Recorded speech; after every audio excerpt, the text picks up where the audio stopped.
for tonight. $90 for the Caleb's Gaming Chair Fund. Yes. Make sure y'all hit that Cash App. Make the Cash App ring. Make sure you hit the like button and share the stream out because it's going to be an interesting one. I got some questions.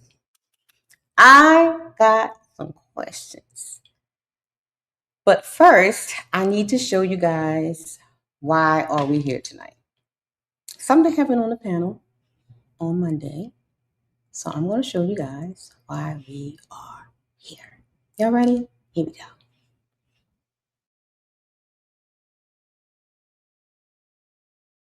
You know, it's too many, no disrespect. Like I said, I'm not going to full out name drop, but it's too many people becoming straight up like, if they not coons, they demonstrating coonish behaviors. Right. Like, I've never seen so many black men hating black men and hating on black women.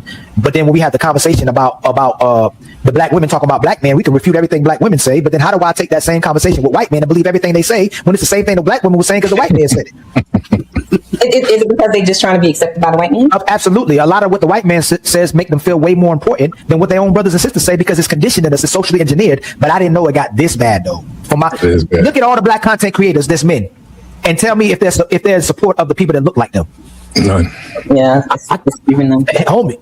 It's more. So Ali gonna have to put itself out when you're looking at the condition of what's happening now. Yeah. We don't see a lot of people that was like our grandfathers and our aunts, and it's getting worse. I know what you're trying to say. Don't keep my hopes high. We can look at the whole thing with the Carmelo thing. Look how divided we are. I've been seeing this case has really and black people ain't necessarily saying that he didn't do something wrong. Ain't not saying he didn't kill the kid, but if other races of people are allowed to exercise, stand your ground, an Asian man can shoot a black kid in the back. George Zimmerman can follow a kid and then he go in court and say the kid followed him and he shot him in his chest. Mike Brown can be a big boy and a cop can shoot him too because he feel like he's the aggressor, but they got guns. When does a black person get to stand their ground? Y'all just classism. It's not more racism; it's more classism. But the racism is a sister of the classism. It is. It's the umbrella in it. It's in there. It's in there. Yep. Because if white people look at each other as a hierarchy, if you're not white, then that's where the racism comes in. If I think white people are superior and there's an upper class white and lower class white, if you're not white, you got a whole nother problem. So now you got classism and racism.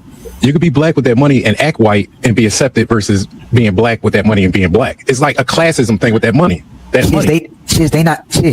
You still a nigga in a coop. You're not really accepted. LeBron got his house broken too, and they still put nigga in his house. They only like the black person because they make the white person look good. And then you guys can have a conversation. Y'all do know that this is dividing us in a bad way. I have seen so many content, us the same color, going at each other over something that you can't. We ain't nothing we can say on these panels, or nothing is going to change the outcome. They're going to have to handle that in the court. So why are we going at each other like this for something that we cannot change? Right. That's the question. Because my thing is, man. With the detail you said, he was pushed and then he reached in his bag. When he was pushed, even though it was raining, yo, bro, leave. My question still stands. Why are we arguing and being mad with each other and doing shows on each other because of our opinions or whatever, or what we feel about it? And it's not going to change anything. This has to do with his parents and the legal system. But all I'm seeing is a community divided because one side think he's guilty, one side think he's not. One side say, oh, he should have known better, he should have left. The other side say, well, that white boy shouldn't have touched him. Like, oh my God, y'all, what are we doing? Hey, we gotta talk. Oh, go ahead, Tony. You know, what up, everybody? Yeah, I agree with Red. At this point, it's just people looking to argue over their feelings at this point. You know, we all know Austin should have kept his hands to himself, but a stabbing isn't in proportion to getting pushed. So we're not realizing if this criticism is criticism for both sides. Right. Austin shouldn't have been trying to pick a fight with that boy. Mm-hmm. And it's like the name, like I seen once the name calling because they think he got the right thing. You a coon? You like white? I was like, what are we doing right now? Like, I mean, you know, I'm a lady, so I'm really soft-hearted. So it's like this is so disheartening right now. Like, and it's like we're feeding into what they want us to do. Be divided, y'all. Ali, can I ask you a question?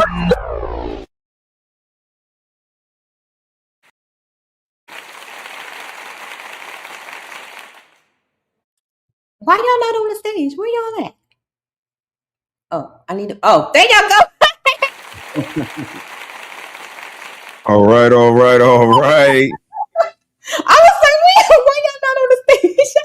Hey, brothers, how y'all doing? What's up, sis? Doing good this evening. How you doing? What up, bros? Chilling. Literally. What's happening? What's happening? So, y'all see why we here tonight? No. Oh, Mm. Uncle Ricky, Nixon give- 5. don't give Nixon me 5 a right there. And five. Hey, to my fellow I New love Yorkers, Ali, but no, I love congratulations. Ali. That's my dog, but nah. Congratulations. But nah. Talk to we- him, Shout out to CEO. we shout gonna out to shout out to the Knicks though. Shout out to the Knicks. For real. Way to hoop. we gonna discuss. All right, So, Rick, you got it, man. What you said? I love Ali, but I ain't riding with that bullshit. I'm not riding with no unity bullshit unless it's real. I'm tired of niggas playing lip service. mhm. Because that's all it is, lip service. You talking support, but y'all don't really support nobody, right? Support shows with actions. What y'all doing for each other? Nothing. Yeah, that's what we're gonna talk about. Stop this goddamn lying. All this fucking lying because you feel bad because you black or you associate with black. I keep trying to. He killed that boy. I don't care what nobody say. He killed him. Yeah, I think, and like I said in the clipping on the show, why are we like going back and forth on the little things, right? And like I'm tired of hearing one side saying, well, he shouldn't have did this and he should have did that. But what are we really discussing here? Like that's why I was so confused about like belief systems. We discussing belief systems, right? And that's why I keep trying to tell you. I say what I say and I leave it at that. I'm not going to argue with you over what you believe. Right. That's what you believe. I might not be right, but prove me wrong. Then, like I keep trying to. Hey, your results speak for themselves. You see what I'm saying? Like, don't nobody want to go into the deeper again. All this stuff, especially with that Austin stuff, like all the Carmelo stuff. It's all the stuff we talk about, but like I keep telling y'all, people don't see it because they don't want to see it. Right? What type of reaction was that Austin did, that Carmelo did? Was that a masculine reaction? Yeah. See, those are the things. That's what I'm talking about, Uncle Ricky. This is what this show is about. If you didn't read the list, this is what the show is about. It's like this is the conversation that I thought that needed to be had, not the arguing over. Well, he shouldn't have set up. He should have did this, or why does all the legal stuff and the Charleston White and the man about this one and the judge was white. The lawyer. I know what is the bigger picture here. And during all this, what I was like I said in the clip, it's like I see so many, and not just in the YouTube streets, but like everywhere, people they're getting mad and calling each other names and disowning people, not being friends with people because they have a difference of opinion. And then you have the quote unquote coonery people calling havoc, causing. I didn't get called a coon at least 10 times last week. You know what I'm saying? So that's what I'm talking about. So it's like I think those conversations didn't even had, and so I see what they clap for. I keep trying to tell you, I seen what they clap for. So what they say that's bad don't offend me. Right. They don't know what bad is. So the first part of the show, we're going to talk about the community. So let me move this banner so y'all can see it. We're going to talk about the CCC.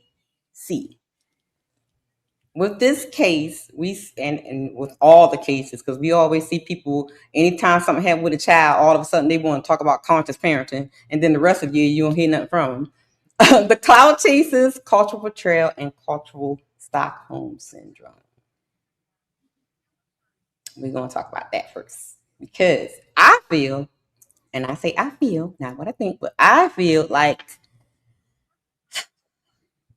I said in the clip, like I think this is what they wanted to happen. Is the They who? They who? Yeah, they who?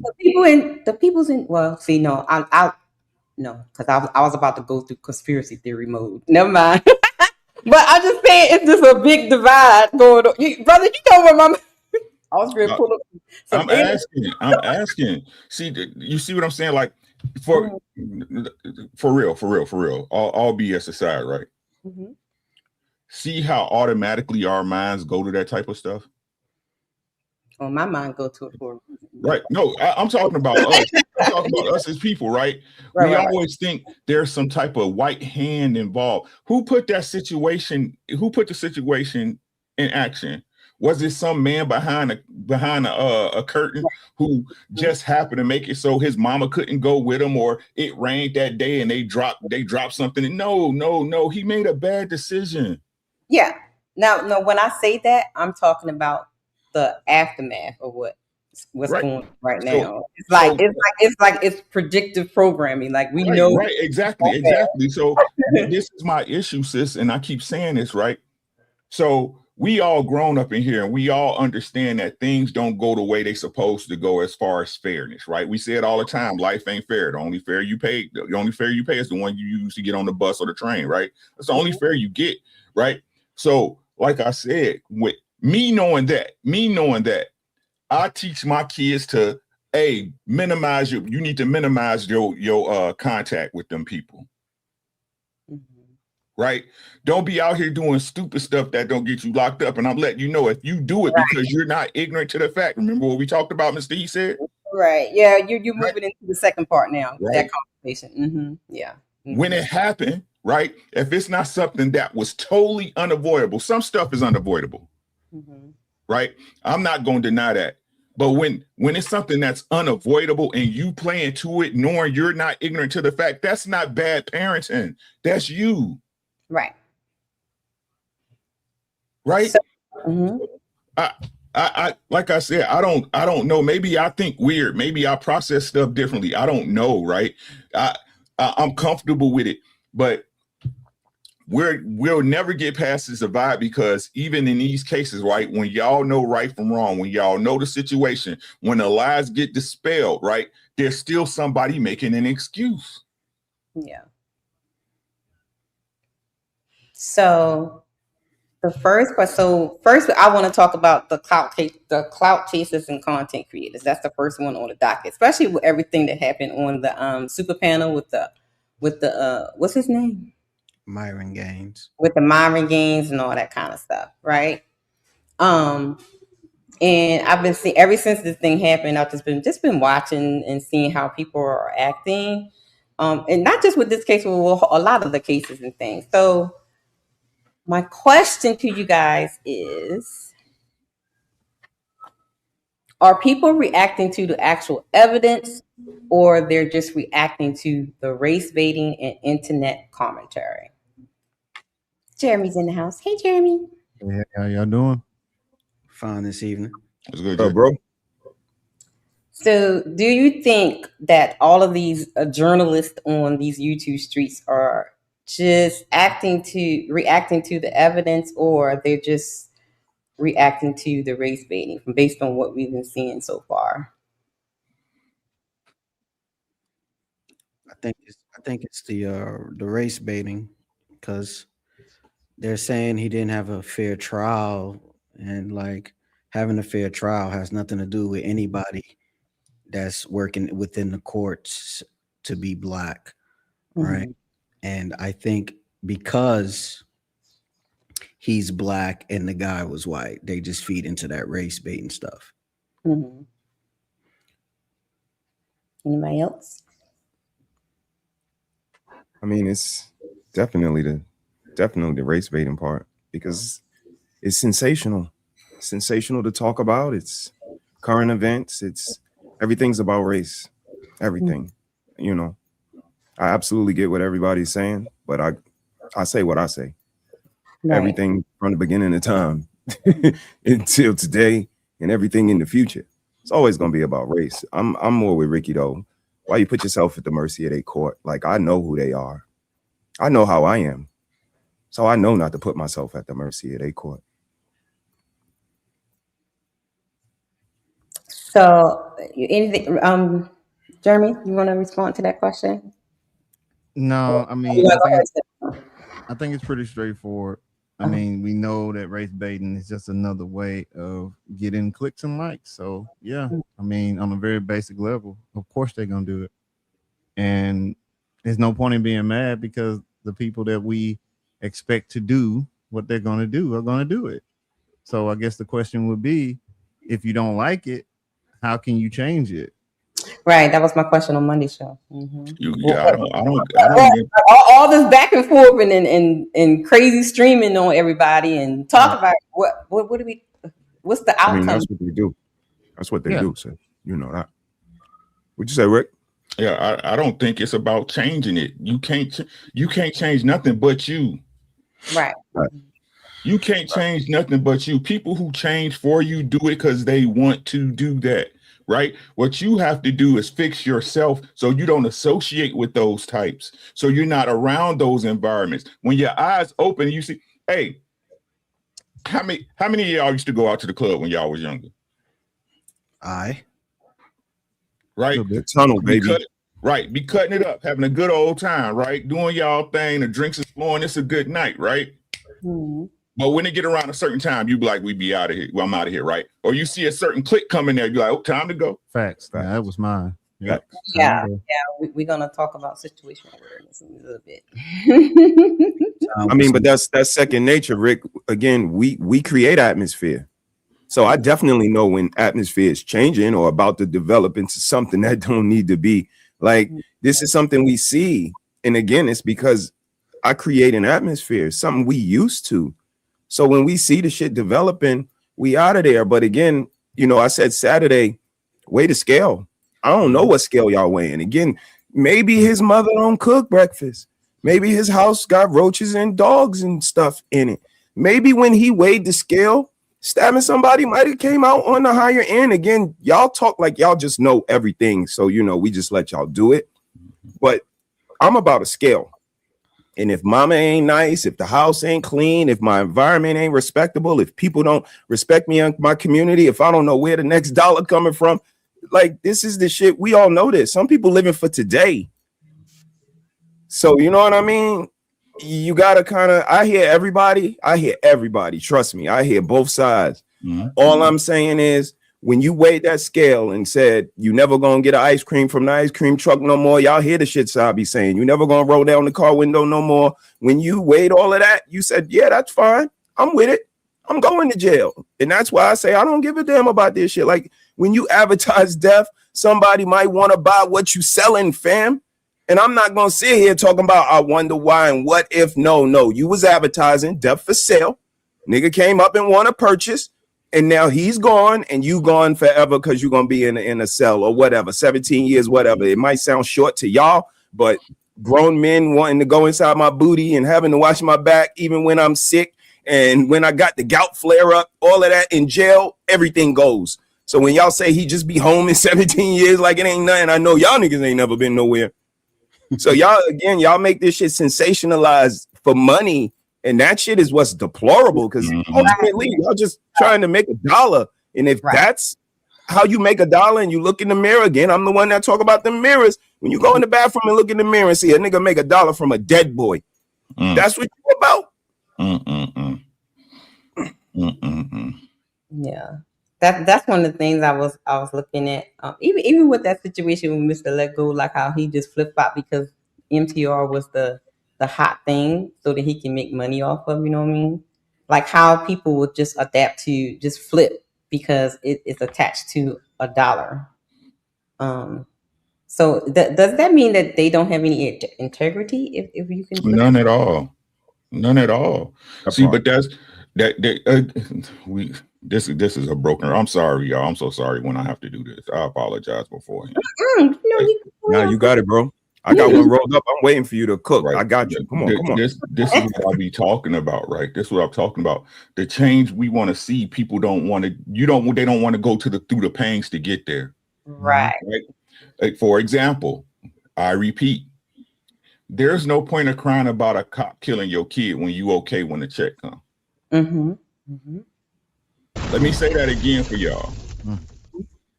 Right?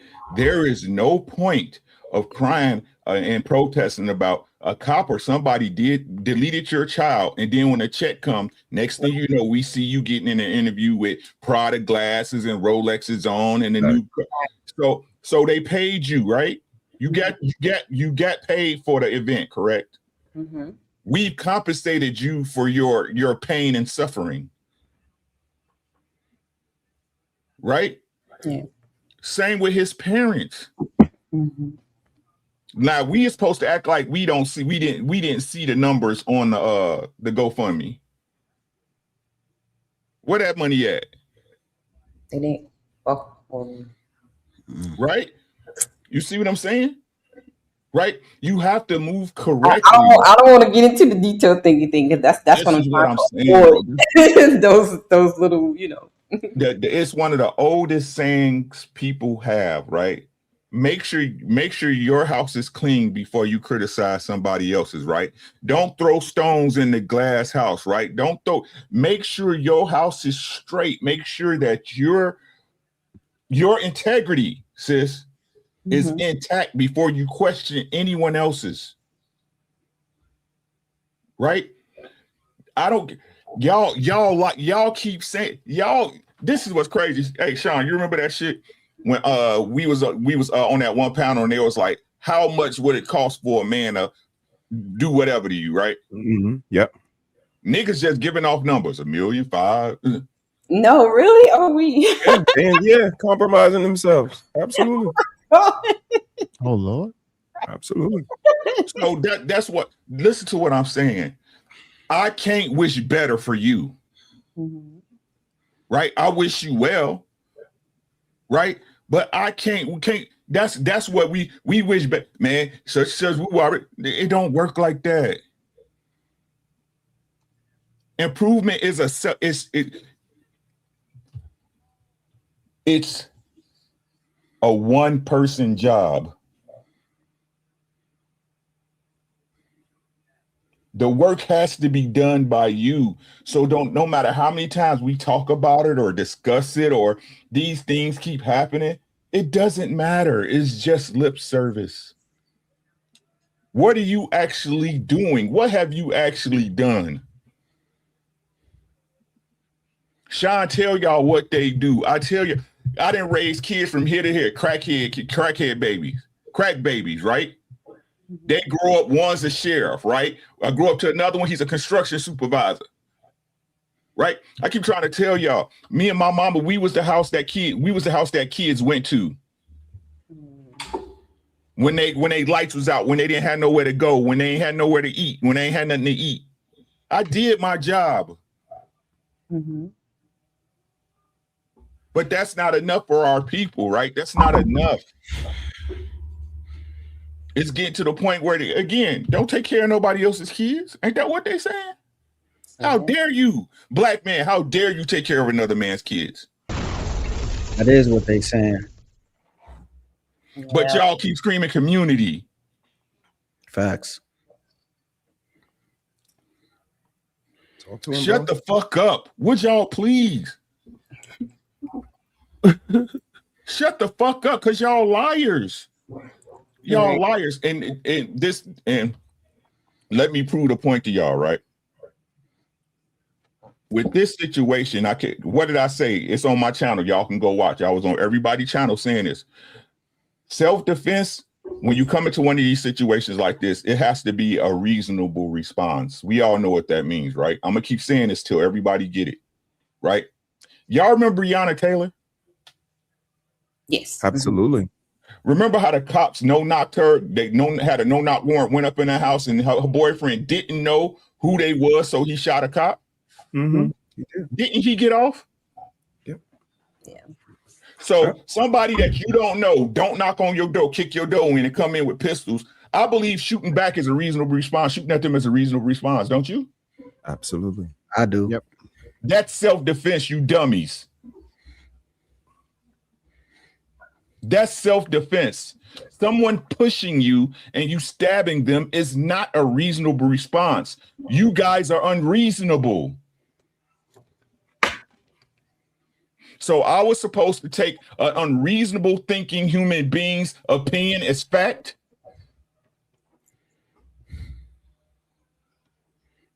We're supposed to be men. I know y'all don't know what that means. We're supposed to be men. Reasonable.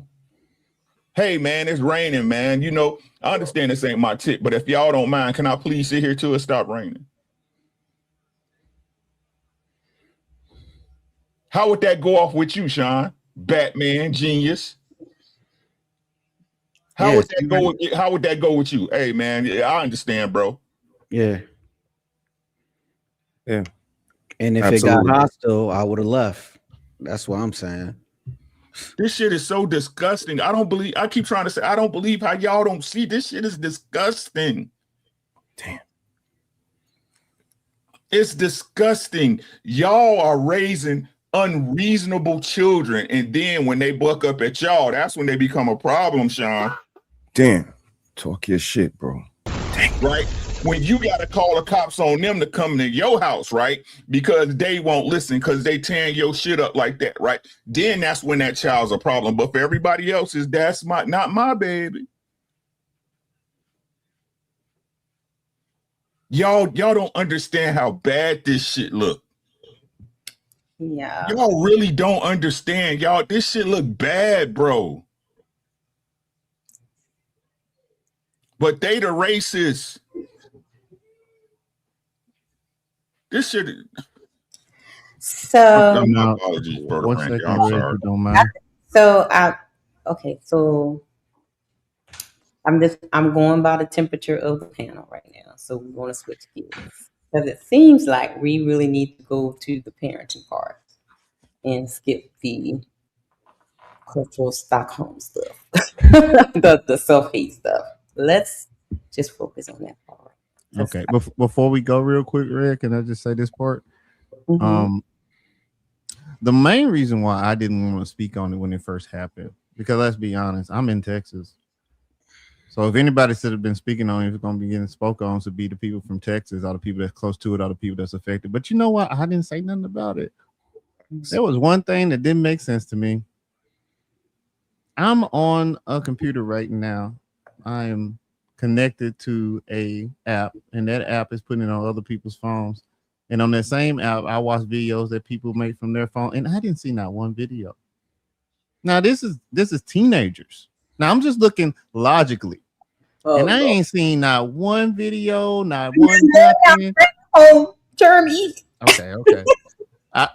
I'll say this: I didn't have enough information to speak, and I know that real men, as we're talking about real men, we tend to wait to see what actually happened. If my son comes to me, right, and he's like, my brother hit me or he bit me or whatever, I can't just immediately get up and punish the other kid. I gotta see what happened first.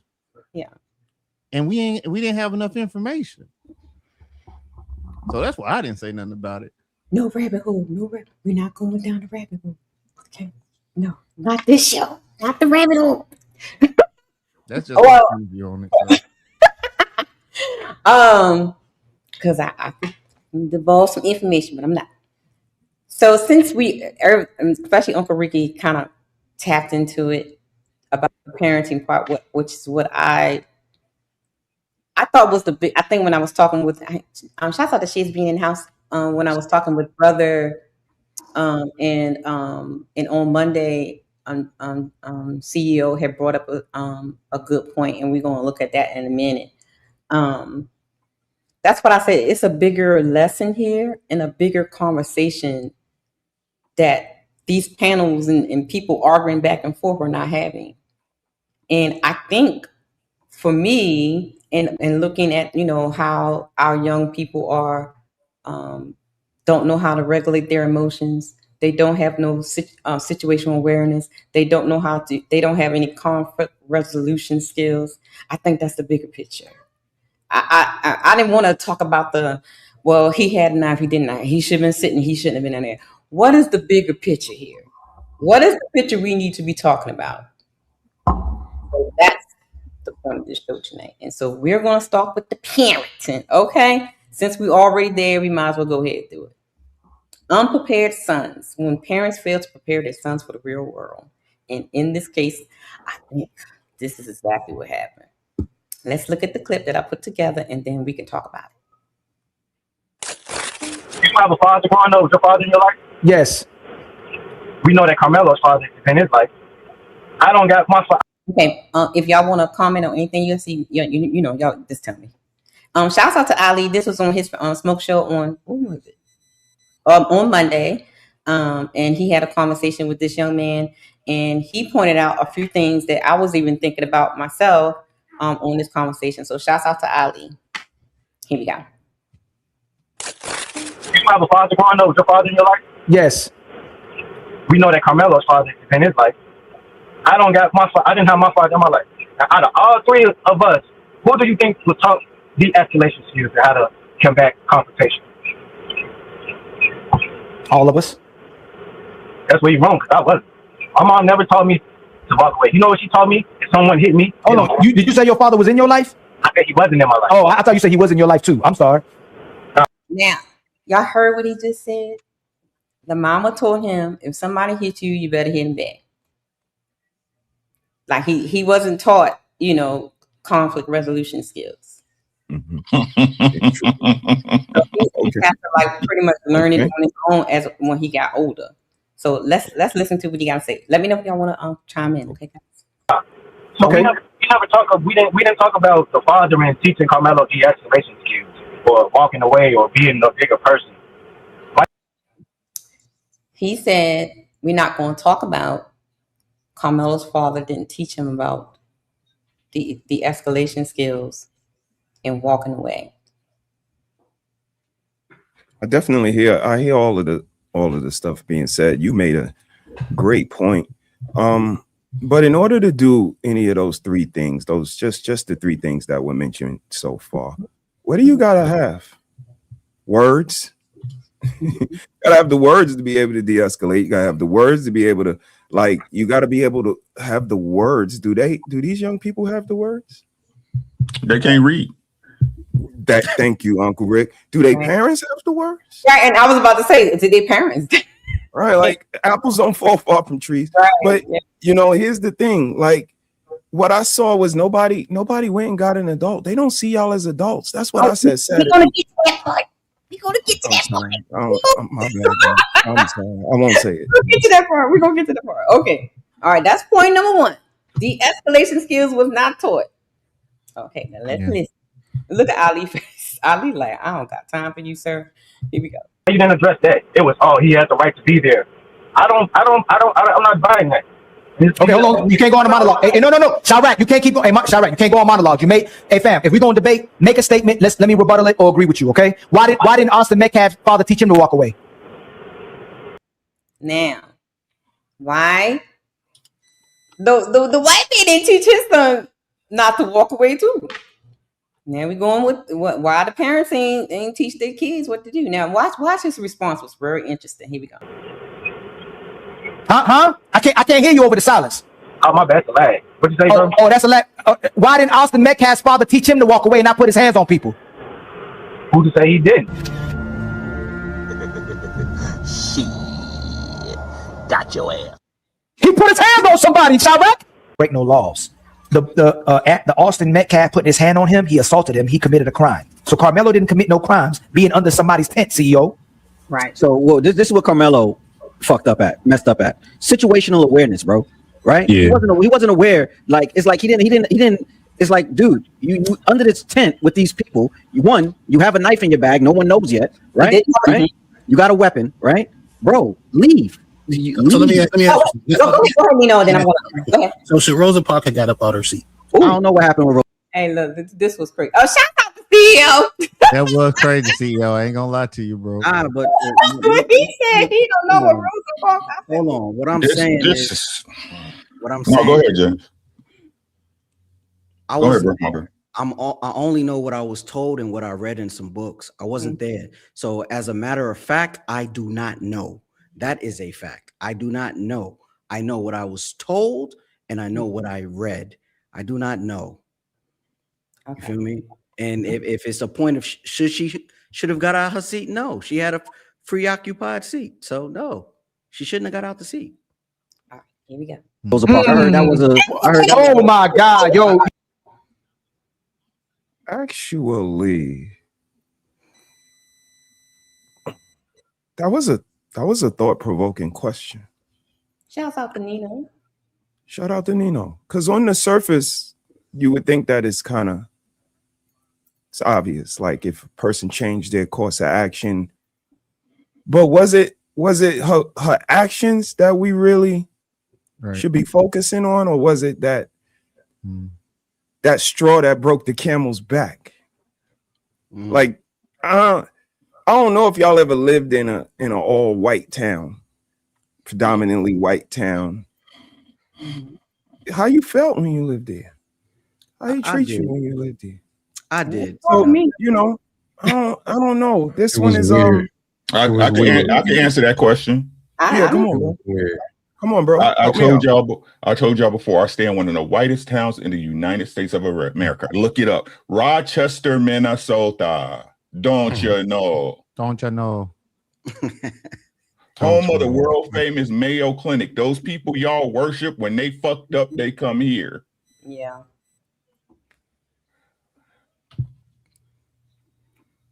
One white dude helped me get the best job I ever had. Mm-hmm. One white dude taught me about credit. One white dude taught me about investing in crypto. I don't have no problems with white people. None. For me to say I never encountered racism, that's a lie. When I was in the military, my platoon sergeant was racist and he didn't like me. He told me, I don't like niggas. I was like, I don't like you either. What the fuck you gonna do about it? Right? He smoked you. I was healthy back then, though. Right? This is what I'm saying. Anything past unreasonable, I don't give a fuck about. Y'all, I don't give it. Ali, you my boy, you my guy. You know I fucks with you because I know you gonna see this, right? Yeah. I don't care what y'all say. Him killing that boy is unreasonable. Y'all don't understand the gateways y'all allow open when y'all allow this bullshit. Hey, go be at you. Shut up, bitch. God damn. Who is that? Who is that? I In can't the chat. Shut up, bitch. Oh, that's Mr. Taz. Oh, I didn't know who it was. Shut up, bitch. Oh, Lord. Mr. Taz, be nice in the chat now. Be nice. Right? Super duper tough guy on YouTube sitting in your air conditioned cool apartment, bitch. Damn. Ooh. Always talking about what y'all ain't gonna do and do. You can't hurt my feelings because I feel no way about a nigga. What is you doing for your family, bitch? What are you doing for your kids, bitch? Damn. What is you leaving? Ain't no get up. Don't play with me, bro. Don't play with me, bro. Right? You ain't even worth my energy of fighting, bro. It's this ignorant shit that keep us stuck in the past. Ain't none of y'all experienced anything y'all complain about that y'all so-called ancestors went through. Damn. True. None of y'all. True. But this is what you niggas do, is continue to use trauma and shit that don't apply to y'all as an excuse for you not to be a reasonable human being.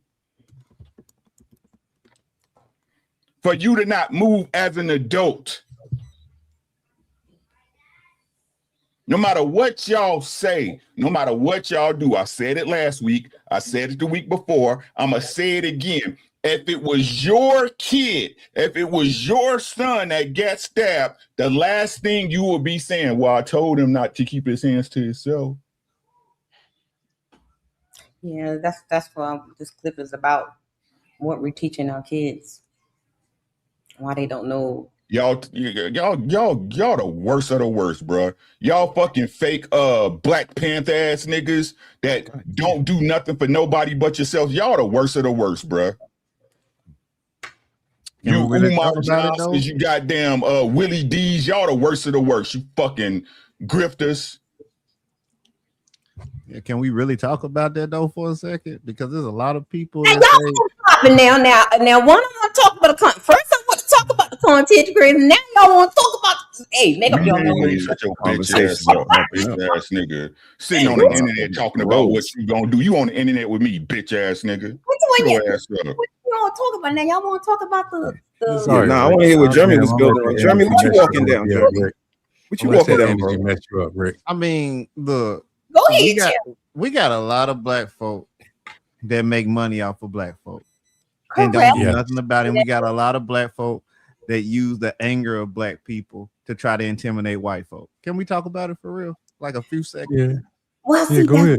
that was one of my questions to you. Yeah, we're gonna get there. We're gonna get there. I can wait for the question. Yeah, we're gonna get there. Put a pin in it. Put a pin in it. Niggas, man, I I can't was going stand to these talk niggas. about bro. those types of things, but then Uncle Ricky started talking about the No, yeah, we're gonna get there. Cause that's, But the one, yeah, that's the one type I of can't black stand these I niggas, can't bro. stand. I Rick, ain't gonna calm lie to down. you, We man. need them, Rick. We need them. All right, let's We go. need Let's go. them. Let's go. Sis. What we need them Are for? we doing? Are we doing For this? examples, you gotta Okay. have examples. You know what I mean? You gotta have examples. Okay. You got to. At the end of the day, you can't measure something without something. They say a new fool is born every day, bro. And when you use the word measure, Shiz, that's exactly why I brought up the point of the straw that broke the camel's back. Like, I hear what everybody's saying, and I heard Nino's question, but I'm thinking about Rose's mind.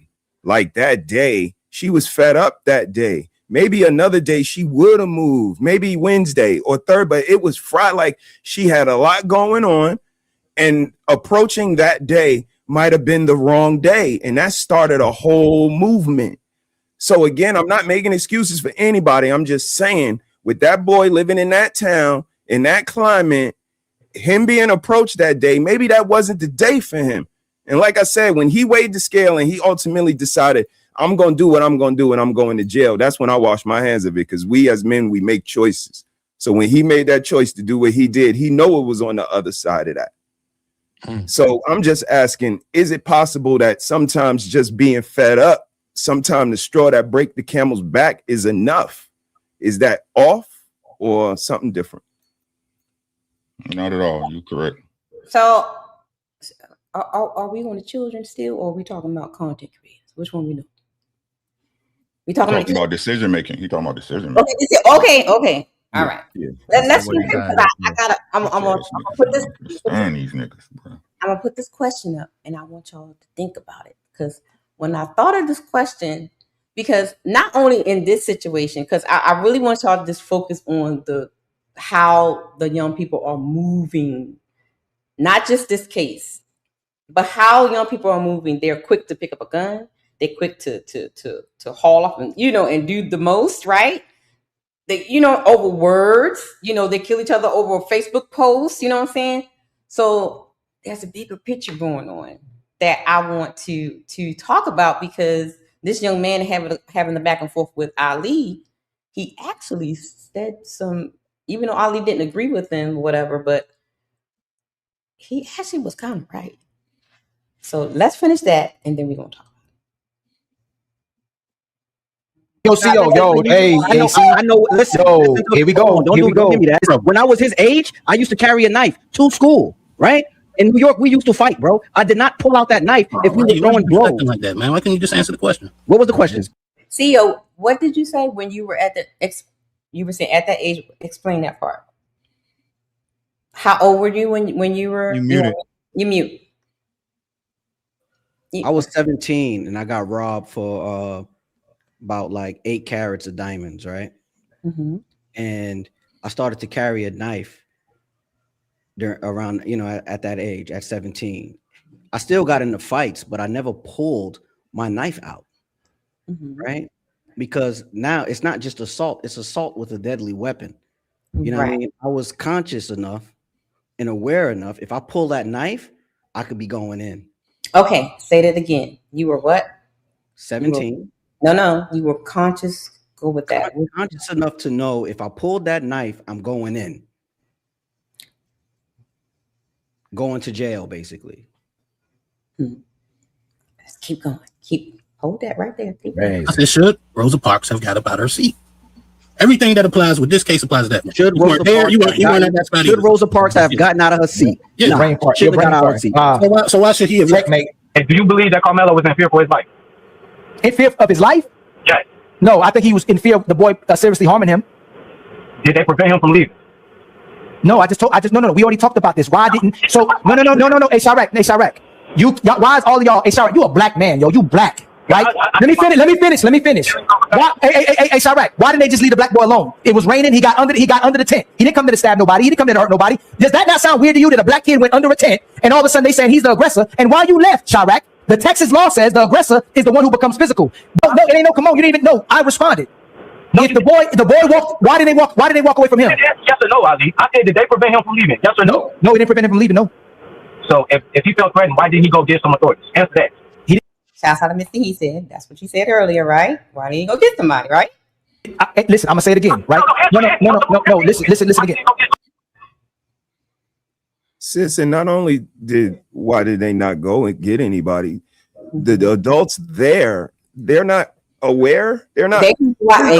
What is those 4 boys walking over there for? Like, that just looks, and again, for me, it looks odd because when you see 4 black boys grouped up together with them damn Nike tech suits on, your antennas immediately go up.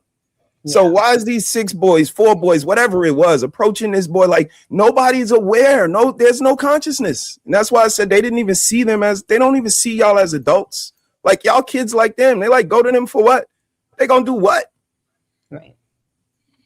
Y'all just, it's different. It's different nowadays. Oh, something you just said, brother.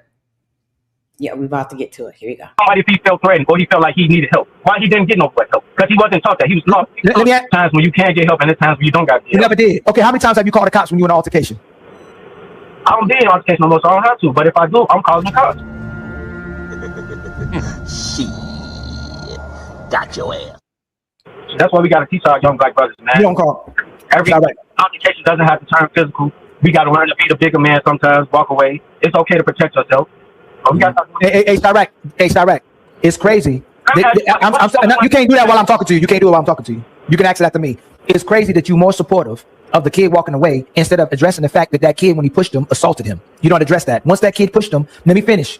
Once that kid put his hands on him, he assaulted him. That's a crime. And instead of focus on the fact that kid put hands on him, you more worried about Carmelo walking away from a situation. That's what's crazy. So what's the right way to handle it? Okay, wait a minute, Uncle Ricky. Yeah, this is tricky. Let's walk it down first, Uncle Ricky. Can I walk it down, Uncle Ricky? Let's show.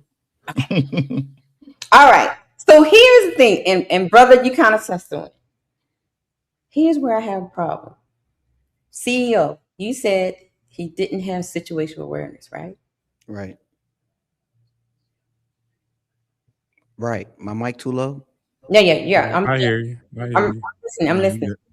And brother, you mentioned about they don't view our black boys as kids, right? And I just did a show a couple weeks ago on how our black boys are looked as grown even at the age of 10.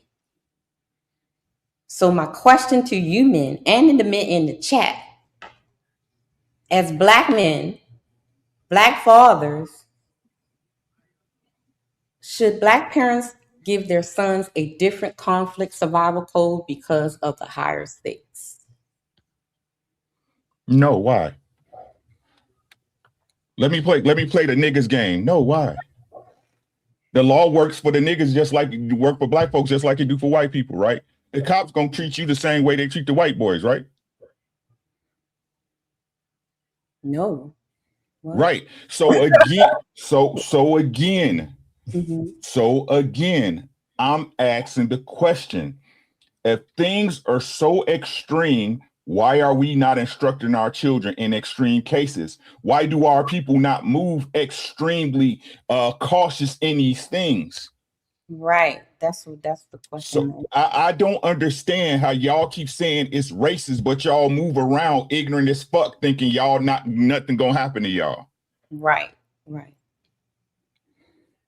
Which lie y'all gonna tell today? Because that's all y'all do is fucking lie. Mm-hmm.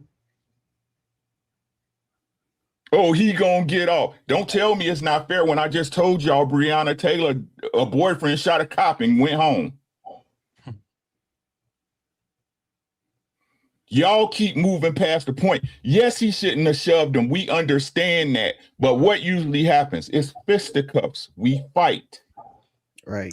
See, that's the thing, Uncle Ricky. I'm trying so hard, and I know it's difficult because the Carmelo kid is the, like, you know, one of the biggest characters in this. I need y'all to talk from the point of not Carmelo, but how the kids are today. Can y'all say that? Because I remember my dad used to have conversations with my brothers. like when they were younger, telling them like, hey, you go out there and do such and such, they locking you away. So, and I'm not bailing you out. Like my dad would have those types of conversations. Yeah, but I'm wondering, like, are parents actually telling, like, hey, you may see so and so might get off, but because you're not gonna get off, you're not gonna get the same treatment. No, Red. I'm gonna what go I'm ahead and answer for you. No, they're not the same. Case in point, we got parents that come up to the school to want to fight the teacher because the teacher said something to the kid. We got parents that go and they literally chaperone a fight, and if their kid lose, then they jump in the fight to beat up the kid that beat up their kid. No, it's not the same. What we talking that the parents are not the same. Therefore, the kids are not going to be the same. We got kids raising kids, man. We got people who didn't want kids raising kids. We got people that are not responsible raising kids. We got people that don't even care about themselves raising kids. And then we expect for the kids to be emotionally stable. What are we talking about? No, they not the same. They are not the kids of Uncle Rick's generation, brother. He says generation, my generation. Right. I knew my mama loved me. She might not love what I did, but I know she loved me. Can they say the same? That's the problem. So if we know this, what? So I mean, shouts out to my brothers up here. I mean, we know this. So everybody else don't know that. Is it because everybody else is acting like they dumb? They don't know what's going on. So like I said before, as I said before, we keep talking about that these things happening in the community, in our culture, are the loud minority. They are not. Right. Okay. They're loud because it's a bunch of them. Okay. Y'all don't, not y'all, right? But our people don't want to admit that, right? Because then you have to look at yourself. I keep trying to say, everybody try to play. I like to explain it like this. I'm a black sheep. I'm a loner, right? My brother's up here. Whenever he called a checkup on me, who Rick with, Sean? You be by yourself. Right? I had to take inventory of my life that dealing with certain people, even though they were my family and I loved them and I grew up with them, were toxic. Right? That's why I preach to all my young men that I mentor. You have to learn to embrace solitude. You have to, because even though people say they think about you and they love you, they don't understand shit the way you understand it. They not, your journey is yours. Right. Yeah, that's true. Right? I'm tired of us keep having these conversations like the people who married for 20 years, right? Like the people who established something for their family, like, oh, it's a lot of them in the black community. No, it's not. No, it's not. And then we don't even go into the minutia of it, right? How many households are not really structured the way they're supposed to be, right? We don't go into the minutia of that. Right? Like I told y'all, like I said the other day, I don't know if I told y'all, but it was crazy how before he got sentenced, the mama was the one always talking when there was a camera around, right? Y'all notice that? Once he got sentenced and the shit hit the fan, now the daddy the one that got the broom, right?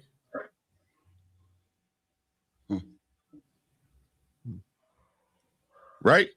Yeah, that's facts. Yeah, yes, sir. Y'all don't want to acknowledge the problem. Again, the exceptional exceptions. That's the black culture. It's never me. It's never nobody on the panel, Genius. Never. It's never us. Sean, if y'all go, I tell y'all about every mistake I made. I fucked up. I fucked up. But what does it matter when you can't admit you fucking up? Right. What change does that ensue? And then you got these goofy motherfuckers coming, egging you on just like these hoes. Oh, girl, even though you 400 pounds, you sexy as fuck. You a 10. You are beautiful, no matter what you say. Where do y'all think that come from? Where do y'all think it just came up out the blue out of nowhere? Not my baby. Facts. There it is. Not my baby. Even though y'all was you was 22 and he was 14 and y'all was smoking weed together.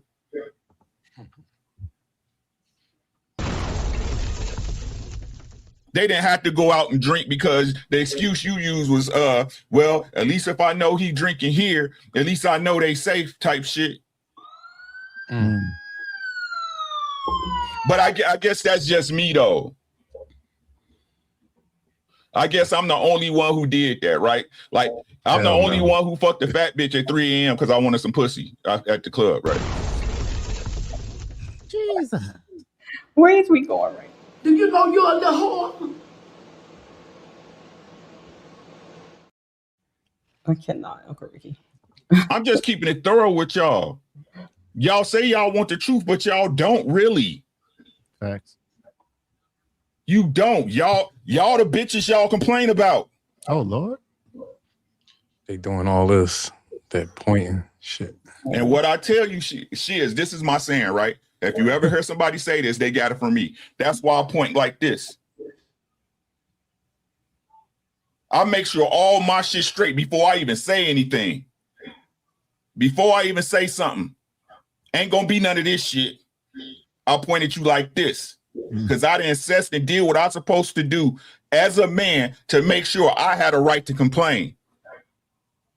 So, Uncle Rick, let me ask you a question. Yeah, hold on 1 second. To everybody that's in the chat, like if you put like all caps and stuff and curse words and stuff like that, Stream Elements will time you out, guys. So please do not do a whole lot of capital letters and stuff like that and put and all that stuff in the chat because the bot will time you out. Okay, please be respectful. Thank you. Go ahead, Jeremy.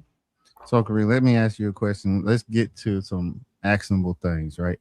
I think that's the spirit of this conversation. So, what can we do? So, let me ask you, where do you find your validation? Because you're stoic. So, where do you get your validation from? I'm not stoic. I'm not stoic. No, okay. I'm not. What are you and how do you get your validation?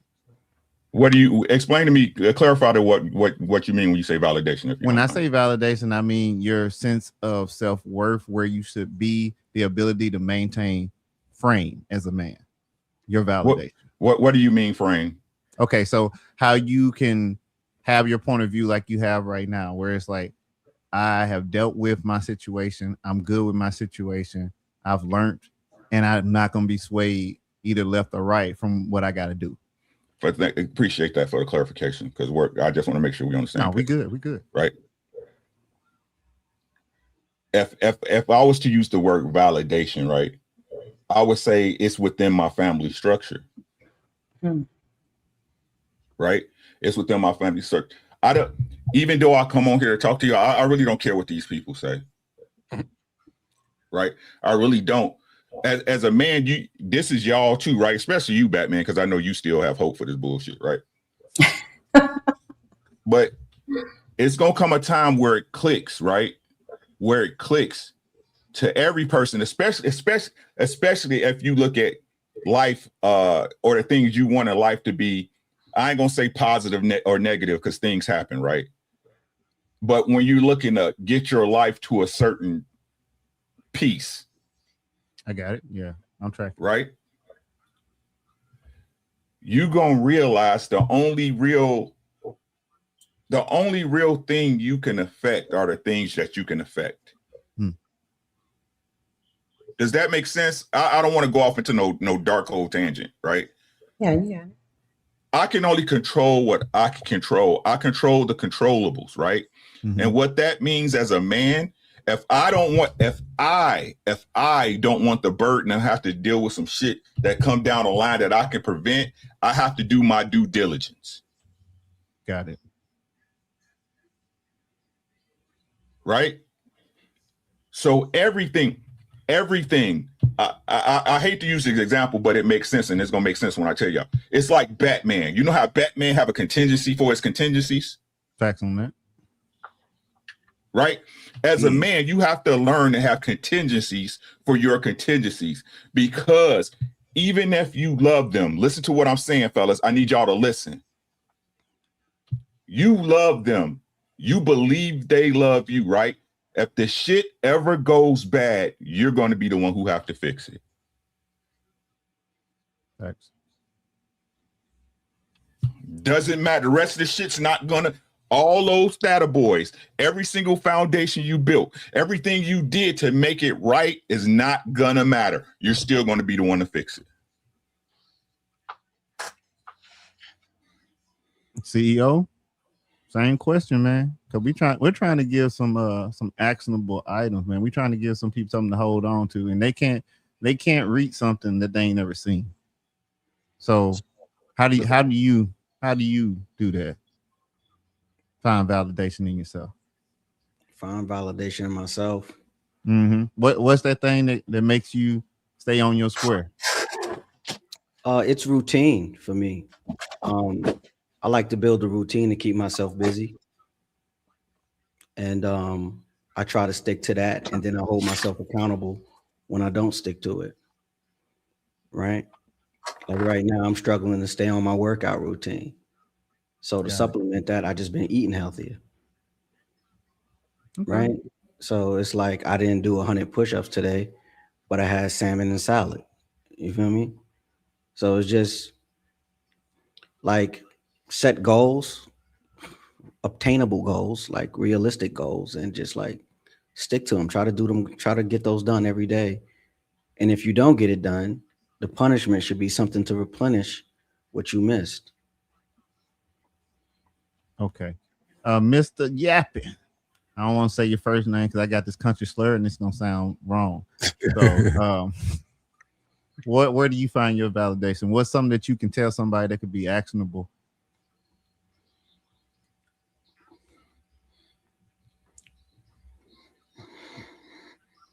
Is that me or Shiz? Is it on me or Shiz? Shiz, and then Yeah, we're Shiz is on you, tie it Shiz. up with you. All right. Me, I try to lead by example the best way I can, even though it's hard or whatever. Like, I always try to lead by example. Like, going to work as much as I do is hard, but I have to. You know what I mean? Somebody has to take care of responsibilities. I try to show other people out here in the world, it's easy to sit on that lounge. I call that lounge outside on the streets corners like a lounge. It's like the easiest thing in the world. Like, you could just sit out there, have fun all day. Is you joking all day. It's so easy, but the hardest thing is to walk away from anything that's easy. And I try to show examples of the hard work will pay off. It's just the example of it. Like, I try to show all the youngins around here, the little, other guys that's like my age that still act like kids a little bit. But, I just, try to show them example. Like, pick your head up. Like, yes, I was that person before. I was out there with y'all, just keep your head up and just keep striving. Like, I try to really use that as much as I can, because a lot of us brothers out here is lost. So, if I could save one, I did my job. That's why I validate off. If I could save one, and I'm good. Just one. And we're gonna wrap it up with brother. He said, and I'm gonna give it back to Reddy. It's her panel. We appreciate y'all. Make sure you hit a like for the algorithm, all that good stuff, and the gaming chair fun as well, because you need that chair. Your talk. Yeah, your we talk. need that. That's a fact. Chair with the cushions. Great question, bro, and I appreciate all of y'all chiming in. For me, I'm gonna be real quick. It's integrity. What we've been talking about this whole time. That's what's kind of my motivating force. Integrity is doing the right thing when nobody's looking. Like, so I could do it when everybody's looking. That's performative. Everybody sound like they got integrity when everybody's looking. But that's why I talk about the mirror so much. It's always in all my answers because it's in everybody's bathroom. You know what's looking back at you. You know if you got integrity or not. You know if you a sellout or not. You know if you want whatever word, insert word here. And fellas, I just say weigh the scale. I weigh a scale. Just like you call when you about to buy the engagement ring, you call. What kind of demeanor she got? Wait. You about to buy something for her? Call. Well, how's she receiving me today? So I weigh the scale, and by all means, crash out. If the house is dirty and she don't listen and the kids ain't respectful, crash out, man. You probably get better in jail. You get some structure. You get three meals. You get a hot bed. You be good. You got to worry about some things, but if you weigh that scale and it's a functional house and it's an honorable woman and it's integral kids and y'all trying, if they come out on the greater end of the scale, what you doing? What you really doing?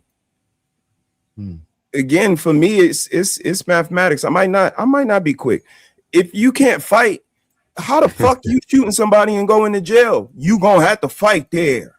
Thanks. Eventually, I don't get it. You don't like authority, but you're going to go to jail. The COs tell you what to do. They partners and the warden and everybody tougher men than you tell you what to do. and that's, it's just, I don't know how these guys are looking at it and when they weigh the scale, how it's coming out.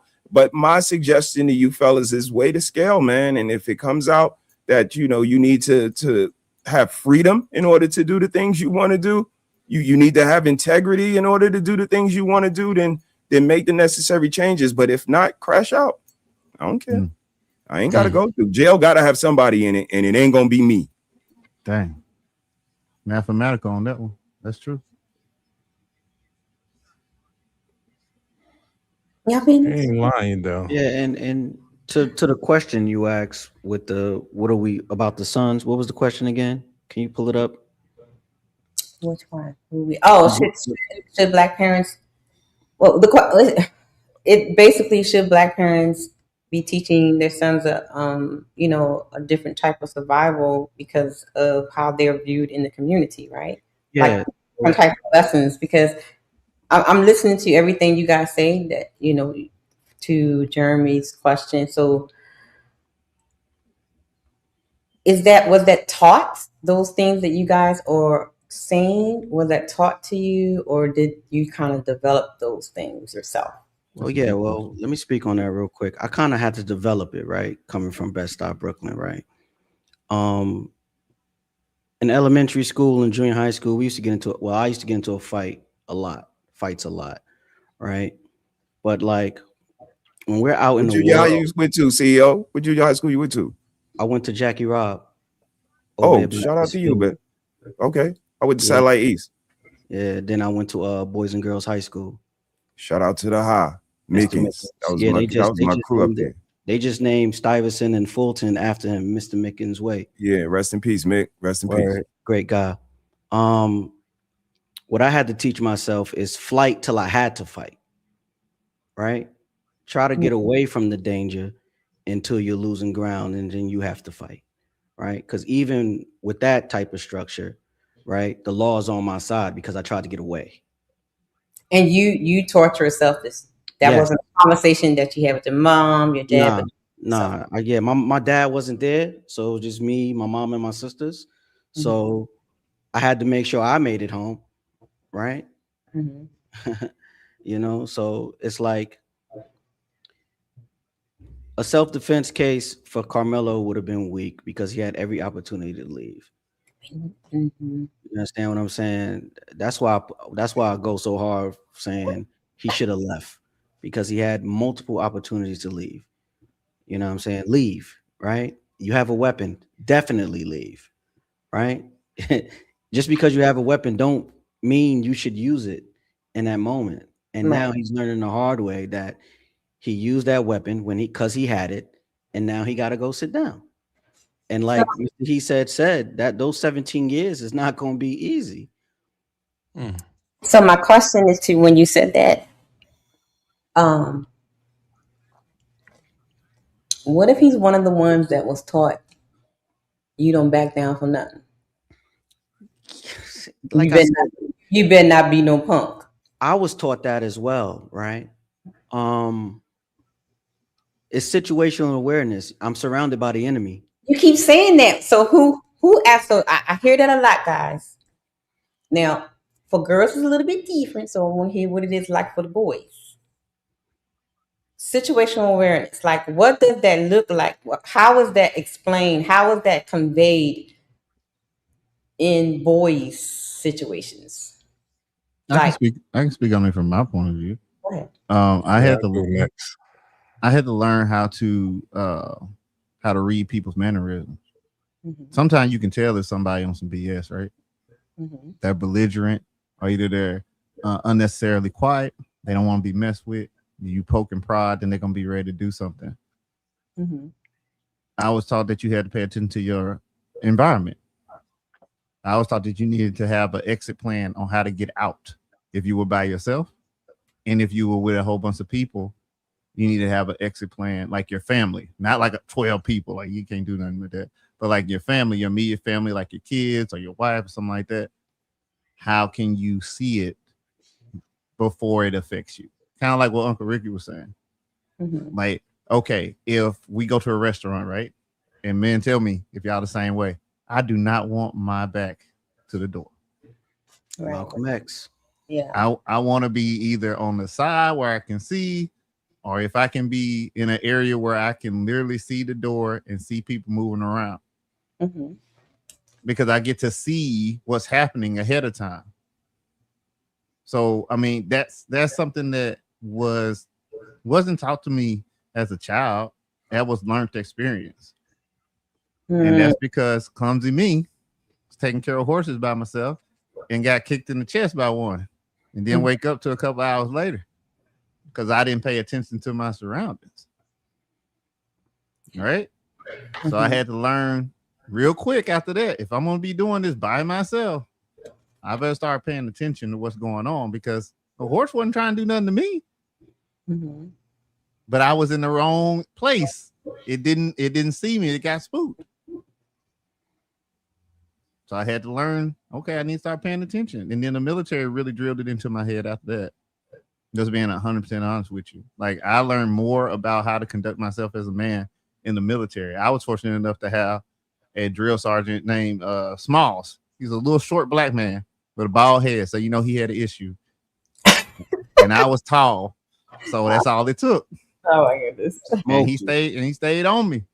Right. And then I had a first sergeant who was back at the base, who took care of me too. He's like, hey man, let me show you how to fill out this paperwork so you can get some money in your pocket.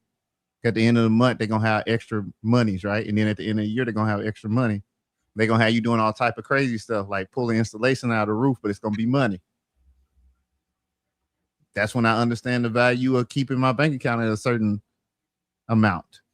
And so this experience pretty much taught you these tools and things that you are, you know. But I didn't have a constant father figure, right? Okay. If we just gonna be 100%, like I didn't have that. So that's why I'm so, as Uncle Ricky said, jaded right now, because I get to do these things for my sons that were not done for me. They're already leagues ahead of me. And they're still and they ain't hit double numbers yet. So that makes me feel good. That makes me feel like there is a chance for them. Because by the time they get to my age, man. Right. You know what I'm saying? So I'm proud of my boy. So yeah. What about you, Shizzy, before I have a question? Yeah, experience is the best thing. I was raised by my grandparents, and my grandfather, he was from the Air Force, whatever. So he had a lot of military ways. The only thing he always taught me was, you know, don't be a punk, be a man, stand tall. Don't go nowhere if you feel uncomfortable. He gave me like tactical things where I didn't understood when he was telling me that until them situations came. Like he could tell me like 10 years old, be a man, stand. I'll be like, what? Like, what are you talking about? Like, you know what I mean? Like, couldn't understand it until them situations came. Then when the situations came, I guess subliminally, them things start fruitioning out like, oh, this is what he talking about. Like, all right, let me put my back against the wall, make sure nobody's around me, try to jump me, hit the biggest nigga. That's what he always say, hit the biggest nigga and flee. You know what I mean? Like, just get the fuck out of there. You know what I mean? Just, you know, he was a little wild, my grandfather. So he was just, you know what I mean? He was, though. Like, he was wild, but. So here's my question though. So now I'm listening to you guys. So it sounds like you guys developed a lot of the skills and things on your own, because some of you didn't have that. You didn't, you know what I mean? Didn't have mom or whatever. So when we're looking at certain situations and stuff, and like in certain conversations, we always hear, "I blame the mamas, I blame daddies, how they raise you." So so I'm listening to you guys. You really can't, because life kind of teaches you, right? Because everything you guys are saying, you kind of learn by going through it. Yes and no. Well, didn't Carmelo Anthony play football? Mm-hmm. Right. Yes. Now, Can I say one thing? go ahead. Do not want to talk about Carmelo Anthony. I'm talking about our people, our young people, our young kids, our teenagers in general. Okay. So try to kind of put your answer around excluding All right. So what I'm gonna walk that back, right? Okay. So take that, strike that from the record, right? Yeah. I had a lot of uncles, right? And you know, in the 90s, uncles wanted to have fun and they got into some trouble. So I was able to be a fly on the wall and hear about the trouble they would get in. And I did my best to avoid all of that. Okay. Right. So it's, yes, it requires life to happen, but like, are you taking in the necessary lessons? You see how Shiz said his grandfather told him things that he didn't understand until it happened? I don't think a lot of these children nowadays, because they're so busy into the Steve Jobs, they're not really like, they're not going outside fighting over the skelly, right? They not, you know, walking up to girls having to get rejected when you're trying to get their numbers and anything like that. These guys, they're not running to the store and dealing with whatever mess is going on at the bodega. They ordering DoorDash is coming to their door. I think a lot of children now was being raised in an environment that's just a little bit too safe. I don't even think I could say too safe, but like, I guess too comfortable to where they don't really have to. Too cushy. Yeah, it's soft. It's marshmallowy, right? They don't really have to deal with adversity on an everyday in everyday life. Like, you know, like, So, can I piggyback off of you when you said like they on their phone and stuff? So, I mean, because like I can pull up TikTok and we can scroll down on these young people just crashing out over the dumbest thing, right? Or, just doing the most. And so I came up with a question, and it may not be worded right, but it's sort of kind of, so has social media made young men more reactive because of the fear of public embarrassment? Yeah, because the internet is forever. Yeah. Right. When I got beat up in 6th grade, right? The only people who knew I got beat up is the people who knew about it in school, talked about it the next day, and the people who was there. Right. So, but again, that leads into a value system again, right? What's your value system, right? How much does another person opinion of you causes your actions to change? Right. That's why I keep trying to tell you, I don't do what's right. I do what's correct. Right. Sometimes, listen to what I'm saying, and I'm not disagreeing. Sometimes the right thing ain't the right thing to do. Right. Sometimes. Can you give me an example of that? Yeah. The best example I like to use is when we talk about relationships when it comes to men and women, right? People say the right thing to do when a woman is acting weird or whatever, or she in her feelings, is to, understand and get emotional with her, not emotional, but exhibit emotional intelligence, right? Okay. No. I'm gonna do what's correct. I'm gonna get cold on her. Okay. Right? Right and wrong, especially in this society we live in today, it's too open for interpretation. It's way too open for interpretation. Right? Sometimes you got to do the correct thing. Let me give you the best example that'll even make more sense than that, right? Okay. Because I'm a real person. I'm transparent. Again, if y'all is on my channel, you know this already. Me and my wife got a daughter. She's my stepdaughter who got an issue with drugs, right? She went out and made a baby, right? And then abandoned the baby. Right? She abandoned the baby. Now, my wife being who she is, right? Because again, remember, the reason I love my wife so much is because she's such a caring person. She loves to help everybody if she can. Right? My wife was talking about taking the grandbaby on. I was like, no, let the daddy baby take, let the baby daddy family take. Family take it. Yeah. Okay. Right? Was it the right thing to do? Is what would everybody say was the right thing to do? Take on the baby. Yeah. Take the baby.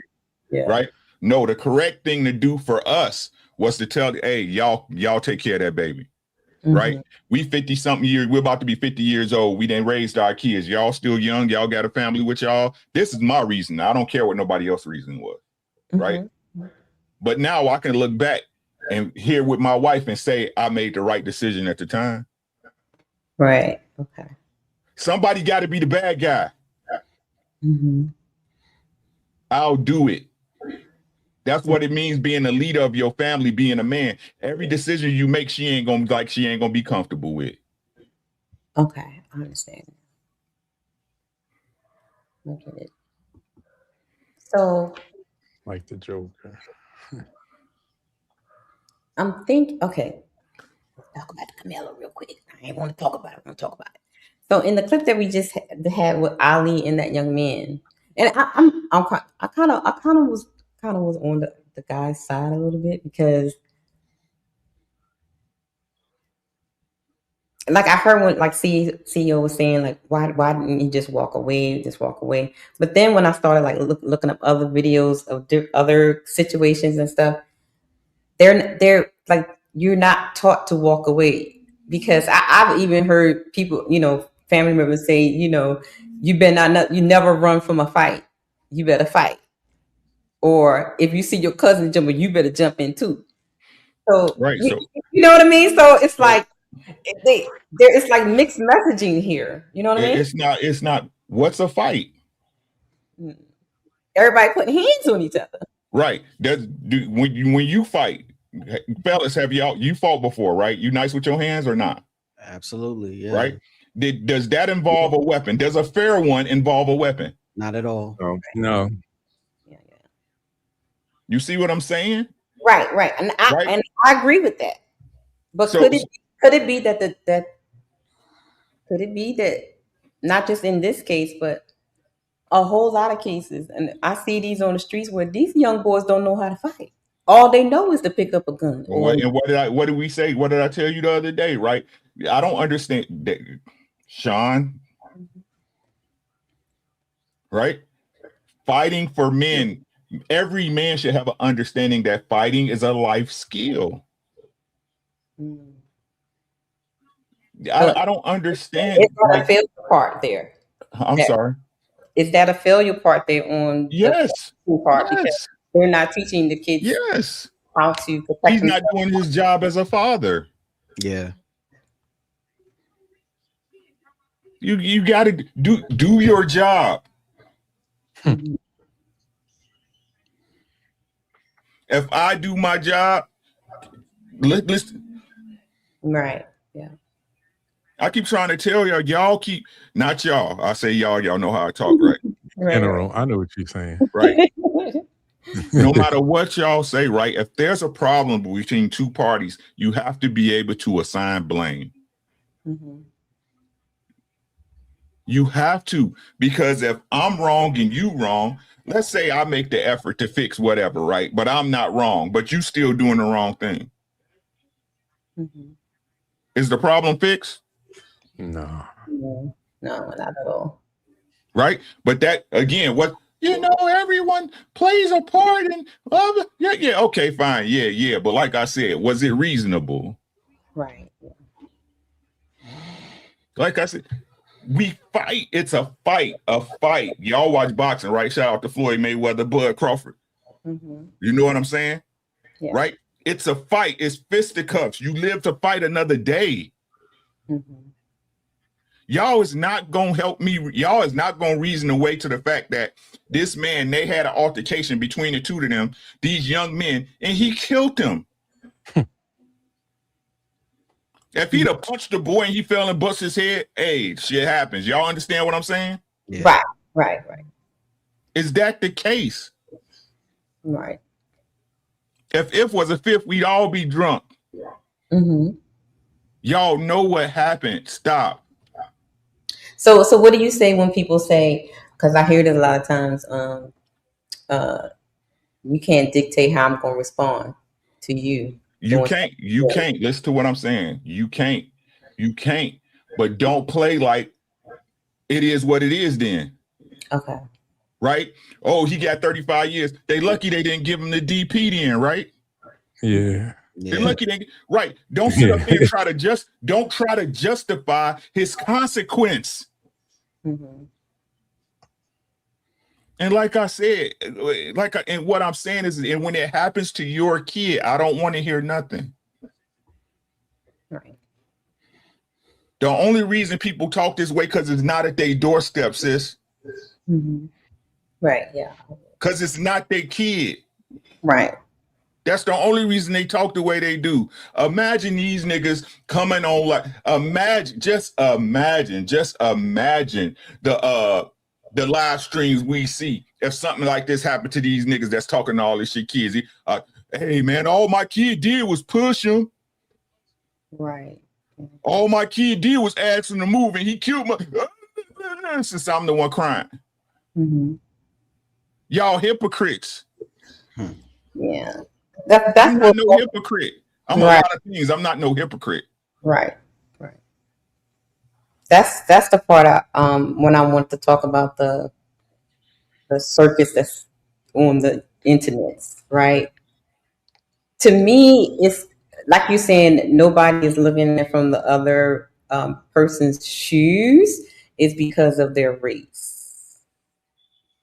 I don't think they're so focused on, because I think it's because it was a white boy, right? So they're not putting themselves in the place of the white parents, how they will see it. And this is what then those people that are sympathetic to how the father is feeling and the mother is feeling, the kid that was murdered, then those community people get called coons and this and that because they're putting themselves in the shoes of the parent that lost their child. And like you said, I think that's hypocrisy right there. This is a crazy case. Yeah. Like I said, what do I know? Yeah. So we should walk this case down. Yeah, I don't want to.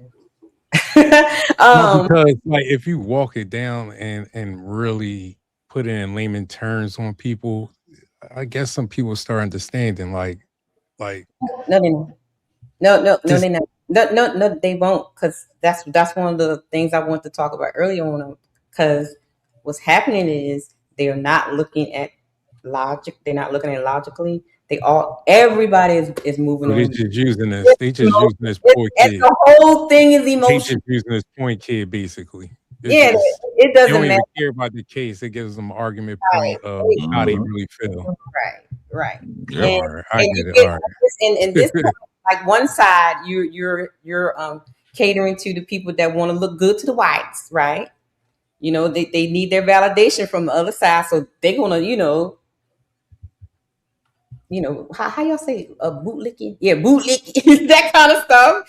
And then you got the other side that's like going. So to me, I think everybody just grifting at this point. I don't even think they really care about the case or anything. I don't even think they care about the either kid. I just think everybody's just using it for content. They're using it to make themselves look a certain way, in the public or whatever. Because I'm guarantee you, like Uncle Ricky said, behind closed doors, if it was at your door, would you still have the same thought process? No, don't nobody care about the kids, because they cared about the kids, they wouldn't even be trying to make it a race thing. Right. Exactly. Anybody that's talking about race right now don't Right. give no shits about them kids. Any of them. The ones that saw it, that's gonna be traumatized. The one that died, the one that's going to jail. Y'all don't care about nobody. Y'all only care about your racist points, and black people too. Sorry. Yes, that's what we're talking about today. Yep. So let's get back to the parenting thingy real quick. So should conflict, situational awareness, and conflict resolution, if it's not being in self-defense, what do y'all call it? Fighting? What? Learn how to fight instead of get them, you know what I'm saying? If the kids are in school, right, and you see that, like, allegedly in the Metcalf household, they grew up in a very volatile household, and usually when volatile household, you end up being a very angry person and you like to beat on people. Okay, that's allegedly. Okay, allegedly. And then you have on the other side, you have kids that, like we're saying, they're not being taught these things. They're seeing something totally different at home. They're being taught you better beat people, but you that kind of thing, by any means necessary. And they're not being taught to, regulate their emotions. They're very reactive.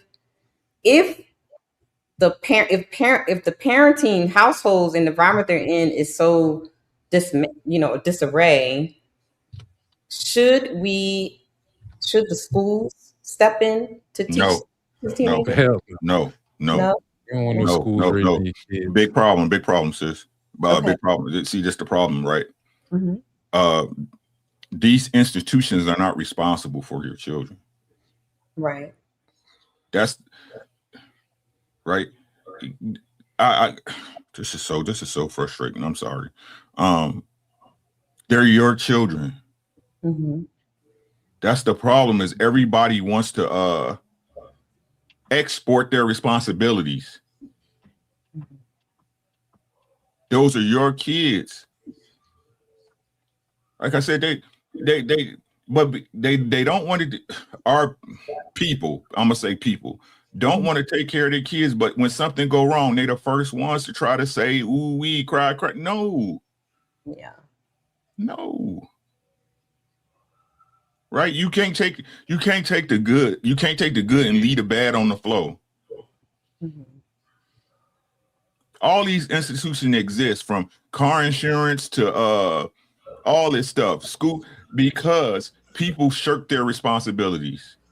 Yeah. Right? Imagine how good a life would be if you had a car accident and everybody and the person just hit you just paid. Oh, Oh man, that's my fault, man. I was responsible for that accident. Yeah. Right? Imagine how life will be where every man and woman that made a kid was like, you know what? We're gonna raise this kid together till we 18, so that kid can have the best choice, the best chance of survival. There we go. People want to shirk. That's all this is about, is responsibility, sis. Okay. Do your damn job. Whether you like it or not, do your job. You would do it as long as you understand that it benefits you, but when it comes to your kids, fuck them. They'll figure it out. Oh, we. Kids running rampart. Yeah. And then when something happens, why y'all do that? Why your kid out at 3 a.m? Mm-hmm. Why your kid at a place where there's no supervision, no regulation, no nothing? They did that in Houston, not too long ago. All those kids were just downtown running amok. They had 100 police officers down there. So, in these types of situations, I know like in some states and cities and stuff now, they are trying to hold the parents accountable for when the kids be doing stuff like that you're talking about. Do y'all think Truancy. that's fair? I think it's fair. I think if you brought them kids in here, you are obligated for their welfare till they are of age. Now we can discuss what the age can be, but here's the problem: if you ain't 6'5" and higher, black people, this gonna hurt. If your kid ain't 6'5" or higher, if they can't really rap on the beat, you know what I'm saying? Or if they can't do this type of stuff that you can immediately see something that you can latch on to, what are we talking about? Then you don't want to have nothing to do with that kid. You won't invest in that kid like you would. A kid that's smart and can do math and stuff, you don't understand that. So you're like, oh, don't worry about all that. I don't want to deal with that kid. Oh, that's what's happening. Oh, if you can see that they're 6'5" and they could probably be a basketball player, that's my baby. We finna buy these shoes. We finna make sure you get to where you need to get. But don't let them be an engineer. They taking apart stuff and putting it together. You don't know what it is, so it ain't worth your time. Okay. Invest in your kid, regardless of whether they look like they can be LeBron James or if they're gonna be Lil Wayne. Who cares? Invest in your kids. They yours. That's a fact. You brought them here. Get them, Jeremy. But I'm uppity when I say that. I want to be white when I say that. When I figure out that my kids are good at other things other than basketball and rapping, then I'm the problem, right? Oh, God damn. Do better. Nino, what up, Nino? Stop that, all that cooning, bro. Stop that cooning. I mean, that's what I'm talking about. So it's like the cultural Stockholm syndrome thing going on. So it's like, did you get mad if a person is trying to like Batman was saying, but then you're mad if somebody wants to stay ratchet and ghetto and defend ratchet things? Can we like make up our minds? Like, which one are we doing? Are we celebrating excellence, black excellence, or are we celebrating the ratchetness? Yes. Make mine. That's what I'm. Gotta be real. It's that fentanyl and then Percocets. These motherfuckers out here high as shit. What in the world? Like, it's the Cheetos. We gotta be honest, man. Like, this is the culture. I keep trying to tell y'all, man. People are floating. It's the on red cloud eye, nine, not caring. It's the culture, They are not bro. caring. It's the culture. I keep trying to tell y'all this is the culture. You got look, you guys that think down the line, you gentlemen, right? That think down the line and plan and have a plan for your family, as y'all want to say, oh, be on the program. You're the minority. Most of these people are living by the seat of their pants. Whatever, like I said, it ain't what they do, it's not what they think. Remember, life just happened to them. Life just happened. They're just walking every day, willy-nilly. Life just happened. No input, NPCs. Ain't that what they call them? NPCs. God damn. Yeah. Like these kids going to their parents, asking for suggestions, what to do. They like, damn, hold on. Like, let me hit this. Let me get high real fast. Like, they numb, like giving out these numb ass answers. And these kids is looking at that. That's why they crashing out. They doing the same thing their parents doing. They out here high, tweaking out, and just it is what it is. Like Rick said earlier. Like, what are we to do? Are we just supposed to sit by and just let all the churns around here in the neighborhood crash out, or are we supposed to just? Do you open your home to children? You see what I'm saying? No, because you got to deal with they fucked up parent. There it is, right there. You see what I'm saying? Like, I don't understand how people don't see this. We're our own worst enemy. We like fucking fungus in the grass with no treatment. You don't want to see it. We're the problem. I don't exclude myself from it. We're the problem. Right? You gotta I'm sorry, shit. Go ahead, bro. My bad. I'm just going off you because it's just crazy because you got me in this thought process. Like, it's just really weird out here. It's like, sad as fuck. I keep trying to tell y'all, if you walk it down, it's really sad. It's heartbreaking. It's really heartbreaking when you look at it. But as a man, I got to be responsible. I got people up under me that I'm responsible for. I got to protect them. Right. Right? I don't allow ignorant shit in my house. All that little goofy, what's the girl name? That Cardi B music and say that shit. No, hey, don't play that shit. I don't give a damn if my wife is doom scrolling. Hey, go past that shit. Cause I know women, like, even if y'all don't understand that y'all getting programmed, y'all pick up programming just from hearing it a bunch of times. It's you got to be able to make a conscious decision within your mind and know, hey, they is trying to program me. Yes. Exactly. Right. So again, it starts with your home. And once you say, like, I ain't gonna say now because we're more settled than we're ever been as far as financials, things like that, right? But when we was younger, like I said, we understand these kids didn't have, we saw them. We was little kids and was going through fucked up shit and nobody extended a hand to us. So as what my boy Genius said, right? As I got older, right, and Batman older, I did what I wanted to do. I did for kids that I wanted somebody to do for me. Right. That's the trick. Y'all, but like I said, nobody want to address this, right? Instead of using that to open your heart, your heart become hard. And then y'all, what the biggest issue is, one of the biggest issues we have is that they look at protection as selfishness, right? They protect themselves by being selfish. Right? That's not protection. That's not even solitude. That's insulating yourself. Right? So no one in the world, what I mean to say is that no one in the world exists but them and how they feel about shit.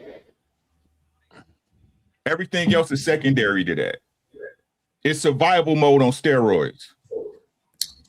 So before letting Nino rock out, question.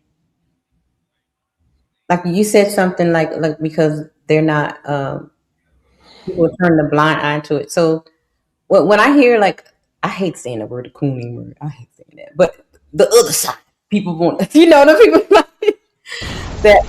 Just, I don't know what else to call them. I don't know. Y'all know what I'm saying? when they act like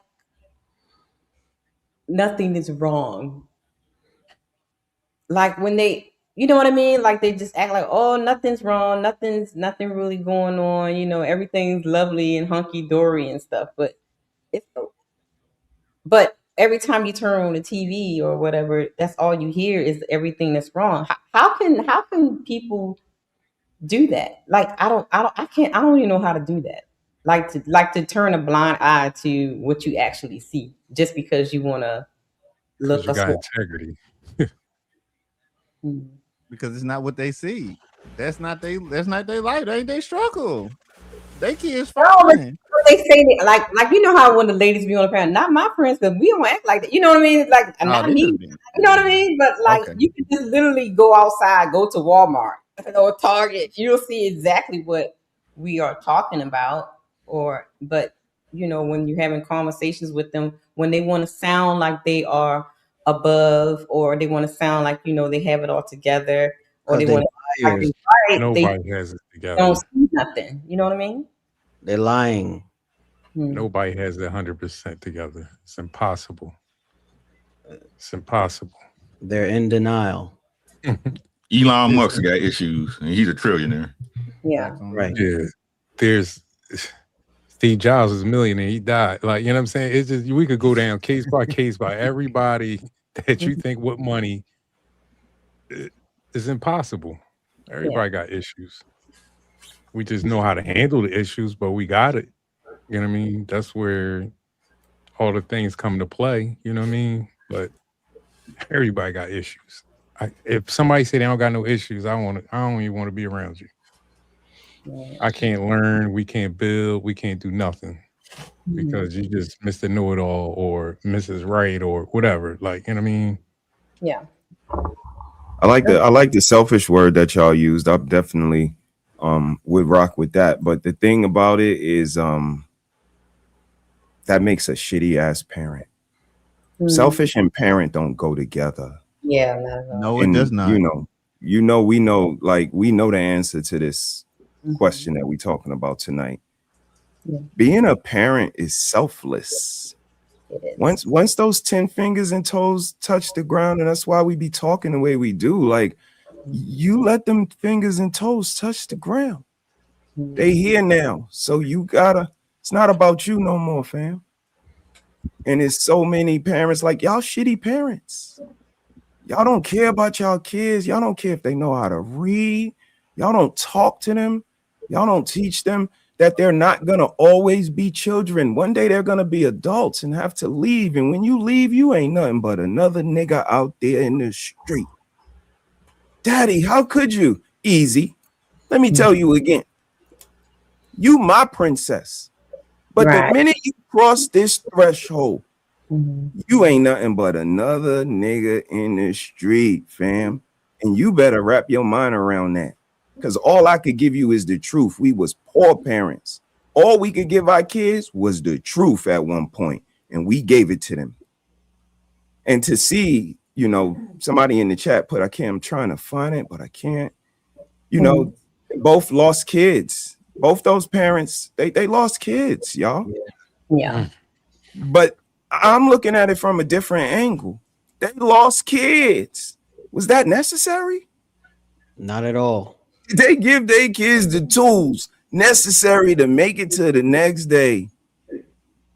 I'm looking at the parents hard, especially when we wave our flag the way we do. Like, we know it's a certain selflessness you gotta have. You gotta want to read to them at night. You gotta want them to have words. Like I said, these kids ain't gonna be able to do none of this stuff if they don't got words. It ain't a dictionary thesaurus in the house. They got them in their phones. I bet you they don't use them. They don't have the words. They go brr, brr, bow, bow, bow.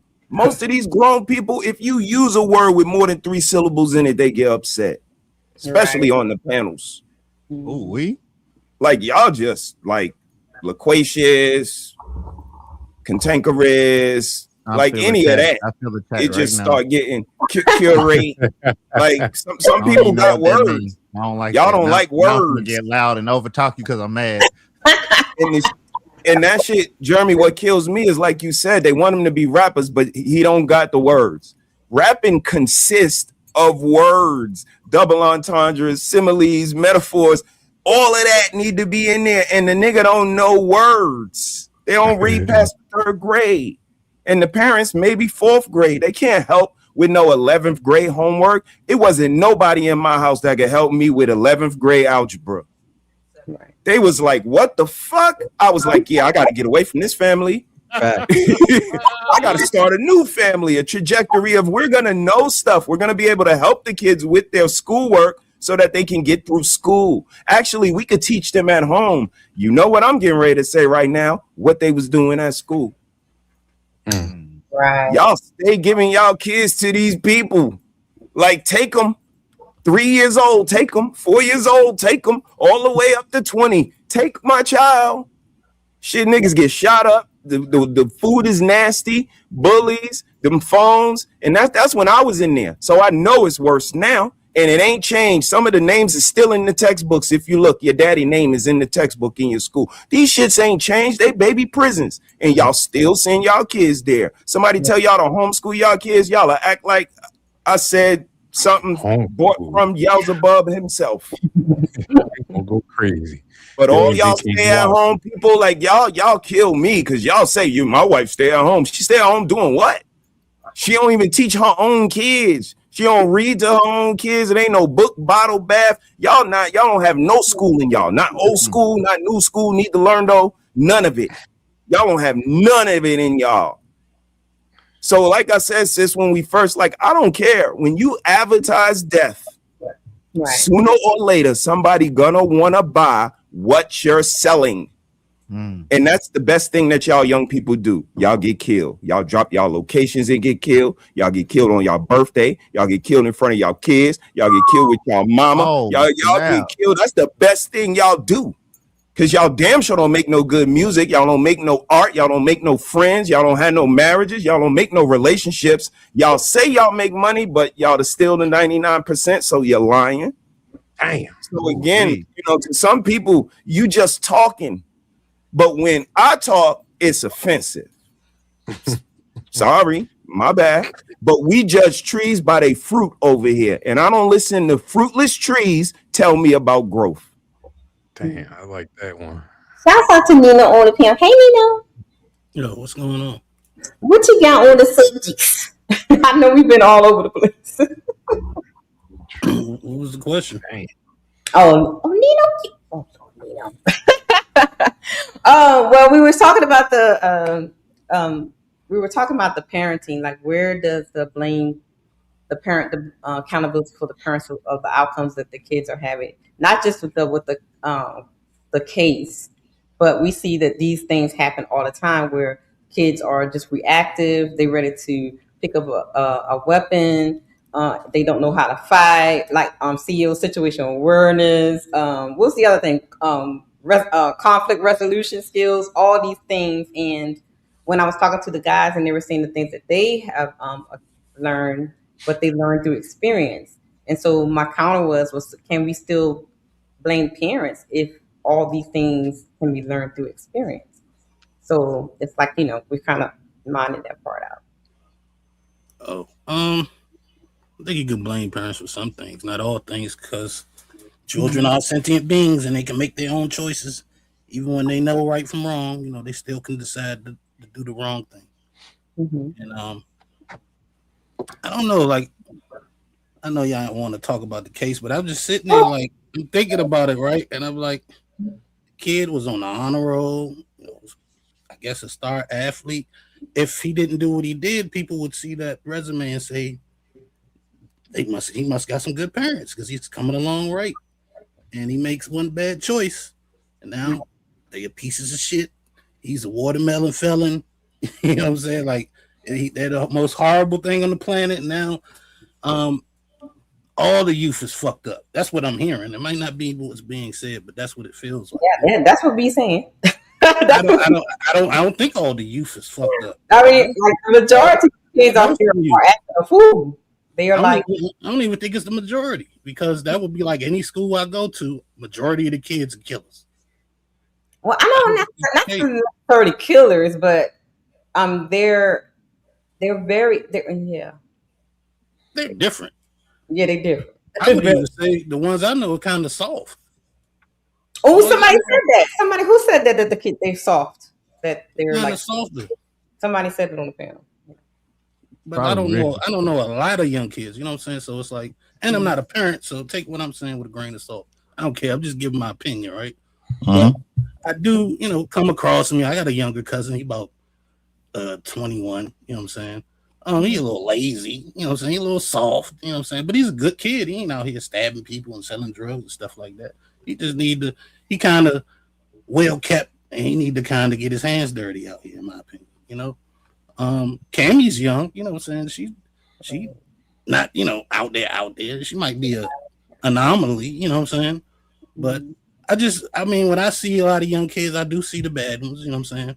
But I remember in my neighborhood, in certain spots, you couldn't walk at night, and now I can walk there and it's no problem. You know what I'm saying? So maybe the neighborhood changed. I don't know. A lot of these kids, they only go outside. You know what I'm saying? Yeah, we said that too. We talked about that too. Like, they have a different.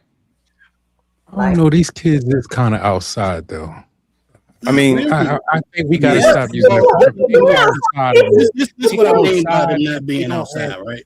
This is what I mean by them not being outside. I remember a time, this is an apartment complex called Oxon Hill Village. It's another park we call Tucker Road in my area.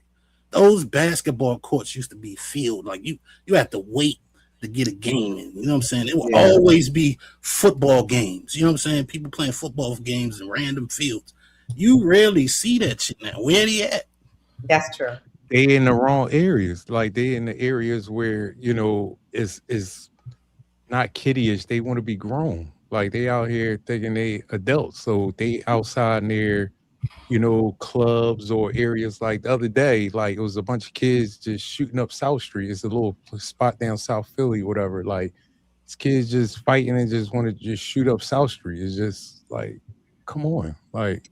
So what is that? What's making them want to do that? But I mean, is South Philly the world? Like everywhere ain't like South Philly. No, I'm just giving out examples. Just no, like but the thing is, if you got to mean? go to like the worst case scenario, that's like me saying the South Side of Chicago is this. But there's other neighborhoods that, you know, are majority or half and half or mixed with some of the black kids. They not like that. I don't think it's a black or white thing. Want to be the music make them want to be tough, because without them feeling like they tough, they nobody. So they want to be somebody. They want to be killers. They want to be like, basically that's what just ended for me. They just want to be. What I'm saying is this, right?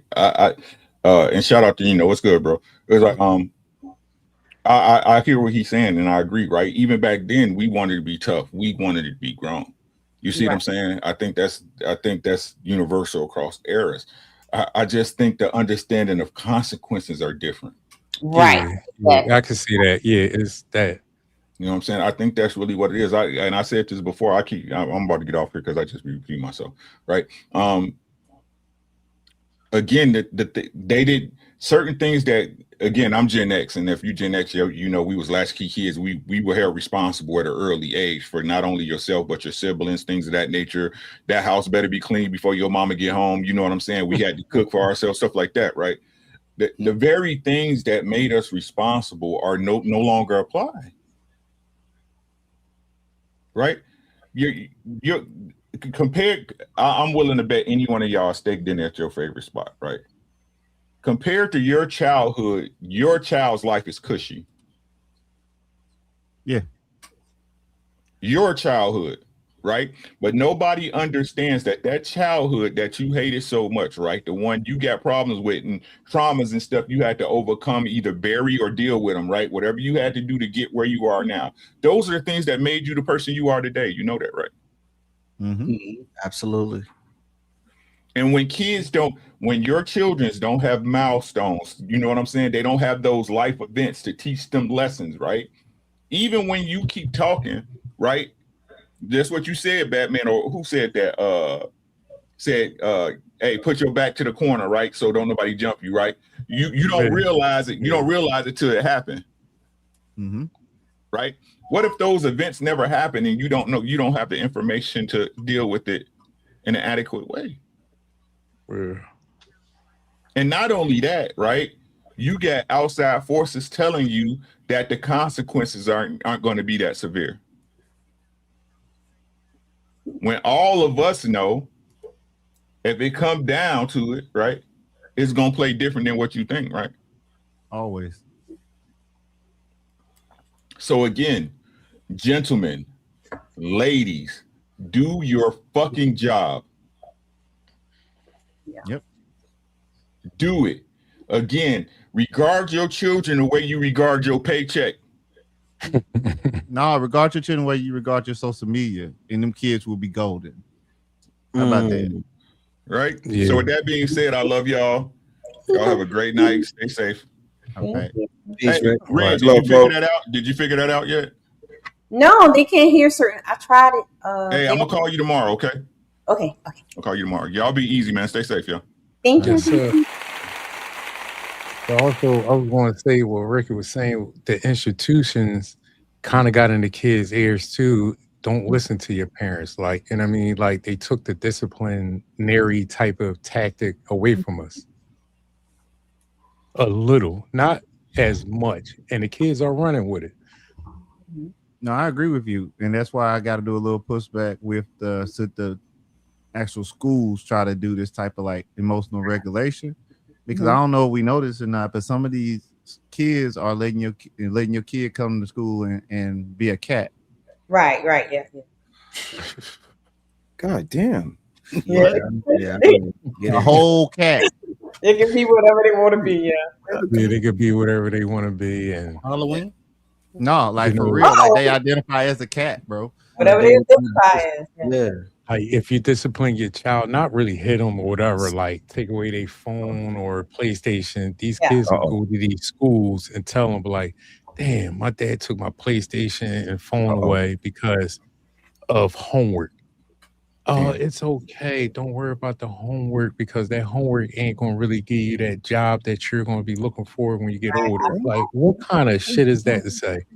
Like, you know what I'm saying? Like, they saying things like this. Because you're never going to use it. I They're mean, not going to use it in real life, something like that. are you So what right? I would Yes, but go ahead, brother. what I would speak to is the power of family and the power of improv. Y'all know what improv is, right? Improvisation, kind of like on the fly. And I think that's a skill that a lot of people lack. Y'all were talking about situational awareness earlier. I think my screen might have did something crazy. But situational awareness, improv, if they had that skill, they may be able to read the situation, read the room, govern themselves accordingly, and then kind of adjust the situation. But lack of improv don't give you the experience. Like families, that's what we do. What would you do if the bully had you up against your locker? Yo, give me your money. All right, go. And that's when the little person will get into action. Like that family gives you the room to do that. It shows you things might come up. You're going to have to adjust on the fly. And if you don't get that, sports is another thing. Like somebody alluded to, the young man was a football player. Like we don't get that. We don't keep that keenness. I've asked this question before, but that situational awareness, knowing where the offline is, knowing where the out of the bounds line is, like all of these things, we lose these things at some point. So, once you put all of those things together, I just see a lack of confidence that comes from not being in these experiences, not going through the trial and error. And it's like Nino alluded to, we not as interactive. The kids are not as going out, like we used to. It was a punishment to stay inside for us. Like inside, and I got to stay. Nah, I'm going back out. And it's like, it's a little different for them. We made it a lot more easier and cushiony, like the fellas was saying, for them to be inside and be less interactive. But that could be a little more problematic because when they get in situations, they don't know how to handle them. Yeah, I agree. I just want to because that this is in the title. I just wanted to give you what the definition is. Cultural Stockholm syndrome is a phrase when people become attached to the worldview of those who historically look down on them and then use it to judge their own people. That is what cultural Stockholm syndrome is, just in case you guys didn't know. I got a question. What you got? Since we all content creators here, and like I said on Monday, like you see this like craziness is happening where the content creators are going at each other, calling each other names, doing streams on each other because they have a difference of opinion on a case that really doesn't affect them, right? In my opinion. And we see this a lot, not just on this case, but on different things. People grip from one side to another. One day they're conservative, next day they're liberal, next day one day they believe in God, the next day they don't believe in God. One day they're feminine, next day they're hyena. Make up your mind, okay? But in this case, as content creators up here, what do you think that what should the black community and content creators stop doing after cases like this? What should we stop doing? Because to me, all of this craziness and bickering and doing weird things and money, doing the streams and stuff for money and all that kind of stuff. And you don't, and sometimes, and you can tell when they're talking, they don't believe what the crap they're saying sometimes. Not just even in this case, but in several things, right? You know what I mean? Like Mr. Let Go was talking crash about MTR, but just last week he was talking the same thing about the women. You know what I mean? That boy was crazy. But in situations like this, I feel like you're feeding into what, people would expect you to do. Well, we know what they're going to do. Because after the verdict, they expected them to crash out. They expected them to do, the marches and do all the crazy things after the verdict and stuff. What should we do after cases like this? when it doesn't go in the more popular favor? Sit down and have an educated conversation about the facts of the case, right? Why? Why should we sit down and have facts talk about it? Why? Well, because a lot of people like to insert what they feel, and they like to insert, I'm gonna use quotations, facts. When it comes to the court of law, it's not about facts. It's about a matter of evidence, right? You have to be able to prove what you're saying happened. You know what I'm saying? So the facts are, as of the recording of this episode, his defense was trash. Yeah. And if his defense was self-defense, then they got it right, because it's no way you could spin that to where it's self-defense, right? You can probably say manslaughter, but it's not self-defense, because like you had new information. I thought it was a shove, then it was a fist fight. Now there's a video. We don't know. It was a fair trial. His defense lost, and that's it. If we're going to have a conversation about the case, let's review the case. Let's get the transcripts and review the case. Yeah. Keep your feelings at home, right? And let's identify where the defense might have went wrong, or where the defense could have took a left instead of the right. So, but what exactly is the goal to even have do that? What's the To have a goal? better To have the conversation? understanding, to have a better understanding of how the court system works, right? We don't know how the court system works by now. No, people don't. People I don't think I'm just saying, like, we don't know by now how it works. Nah, like I don't think No. people understand court outside of either family court or a traffic ticket, right? So did they? Wait, hold on, brother, hold on. In 2026, you trying to tell me that us peoples don't know how the court system work by now? No. Let me say They something. All these don't. college graduates. All these college They graduates. They Okay. don't. I'm gonna also say no too.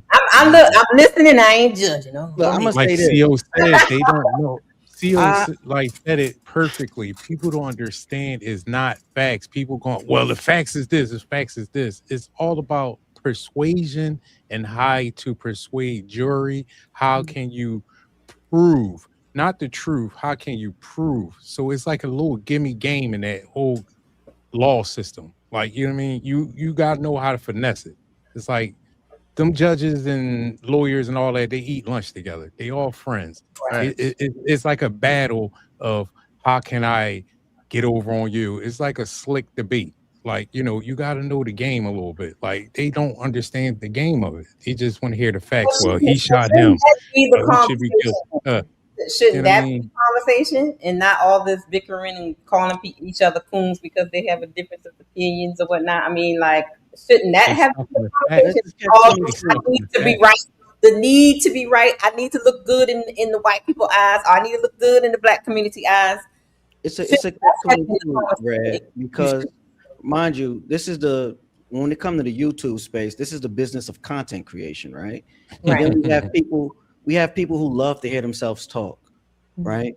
They just want to look good while they saying something, right? They're just making the content, right? The content is trash, right? They're not having the real conversation. It's always I got you moment, or I'm gonna crash out over here, or I'm gonna make this person look bad, or I'm gonna sprinkle a little bit more of this race baiting stuff. We're not having the real conversations. We always, not we, but the people are always inserting what they feel, right? Instead of what's actually happening, right? Yeah, I can't play Monopoly with the trouble rules or the clue rules. I gotta play the Monopoly rules. When we're in court, we have to go by the court rules. You understand what I'm saying? So bump all that how you feel. Let's talk about the facts of the case, not the facts of what happened, the facts of the case. When I say what happened, I mean the incident that led up to it going to court. You understand what I'm saying? Yeah, I get what you're saying. Yeah. That's why in court, no matter what, the defense is always the minority, right? Because they're gonna be talking perfect English using words that you don't understand, right? To put your ass in jail. That's correct. So, Nina, what you think? What should content creators in the Black community stop doing after cases like this? I don't never want to tell nobody what they should stop doing. It's their channel. They pay their money. They can do what they want. I don't mind because it gives me a glimpse of their mind. You know what I'm saying? And a glimpse of how they think. You know what I'm saying? Or how they act. Because some people is just acting. You know what I'm saying? They don't really believe the shit they saying. And at least you know what they are. You know what I'm saying? So if they don't do it, now they in hiding and you're not aware. You know? Right. So that's just my take. I don't believe in telling people to stop doing. People gonna do what they want to do. They pay for their YouTube and StreamYard just like I do. So. All right, Jeremy, what you think we should stop doing? I also don't believe that you should tell people what they can and can't put on YouTube if they have their own channel. I do think it becomes a bit advantageous when you don't vet people properly and then have them on a panel and expect for them to act correctly. I think you should know what type of people you have, and I think you should be willing to do whatever you need to do to ensure that your channel is still going to be able to portray whatever that theme is, right? So if you have a channel where you let everybody talk and you have different points of views and it's there for like a Clash of the Titan type thing, then you need to get some different opposing viewpoints. But if you're actually like a law channel or a discussion based channel or blueprints to a man's thought type thing, you don't want to have too many wild emotional people on there because you're not going to be able to draw out the conversation, right? Because this panel in particular, if we're just going to use the one we own, we always tend to lead into the next subject that you already had lined up, but you catered it that way, right? Yeah. You don't have people that's acting out and going crazy, right? And I think you just need to know other content creators. You need to understand what their brand is. What did Frank Lucas say to the guy? I don't care what you call it, but if you cutting it, that's not blue magic. I stand behind that. Just like nobody know who the manager of General Mills is. I endorse that. And that's what you got to do with your own content. You got to endorse that. If it's blue magic, if it's blueprint to a man's thoughts, then I stand behind that. I endorse that. And trademark coming soon. Damn. Shizzy, you want to add something to what you have already said, or we'll give it to both? No, everybody's kind of breaking it down though. Like when Nino saying, you really can't tell nobody what to do or not to do, and without those people, it won't have us to tell the other people that are watching, be careful and things like that, listen and be educated. Like I always say, you need these people, man. You need these people, and you need other people like us to correct it. Hold that right there, brother. You just walked right into my. I love you. I'm always walking into something. Go ahead, bro. Shout out to the fellas. I agree with the fellas. Nino as well. You can't tell them. They're gonna do it they're gonna go even harder. But take note. Take note to the way they move, to how fast they move, how all of those things are just things to put in your toolbox and cater your integrity, cater your journalism a little bit different. I mean, it's just those two words, that journalistic integrity, and that's why I'm not jacking it like Trent would say. Shout out to my bro. All this college that people went to, all this high school that they say they graduated from, like civil class, like just civil, what is it, social government, civil law, and then you get to college and you get, if you want to know, you would know. You got these little things in there.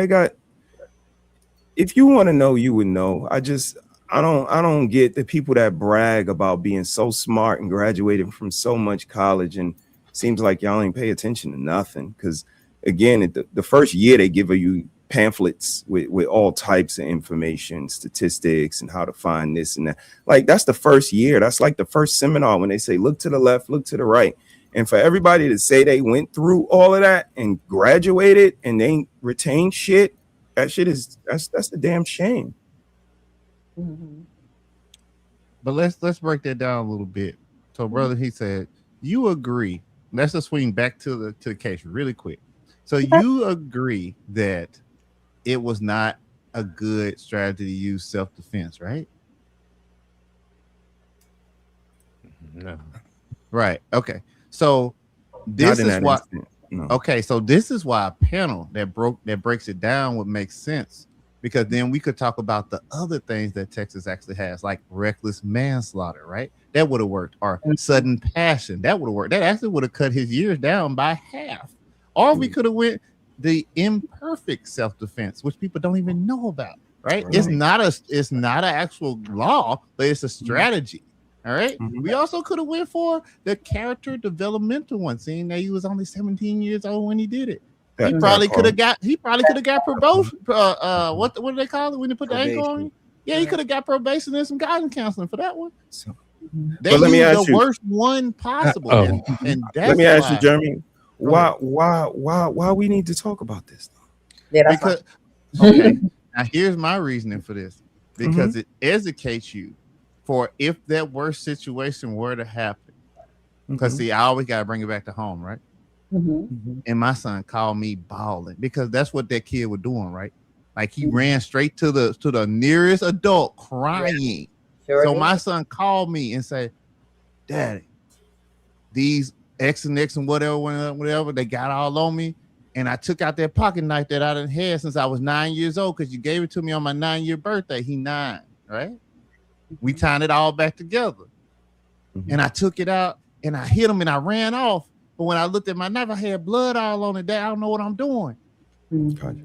If I had not had all that silver stuff, but let's say I followed Red and she had a panel, and I saw some brothers that I trusted because over the panel they have established they ain't there for no peacocking, right? Right. And they broke it down, and they also broke down how it's better to get an actual lawyer that's in the city, that's actually good at that, than to go out and get an activist or somebody that's from another town and bring them into a small town. If we had those type of conversations, then maybe, just maybe, I wouldn't have went for an activist. Maybe when I heard that they were going to use that defense, I would have said, that's bull. We're not using that one. Find something else. When my lawyer, who's supposed to be on my side, comes to me with a sweetheart deal, and it's not really a sweetheart deal for me, but for him, then I can reject that because I was actually able to gather some information from a panel of people I don't necessarily know, but I trust. Okay. Because of that branding. I endorse it. I stand behind it. I got you. Did the lawyers came to them or they choose the lawyers? I think he had a public defender, so distinction. The activist guy was the first person that was involved with them, like when it first happened and stuff like that. The judge appointed that lawyer to them. So at that point, nobody wanted to like help step up. Like everybody just want to be a part of this little situation. Not a little situation. I don't mean to say that, but I'm just saying in this situation. Right. And they heard black and white and they got excited. Activate their pockets or activate them phone calls or activate and reach out to all the activist friends, all the Big Willie friends, and provided a good lawyer for this kid. Did that's what y'all telling me? We about to go down the rabbit hole. We're not doing it. We're not doing it. Check this out. out. We're not telling you that. We're not doing it. Going down the rabbit hole. How many people on the panel saw the Samuel L. Jackson and Matthew McConaughey movie A Time to Kill? Time to Kill, yep. That's what I was trying to get to, and it was another movie too. Now, let's focus on A Time to Kill for a quick second. Just flare. Right? It's a black and white thing, and he did the important thing when the NAACP tried to push they out of town lawyers. He stuck with the white guy, that was from the town. And he said, you're one of them. I need you to convince them, right, that I wasn't in my right mind. Mm-hmm. Right? Because he wasn't. Egregious stuff happened to his daughter, right? And he beat the case, right? Even though they tried to suppress certain details, which led up to him doing that, right? The fact that those details got out to the jury in court, right? He was able to win the case. You feel what I'm saying? And he shot them in cold blood. Sometimes that works, and sometimes it doesn't. Right. But let's wrap it into reality, because somebody said that these defensive lawyers and the prosecutors, they have lunch together, right? Yeah, they all know each other. So wouldn't it make more sense to where if you could convince the person who is supporting you that you're not guilty while they're sitting down at lunch having this chili they done had for the third time? That would be a good thing if that lawyer was actually on your side. Right. So you only got to win one person over versus everybody. Right. So in this case, it wasn't no friends in the industry. It wasn't no friends. Everybody was like, no, we about to ring you because you killed one of my friends' son. Mm-hmm. It's Texas. Exactly. Y'all got to think about this too, right? Metcalf, I believe he was a football player as well, right? Crazy. Linebacker. Why would right? you do that? You know what's important in Texas? Football. Right? Football's God. Right? Check this out. Football, right? He was, I guess, one of their all-stars or whatever. What the college got now? Right. NHL deals. Hey, look, they be betting on the football on the high school football games. Baby. Right. Look.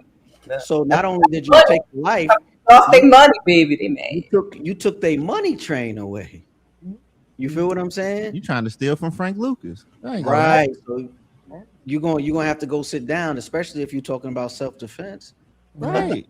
Go sit down, brother. That's what it is. You got to give us something so that we can make him a martyr. And doing that, don't get that. But if we say it was in a passing of a moment and he went insane for a little while, and you made it seem as like somebody already said, it's not about the truth. It's about how you paint the picture, man. Mm-hmm. Exactly. You got to give them something. Mm-hmm. And I think that's what the whole thing was missed. And I think that's what we're missing on these panels too. Like everybody is so gung-ho about it's racist, white, black, all of that. No. It was bigger than that. It's bigger than rap. Right. He already broke it down just a little bit. Brother, he's been breaking it down. Now what are we talking about? So I did a clip with Ali and that boy again. Can we review it before I let y'all go? Because I think it's very interesting because it goes into the first part I was talking about. Because this case has brought out again the cultural Stockholm syndrome in our community. Got question. Do you think, well, I'll say it like this, why do some Black people show more compassion for the other races outside their community? Why do Black people show more compassion and understanding and for other races outside of their community? What y'all think? Because they've been socially programmed to believe that niggas ain't shit. Mm-hmm. Right? It don't matter that young boy was a good student, an athlete himself. The fact is, he crashed out just like any old other nigga. You feel me? So they've been already programmed that he's the bad guy. So that's what I think. Okay. Because the white man water tastes sweeter. The white man ice is colder. That's why. They glass got the frost on it. They got the frosted glass. You know, they smell like lemons when it rains. That type stuff. You know, sis? I don't know that I'm not programmed that way.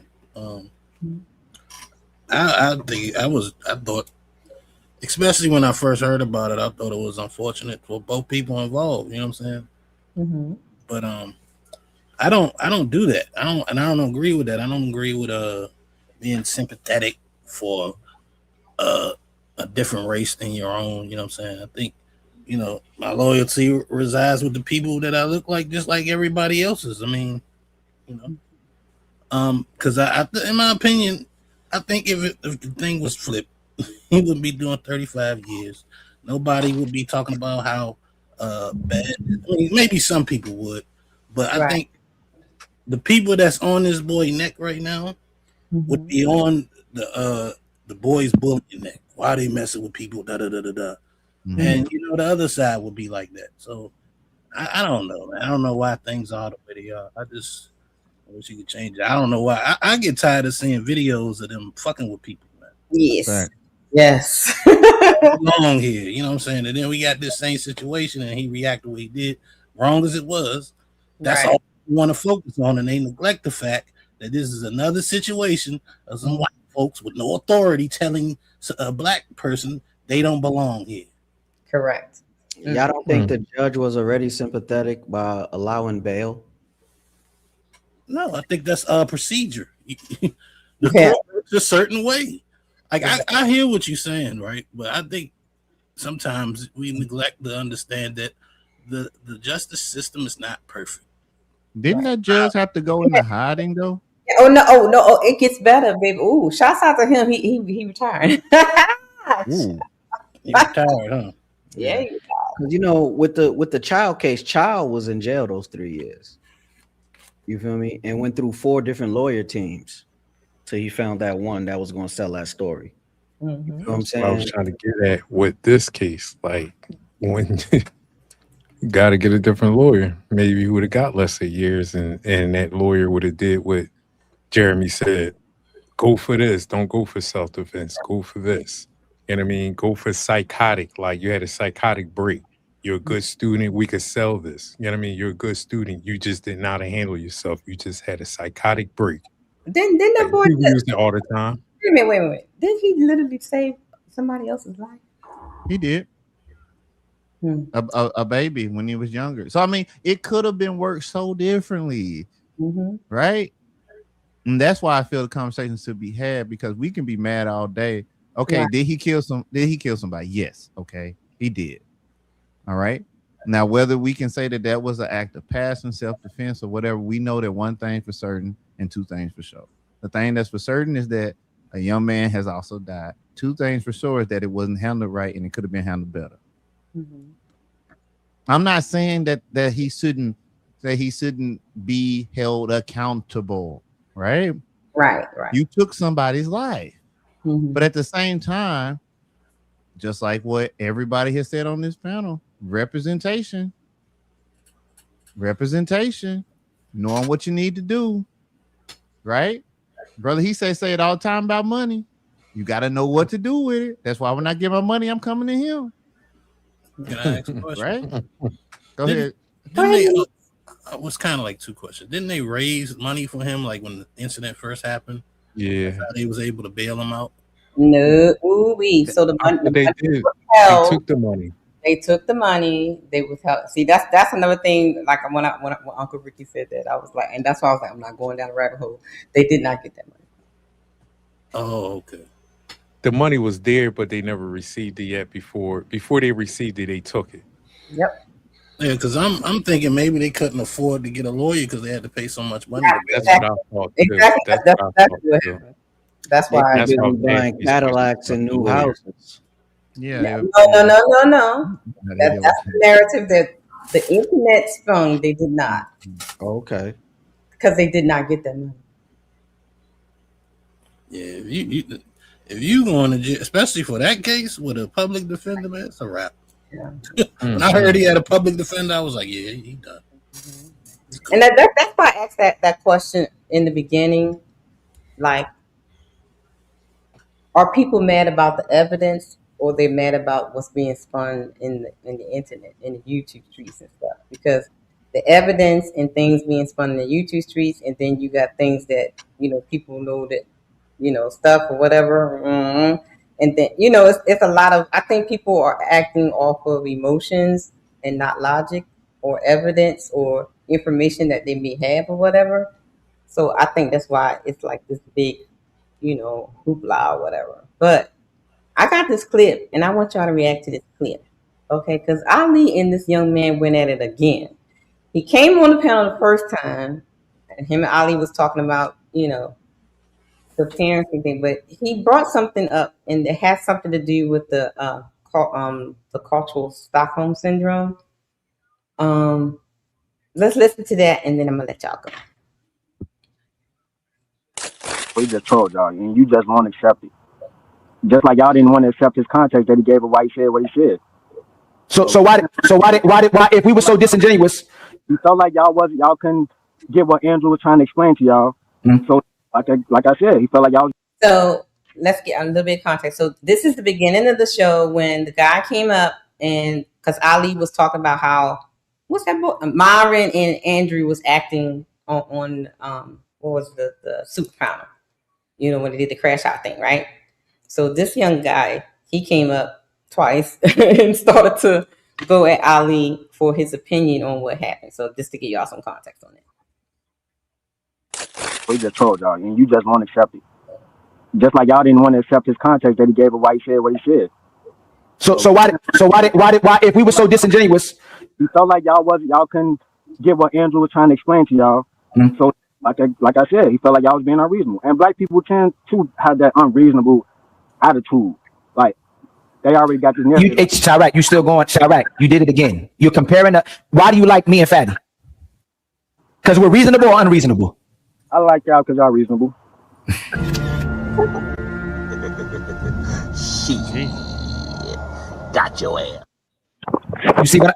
So because you like Myron, because Myron demonstrated the type of behaviors that you do like, or that he has more clout than us, you claim that we were being unreasonable when we were having a civil conversation with Andrew, where Andrew didn't act nowhere near like Myron did. He was having a civil conversation, but Myron decided to come on the panel to look good to a white man and to the people who like black people being disrespected, and he disrespected. Let me land, please. If you're asking black people to be respectful and have a civil discourse, just because you don't agree with them doesn't mean you become unreasonable. He tried to use the fact the channel supremacy or contents creator supremacy instead of having the conversation, because we are known to have the conversation. We don't do this with nobody. The only time people get kicked off our channels or where they no longer can come to our channels is when they're being unreasonable. There's nothing wrong with disagreeing, especially when people can be reasonable. Okay, that's fair. That's fair to say. I ain't got no argument, no pushback with you, right, brother. Then we cool, man. If that's your only pushback, you have to concede to the fact that Myron disrespected the entire panel. Andrew didn't. A white man was able to have a conversation with black people. Myron wasn't, and he's black. Let me finish. Myron's family is Sudanese. He's Sudanese. He's a foreigner, or he's a first generation foreigner, and he disrespected a foreigner that was on our show as well too. So it would mean he would disrespect his parents as well too. He disrespected everybody he claims to not be, but he demonstrated the nigga behavior that he's against. That right there. Questions, comments, and concerns. I don't think nobody could have said it better. And, Alkin Ali, sometimes he get it right. When he get it right, he get it real right. And this one of the times where he got it real right, in my opinion. The way he was able to tie that up and make it make sense. Mm-hmm. I mean, even to Bravo's credit, like he was stuck. The filibuster worked. Mm-hmm. Right? Because that's Ali's style. He filibusters, right? But this filibuster was solid because it did bring some very straightforward facts that you cannot dispute. Now, did he know that he was from Sudan? Probably not. I mean, who, him? Yeah, I mean, not him, but Myron. Did he know that? Did he know that Myron from Fresh and Fit was actually from Sudan? Did he know that? The guy on the screen, right? Yes, he said he been following Myron for years. Okay, so if he know that, then he knows that once that hook gets dropped, it ain't much, no wiggling on that. Like that was a solid catch. Mm-hmm. Like anybody that has been following them for a little while knows of the story. They also know his actual like police quote unquote background, right? So he should know how he has a higher standard because of the job that he had. He could have went deeper. He could have went in. He could have really said, he's supposed to have been a person that upheld the law, right? He's supposed to have a certain standard, and he's not exhibiting that, right? So he really cut him some slack. I think he did good, honestly, for that, because the tie-ups were perfect. Anybody else? Yeah, I just want to say this is an example of somebody that he kind of doing what the Republicans do. Like top heads to say something and then everybody, all the little minions will regurgitate the same shit. Mm-hmm. You know what I'm saying? Because they think that's the argument. He ain't formulating his own opinion. He just regurgitated what Andrew said and what Myron said. And it's like teamship at its best. You know what I'm saying? That's my team. This is what they say. So I'm gonna present this argument. I'm gonna just agree with them because evidently you like them more than you like Ali and Fatty. Mm-hmm. So he just picked his sides and he regurgitated the same BS they were saying. Anybody else before I hit the play button? All right, let's go. I just think he was trolling. I know. No. Hey, fam. If me and Fatty did that on Andrew's show and Myron's show, you would say we were being disrespectful. It's because it's Myron. You're going to say he's trolling. If me and Fatty, if let me finish. If he's a civil person, if he's a good debater, if he's the more knowledgeable and experienced person, you don't go on a show trolling people who didn't disrespect you. I get if he trolls people who disrespects him, but you're justifying these people who are supposed to be great debaters with trolling because they didn't want to have the logical conversation once somebody caught him in a hypocrisy or contradiction. That's what happened. Bro, like Andrew said, bro, he holds himself to the same standard he holds everyone else, even if he violates it. That's the part that y'all just can't see. So he became a hypocrite on our show. He disrespected us. We didn't. If do you Andrew and wait a minute, I'm confused. What? Y'all understood what he said? No. Nah, I was confused. I don't know who they're talking about because I will say Andrew Wilson wasn't really disrespectful. Right. Myron was. Andrew was disingenuous when Fatty said, or was it, I don't know, one of the Untouchables said, is he chimping out right now? Andrew should have said yes. So Andrew in that moment lost credibility right there. Yeah, he did. Yeah, and I think like when Rosa said, Andrew, are you laughing with this, something like that? And he, was like, it's funny. Like, yeah, that was crazy. Andrew and Myron, let me finish. Andrew and Myron, I know for a fact, believe in respecting people and being righteous. Myron was disrespectful to us on our show. And he insulted black people and he insulted foreigners when he was on our show. So it's one thing. Let me finish. He called him retarded for being a foreigner. And he said he didn't know anything because he was fat. So he talked about fat people. He talked about my IQ and he talked about niggas when he was on the show and he disrespected foreigners. Nobody disrespected him. And it was inexcusable. It's inexcusable. And if he wants niggas to have better behaviors, then the nigga need to practice better behaviors as well too. If niggas need to be respectful, then that nigga need to be respectful. Yeah, he kind of really went off. No, but Myron went off at the moment when Taz said, "I don't like you." Right. Like you ain't peeped that. Like I don't like you. He was like, "What?" That's when he. Okay. Okay, Shiz. Wait a minute. So if I say I don't like you, you're supposed to call me monkeys and niggers and. No, Lord, just really? giving out. I mean, because that's what he's saying. Damn. If that's what I'm trying to figure out when you're gonna slide for Jesus. I'm just repeating what he That's said. a fact. I'm still waiting on everybody to slide for Jesus. Right? Ain't nobody. I don't think he was justifying it though. I think he was just saying what happened.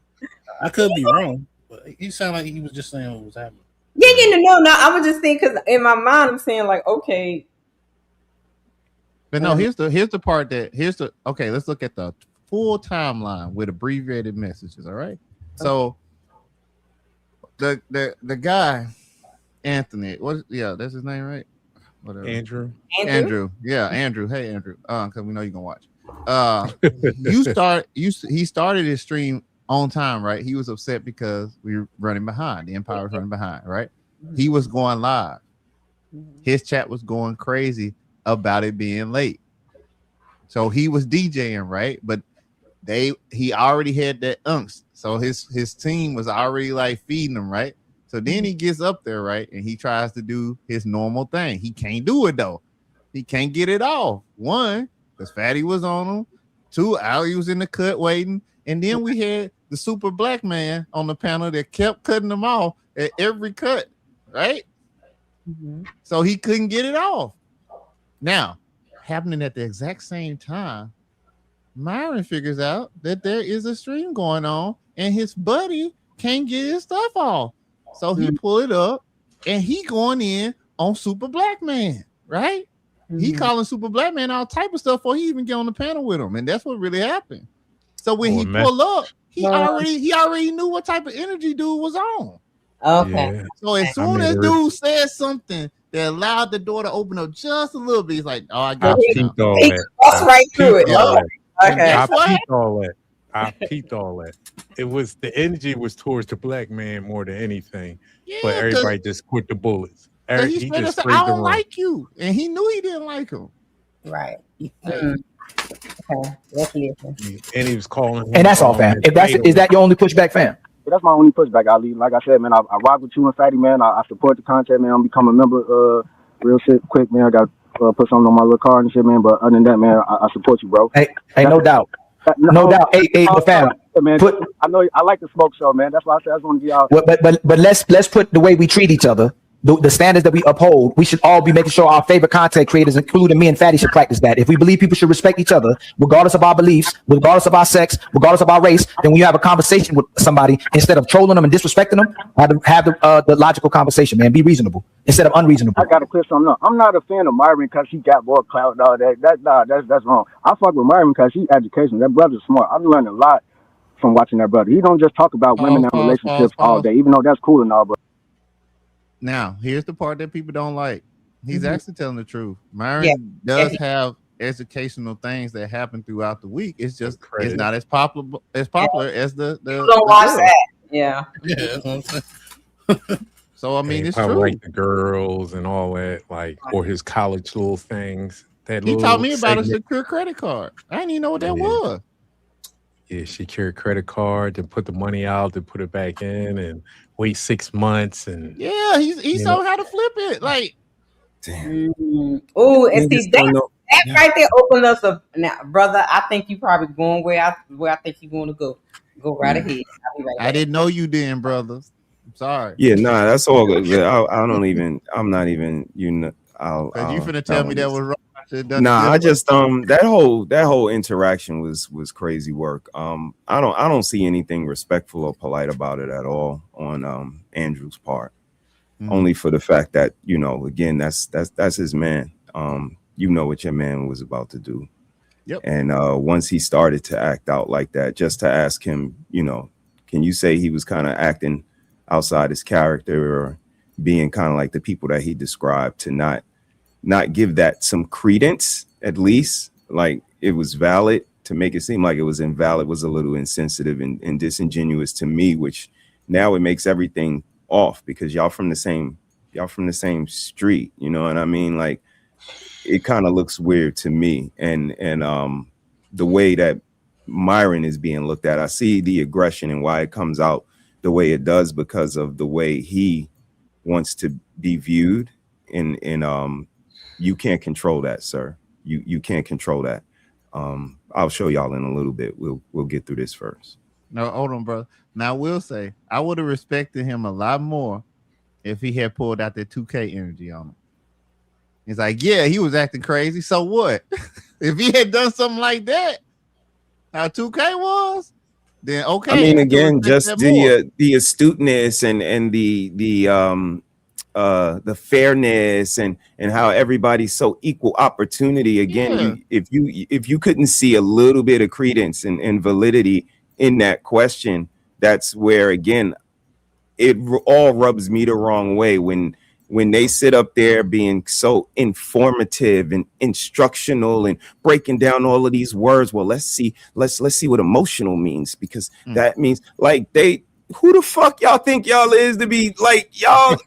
They have zero moral compass to be telling somebody about how to act, and for people to sit there and listen to them and like now you're taking it in and he kind of maybe get the fuck out of here with that shit. That's where I get off the train at. They have the audacity to act like they have the moral ground to say anything to anybody. Who has white people got along with ever in history? I hate to take it there, but I mean, do your Googles. Again, all of y'all say y'all so smart and all of that. Fuck history. Go to the past. So, you know, like I said, that shit is all performative. A lot of the shit that y'all do is performative, but Myron particularly, he's doing that for a reason, and he's not going to get the results he get. Matter of fact, sis, we'll put that right back up. This is Myron to me, man. Can I make this interesting? Can I make this interesting real quick? Myron, you were in MySpace the other day, and I said, you know, you're doing a great job calling it these Jews, but you know, if we take this country back, we want it for white folks. And would you go home? And you said, I was born here and I'm not going anywhere. And this is where I think the problem is with working with non-whites is that once you think you help us, that you're just going to stay in our country. Do you still stand with that answer? Bro, you look, man, I know you're trying to get a clippable moment here for your. No, it's the truth, man. This is the issue with whites working with non-whites. We're over here talking about a problem, then you bring it right back into, you know, this whole white thing. Like, dude, shut the fuck up. Oh, like you was doing the other day when people were trying to have an intelligent conversation and you kept bringing it down to the gutter. This whole white thing is what built this country, Myron. Shut the fuck up, dude. Hey, you fucking sand. You sand nigger. Oh, you're a nigga too. Oh, wow. Somebody call the police. Getting A-Rap money. He's a nigga too. So again, y'all keep letting these niggas perform for y'all and, you know, be as naive as you want to be. But I'm gonna wave my flag unapologetically. A lot of y'all need to get out the house. Y'all need to do y'all Googles. Y'all need to get some frame of reference. Again, I've been 35. You ain't never been 50. You ain't see Michael Jackson when he actually did the moonwalk, when his hair actually burnt up. You getting all of this shit from the internet. Yeah. Some of us lived through all of this shit, seen all this shit before, and the game don't change, but the players do. Pretty much red pill. The game don't change, but the players do. So again, I know I come off a little unique, and I'm not a easy drink of water to swallow. Pause. Yeah, you're but I'm gonna keep pouring though. I'm gonna keep pouring. The world of how these women think and move. I rock with your show because y'all kind of highlight these women's thoughts live on air, so we can already see what we knowing, and it's kind of entertaining. But see, this is one of his minions. Like this shit starts looking like a cult. Everything just starts looking like a cult to a certain eye. Yeah, these niggas is charismatic, you know, your leader and all of that. But these niggas is clowns. They got to the internet first because a lot of us was outside actually doing shit. In the pandemic, yeah, we all had to go to the computer then. They just got there first, maybe 10 years or something. They put in a lot of work. Yeah, they did a lot. But the bigger the numbers, y'all look crazy. Mad at black people, mad at everybody, except yourself for not going outside and meeting people. You ain't never gonna meet as many people that was on your college campus if you went to college. Some of y'all be promoting niggas not to go to college. It's 20,000 girls on that campus. You gonna choose from the 200 in your office building. The 10 on your block. Oh, she got a fat ass. My bad. How that's working out for you? This shit, it's not hard answers to the test questions. But in school, they give you the lesson and then they give you the test. That ain't how life works. When you get older, you get the test first and then you get the lessons after. That's a fact. Y'all will catch on soon. I rock with mine because he's educational, bro. He's diverse in the content that he puts out. Yes, sir. Hey, my brother, Shiraq, is majority of black people criminals? I was a majority, let me say, out of 100%, I think 60% want to go the wrong way. And that's the problem that I have with the black community. Shiraq, less than 1% of black people engage in crimes, fam. Look what you letting people put in your brain. You just believe in and feeling that. No. Shiraq. You from Chicago, obviously, right? Yeah. It's more of a city that's known for being violent, right? But less than 1% of black people engage in that type of violence or homicide. Shiraq, fam. You are letting people create a narrative about black people when less than 1% of those black people engage in those type of acts. No. Can you concede? Can you concede? No. Shiraq. That's not the point. Please don't move, family. You believe that 60% of black people engage in those acts. That's what you just said. Yeah, I do. And you were wrong. I don't see it that way, Ali. But it's so. What do you do with that, gentlemen? When you talk to somebody and walk it down like that and say you were wrong and their answer is I don't see it like that, how do you handle that? He need to lead a block. I tell him hit the road, outside the hood. And You gotta don't take him come outside back the hood. no more, no more. No. I do. You must be Ray Charles out here. For someone like him, the world is the block. And he That bees on the couch. trap. That lounge. His name Chirac. Of course he believed that. Mm. Chirac got Johnny that Bravo. name. We started calling Chicago that because when they was the leader in the murder rate, right? Mm-hmm. So it makes Yeah, sense. 1 year it was the same as Iraq 1 year. So, so of course he believed that. It's his Now, name. see, we could be real ugly, but we not that type of panel because I could definitely start talking about According to his name, things. he's a violent womanizer. Yeah, Johnny Bravo, that big blonde head dude. Right? That So of big course he blonde believed head that. boy. Yep. Of course he highlight Ali holding out the women. Of course, holding women accountable. Of course he mama. See the violence. It's in his name, bro. So let me ask y'all this last one before sis take it back. When somebody has this back and forth like this and they walk it down and he says to him, you know, you thought this way and you were wrong, and his rebuttal is I don't see it like that. Do you think people challenge their thought process? Like they say, yo, I thought about this, I walked it down, and then we come to the conclusion you were wrong. Do you think they look at themselves and look at their thought process and say, maybe I need to, or do they do something different? I think after they get off the internet. I think him after he got off the internet and probably sat back and thought about it. Hopefully, I'm hoping this brother did that, because right now, while he's on the internet live with him, he want to stand where he's staying at. Like, I know, like, what, 60% Chirac. Like, I see people get murdered, but as him getting offline, him sitting back and looking, probably doing some research, and probably look like, wow, because he got that iPhone. I know he's gonna Google it, ChatGPT. Like, you know what I'm saying? I know. Like, I don't even think it's that deep. I don't think he's gonna do all that. I think it's just ego. He's not about the backpedal on a live. You know what I'm saying? I He said probably not on the live. agree I with him, said but not on the live. I agree with that part. What you said, he definitely not gonna. But I think right now, like at that moment, he knows what it is. But just like what Andrew Wilson did. You know what I'm saying? He knew Myron was chimping out, but he's not gonna say that. You know what I'm And saying? he was laughing. Like, that Yeah. was the crazy part. It was He a was trying to fake pull laugh, though. Fantastic. And he was trying to pull Fantastic in on the DL. He like, hey, Fantastic, was you laughing? Like, he tried to do one of them tactics. Like, well, one of your guys was laughing. Like, I peeped all that. Like, Fantastic was not laughing for that reason. yeah. He tried to use him as that tactic. Like, oh, one of your guys was laughing. Like, he shut him right down. Like, chill. I wasn't laughing for that. Like, keeping it all the way 100. When Myron do that, it's always funny, right? Problem is, it was done on the Untouchable panel, right? We even got the clip of him crashing out again, right? Yeah, You know what I'm and he saying? played it too. Right? so when Andrew said it was funny, yeah, it was funny. You know what I'm saying? But it was funny, but yet disrespectful because you were a guest. So what part of being called a monkey and a nigger is funny?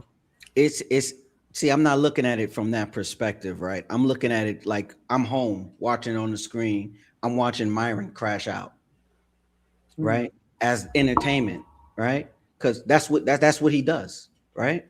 Okay. It's funny, right? But we're having a serious conversation. It's not funny. It becomes disrespectful. You feel what I'm saying?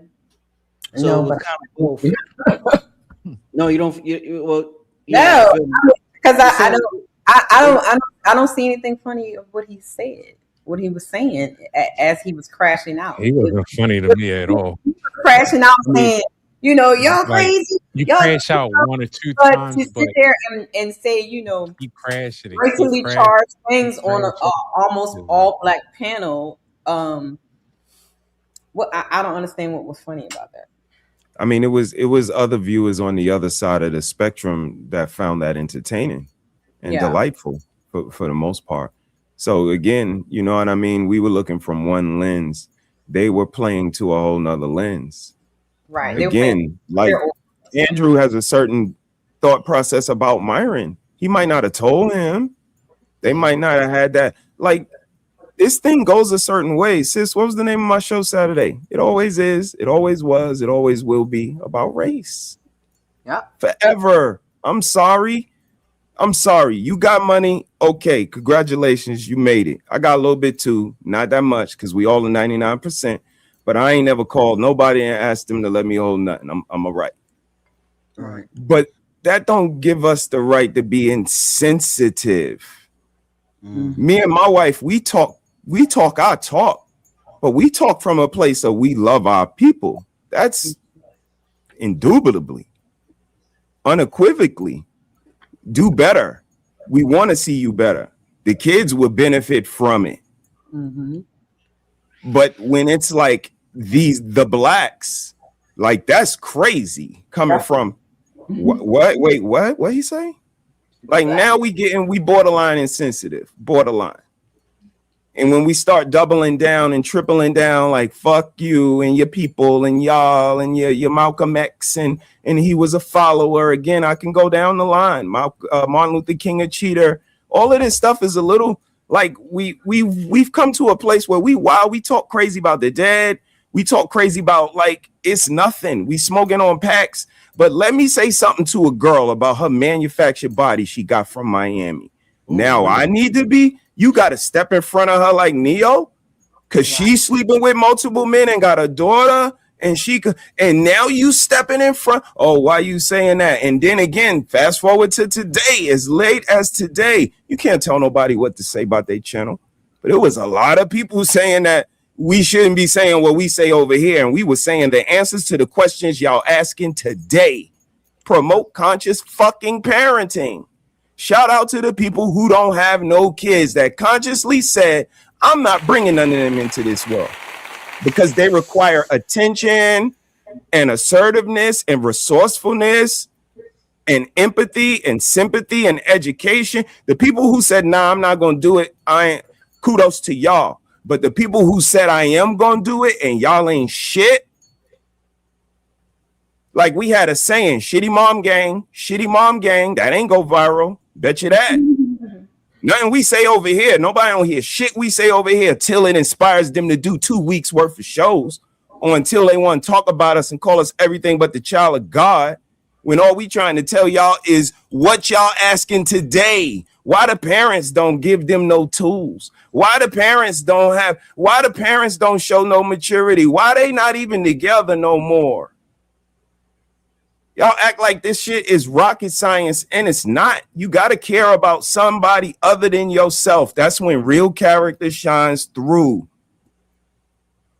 And then the rest is reciprocation. If you don't have that in no relationship, you ain't got no relationship. And it's that simple. And what Andrew and them displayed was that loyalty, even in the negative sense. This is their people. They used to call you a ninja lover just for doing something good for a black person. They'll hang another Christian from a tree in a minute, and they're a Christian too. And this is the people we talking about. Oh, I lived in an all-white town too. They wasn't as nice to me as they was to Ricky. I'm gonna be honest with y'all. One year I made $14,000 in a year. They wasn't trying to give me no work. And I went back to coach my old school's basketball team. I was leading men for $14,000 in a year. And again, I wasn't met with the pleasantries Ricky was met with. It was a lot of insensitivity. It was a lot of doors slammed in my face. So I got to see something a little bit different. So it just brings the conversation full circle that you're gonna get all types of people, but judgment is gonna be your determining factor. You got to judge people, and you could keep judging them on the content of their character and not the skin and all of that. I'm not mad at none of that, but eventually reality sets in, and people are who they are. And when they show us shit like Andrew and Amu, what is his name? Adu Foodle or whatever the fuck his name is. Come on, man. Who that? Who you talking about? Who you talking about, brother? Who you talking about, Byron? Jafar. Yeah, no, I mean, I think it's like I'm a rule foodle or some shit like that. Like you gotta see people for what they are and govern yourself accordingly. And like always, protect yourself at all times, y'all. For real. That's terrible, brother. That was terrible. Here we go. It's only a few more minutes, y'all. So do you? So look, is that Chirac? Chirac, slow down, fam. Slow down, fam. If I said 80% of white people commit crimes, and I found out that only less than 1% of them committed, and I said I don't feel that way, do I have a bias towards being negative towards my own people or towards white people? You can say that. You have a bias towards your own people, fam. A negative one.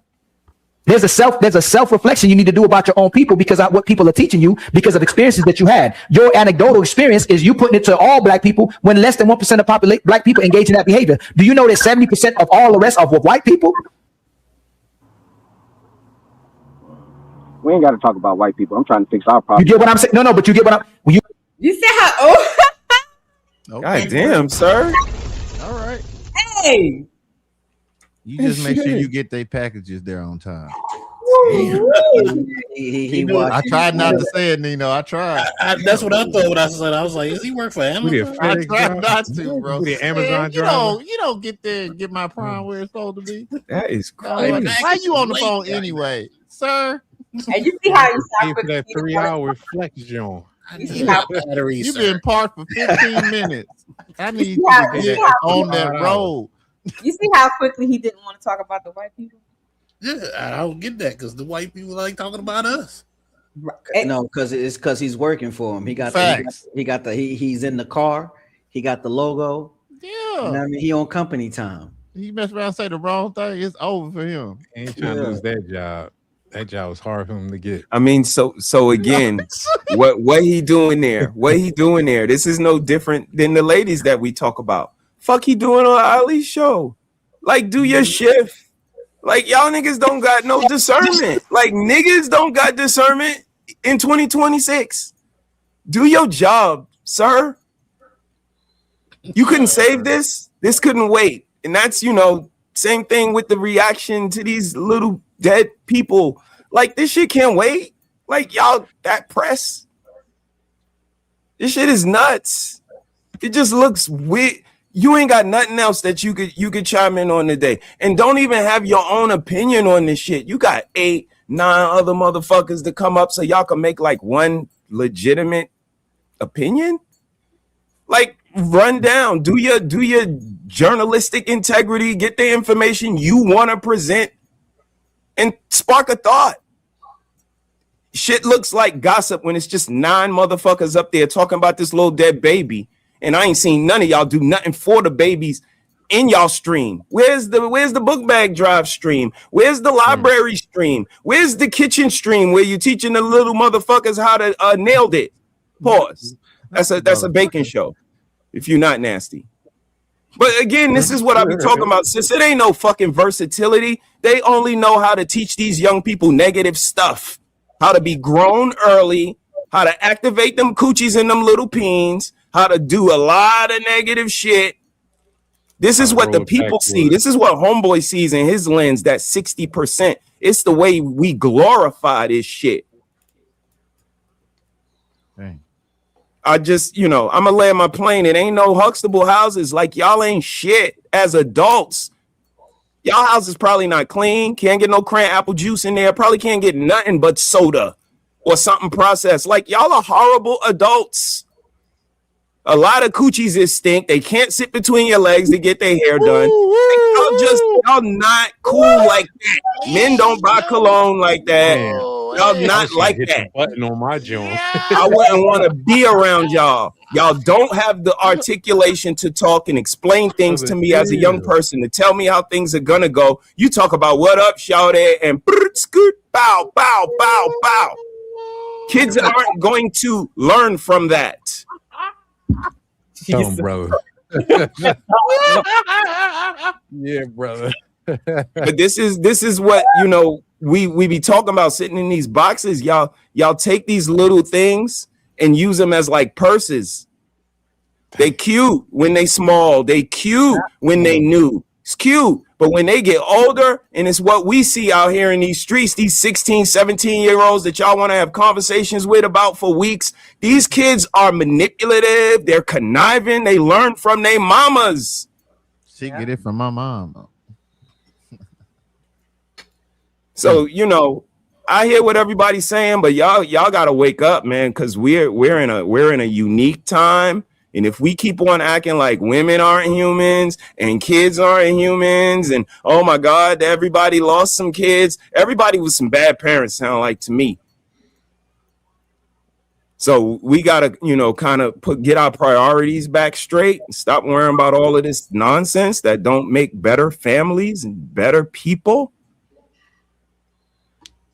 And I land my plane there. I got to get up early tomorrow, sis. I love y'all. No, you too. Thank y'all for letting me be crazy. Brother, I got one question for everybody. Yeah, sure, sis. Sure.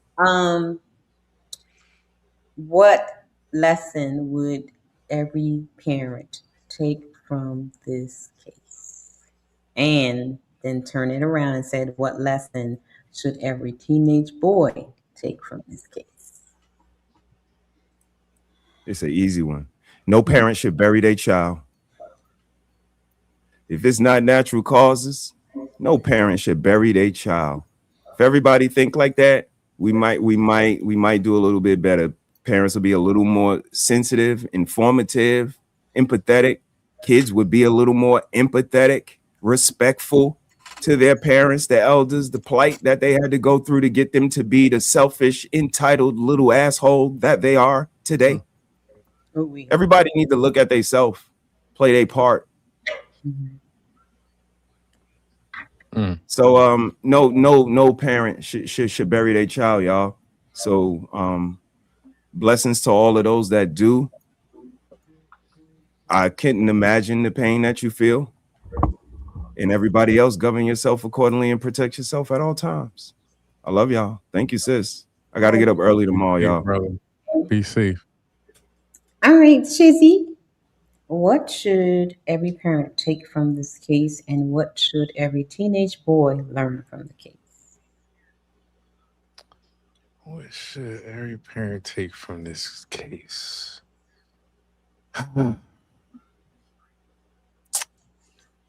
It's kind of like, I understand the question, but it's just the way this world is going, the way what parents though? Which ones? Like the logic ones, or the what parents are we talking about here? Shizzy, don't be difficult right now. No, I know. Like, listen, brother, in my head, you know what I mean? I'm just sitting here thinking. Let's go with the parents that want to do better. Right. Okay. All right. Thank you. Parents who want to do better. Teach your kid, you know, in situations. Be careful. Have awareness. You know, don't be scared to tell a teacher. Don't be scared to be a punk. You know what I mean? Punks lives. Gangsters dies. You know what I'm saying? So just... Okay. Punks lives, man. You know what I mean? Gangsters die. Okay. Yeah. My answer is simple. It's not what you know, it's what you can prove. Okay. And that's to the parents or to the teenage boy? Which one is that? That can be applied to both parent and kid. Okay. I rock with that. Okay. Nino, what lessons should a parent take from this case? And what lesson should a teenage boy take from this case? I don't know, man. I mean, because it's like not something new to me. You know what I'm saying? First, I would say, because where his mistake was, he stabbed the kid. So I would be like, I don't know if the boy couldn't fight, was scared to fight. I don't know. But I think every parent should teach their children how to defend themselves, but they're confident. You know what I'm saying? But they don't have to resort to a weapon. And also, you got to know these court systems ain't in your favor. So if you go that other way, be prepared mentally to do the time you're about to do. Yeah. One more thing, man. Go listen to what Pop said to Craig and Friday. Oh yes, that's good. Right? Apply that. You did. You did. Be more for the parents. Be more like Pops. Yeah. Yeah. Let them handle their problems, but let them know it's going to be consequences. Mm-hmm. Yep. Yeah. That scene he found him with the gun. Yeah. Mm-hmm. And another thing that Pop said that was very profound was put some hot sauce on my burrito, baby. Oh my! You so do look good to me. I cannot. So he can go to the bathroom and burn up. We running. We running and can't do it. Hey, look at this. The Portugal menace is here. You ready? Fatty, you on the beach? Where you going? Mambo number 5. All right, friends. Hey, Fatty. What's up, Fatty? Oh my goodness. What's your lesson? What you think the parents should take from this case, and what you think a teenage boy should take from it? I'm telling you. Oh, I'm sorry. I didn't know who you're talking to. I think that one thing you can learn for parents is that you need to teach your kids what they can affect and what they can't affect. We were talking about scales earlier, right? Yeah. So we want to make sure that your kid can assess that situation. Look, if it ain't worth it, it ain't worth it. Your pride will get you killed every time. I do not co-sign with being a punk though, but I will say that your pride will get you killed every time. So you got to play the game the way the game is actually presented. All right. This is not anything new, but I don't think kids know that. So that's what I would say. Also for the kid, I would just honestly, it's nothing that I can say to the kid, right? Okay. Because I feel like it all comes back on the parents. I think the parents should at least let the kid know. Now, from that point forward, like Nino said, the kids got a little bit of themselves that they gonna make their own decision. But my job as a parent is just let you know this is how you need to move. This is how you need to operate. And then from that point, if we get into this situation, at least in my mind, I can say, well, I did everything I could do. So, as far as Fatty, what do you think the parents should take from this case? Like everything that's happened, what parents should take from this, like for examples, and what to do with their kids, and what to do if this happens, or what do you think? There's nothing you can do. Kids are going to be kids. I was told to keep mine to myself. I was told to go to the teacher if you get in trouble. I was told to call 911. None of us did that. Kids are going to be kids. They're going to have to learn the hard way, just like everybody else. So the parents can do nothing, because I guarantee you, Metcalf, his dad kind of told him, "Hey, keep your hands to yourself." I guarantee you that the Carmelo dad says, "Hey, don't be reckless. Don't do stupid things." Right. I guarantee you. Don't go where you don't like. These people, it's not that these people don't know what they do. They are kids. Usually take us 30 years to stop doing dumb shit. All of us have things we regret doing in the past, that if it was 1 second or one decision on the wrong way, we'd probably be in the hospital, in a coffin, something like that. All of us, including me. Get into fights I shouldn't, go play basketball and be too aggressive, take things personal, have an uncontrolled ego. All of us been through that phase. And if you haven't, you are a bitch. Because that's how you actually get into a man. Lions don't get into be lions without fighting other lions. That's what happens. It just went too far. It went for the, like, when Thanos said, don't aim for, like, next time, aim for the neck. Yep. That's my daddy thing. A lot of times it's actually the opposite. Don't do it. Because if you aim for the neck, probably you can come back from that. But it's, in my opinion, you see what I'm saying? It's contradictory. Americans are gun lovers. When they are showing you how to shoot, where do they say to aim for? Oh, head. Vital spots. Head from the head. No, it's the chest. Yep. Because it's the area that you're probably not going to. You're going to either eat there or very close to it, and you are going to neutralize the. If I go to the gun range as a date, if this is the culture, aim for the chest, aim for the chest, aim for the chest, and then somebody aim for the chest, and everybody like, oh! Right. What? Why did he have to wait for the chest? Because that's what you tell people to do. But see what I'm saying? This is it's everybody's inconsistent depending on if it's home team or away team. Right. And kids can have a standard because if I'm teaching my son to do what's right and you are teaching your son to do what's right for them, my son is in danger. Exactly. If I'm teaching my son, go by the rules, don't sucker punch nobody, don't gang up on nobody, don't approach, don't put hands on nobody, and you are teaching your kid, hey, if they put your hands on you, you better not come home. You better go back them and get him. Right? Yep. I said He's going to suffer. Right? So you are run from a fight. You know, you better fight him back. You know. So you are telling me that I'm raising my son to not run from no bully. And then when my son does exactly what I told him to do, if they put their hands on you, put your hands on them, defend yourself. Now all of a sudden, I'm a bad dad, and you no. Like again, kids are going to be kids.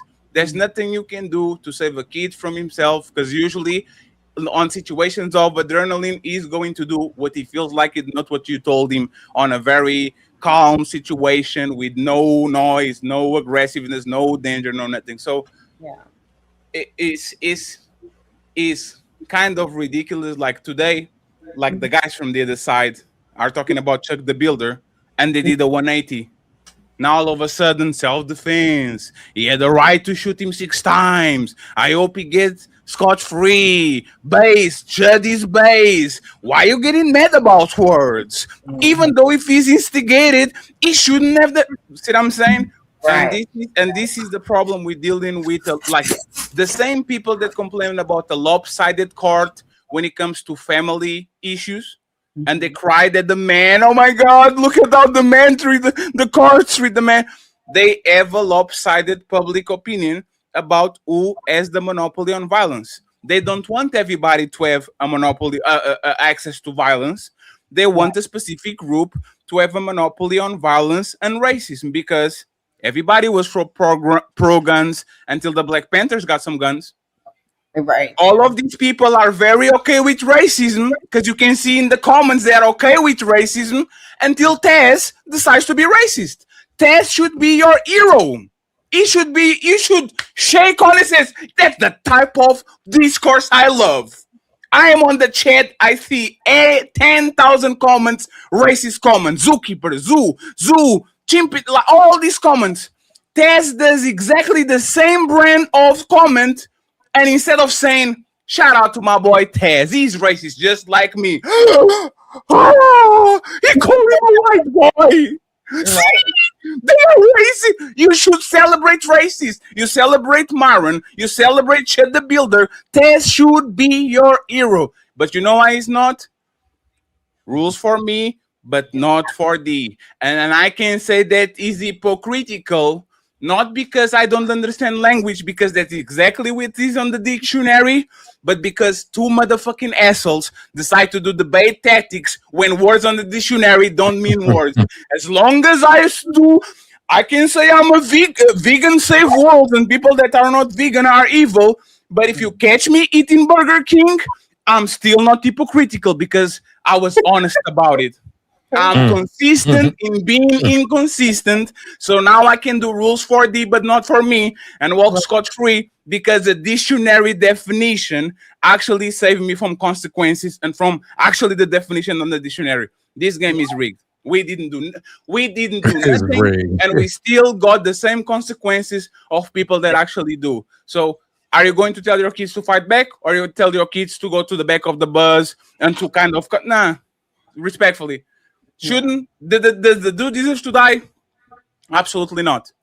But at some point, we have to figure out if we should fight back or if we should go back to the motherfucking back of the bus.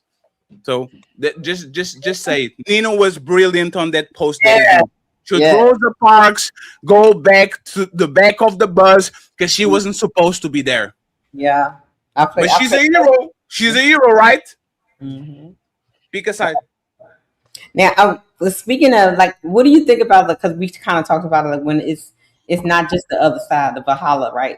It's our own community that's divided and going at each other.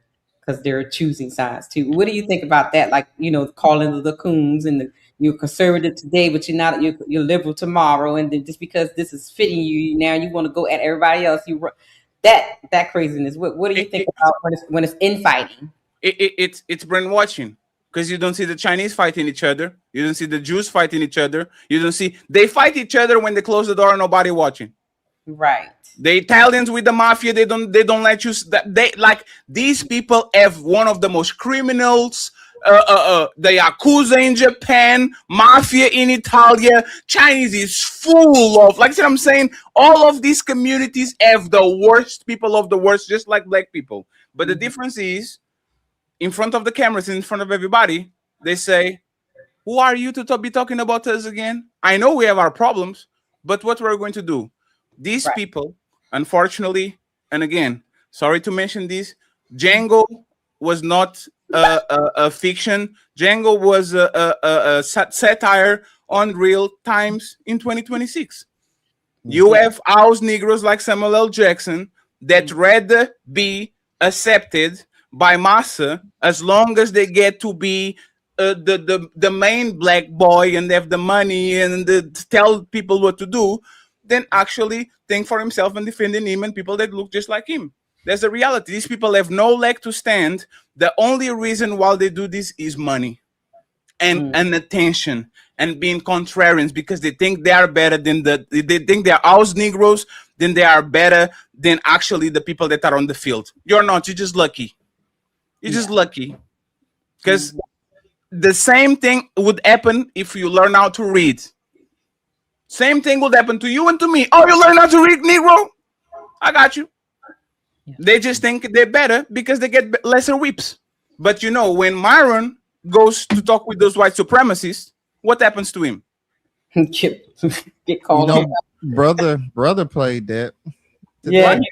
Like what happens to him? Is you are putting yourself right? So you are stuck. Like the movie Get Out is about you. You are stuck in a place like you are stuck. The people that should fuck with you don't like you, and the people you defend don't like you either. So if that actually is the price of your soul, I have nothing to say, Captain Native, to change people. But don't say that you are actually trying to fix whatever community they're on when you think that you are better than the people that were literally your partners right next to it. And if something happens to you, you are going to pull a Candace Owens and you're going to go to the NAACP and can you guys sue them, please? They're being racist. This is always what happens. You pick a side because you think it's the winning thing, and as soon as they start losing, you switch to the team that you actually supposed to be. And then you want people to forgive you and to love you and to support you when you are literally the reason why a lot of us are in problems, because you crystallize all the ideas that they had about us. And they're right, Toby? Yes, Masa. They are monsters and monkeys. I'm like them. I see them every day. Yeah. So I don't know where the morality is. I understand the motive, the money motive, but like these last few days, Red, make me think why I'm going to do the political channel as an outsider. And I'm going to start every clip as your favorite foreigner reviewer. Every clip, every clip, because I don't understand how a motherfucking foreigner has more love for people on the other side of the ocean than their own neighbors. It's crazy. It's crazy how I have more empathy or more. I think I'm a little bit more responsible towards like the well-being of people that look just like me in the United States more than people that are born and raised, and because they feel some type of way, they shit on their own neighbors. Don't get it. Yeah. So while I was doing my little research and stuff, so I showed the guys these definitions that came up with the situations that we're talking about. Oh, nice, quick, nice thing. Thank you. So, cultural Stockholm syndrome is a phrase when people become attached to the worldview of those who historically look down on them and then use it to judge their own people. And then I found this one, cultural betrayal.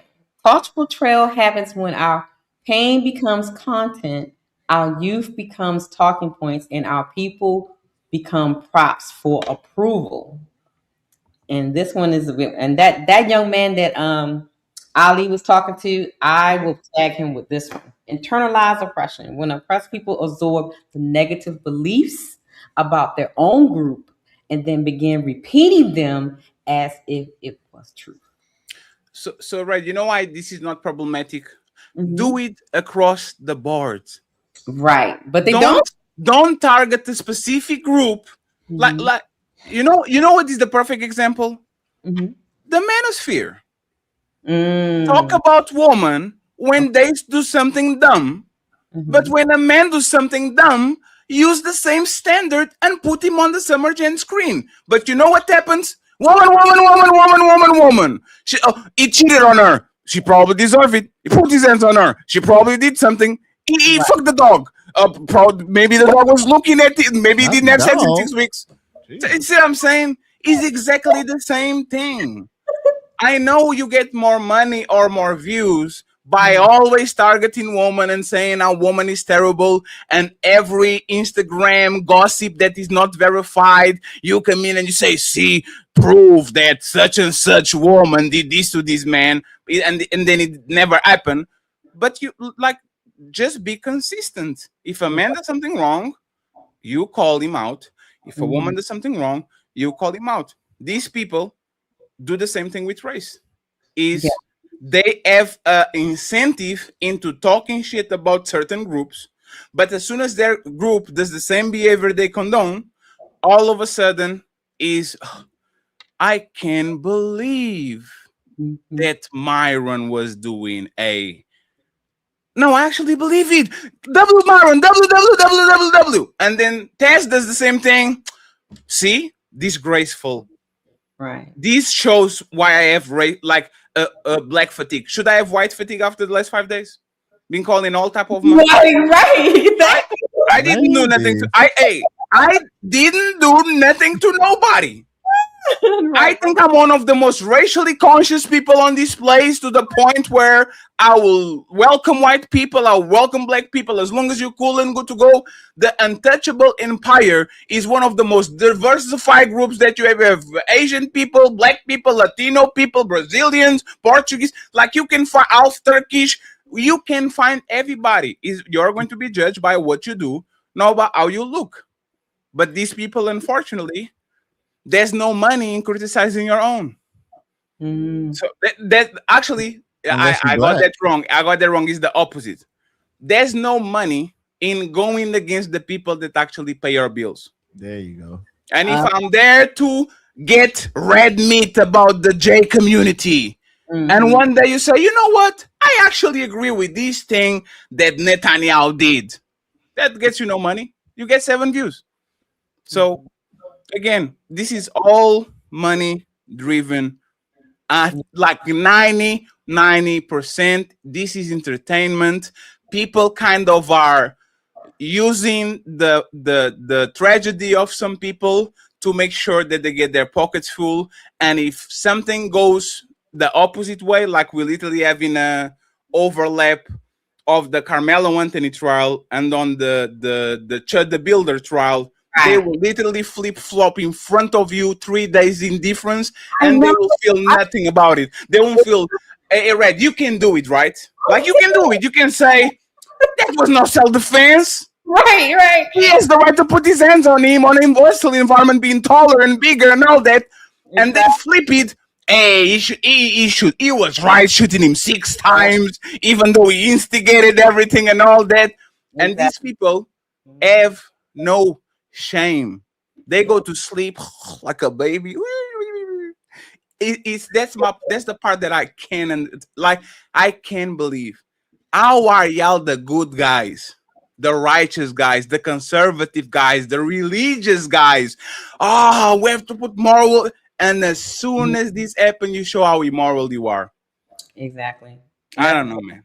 That's one of the things when I was talking with Ali on Monday, I was like, I mean, I hear you want to talk about it. I was like, but you just talking about, but it's not. What is good is it going to do? Because people will be lying, then they're going to be flip flopping, and they really not.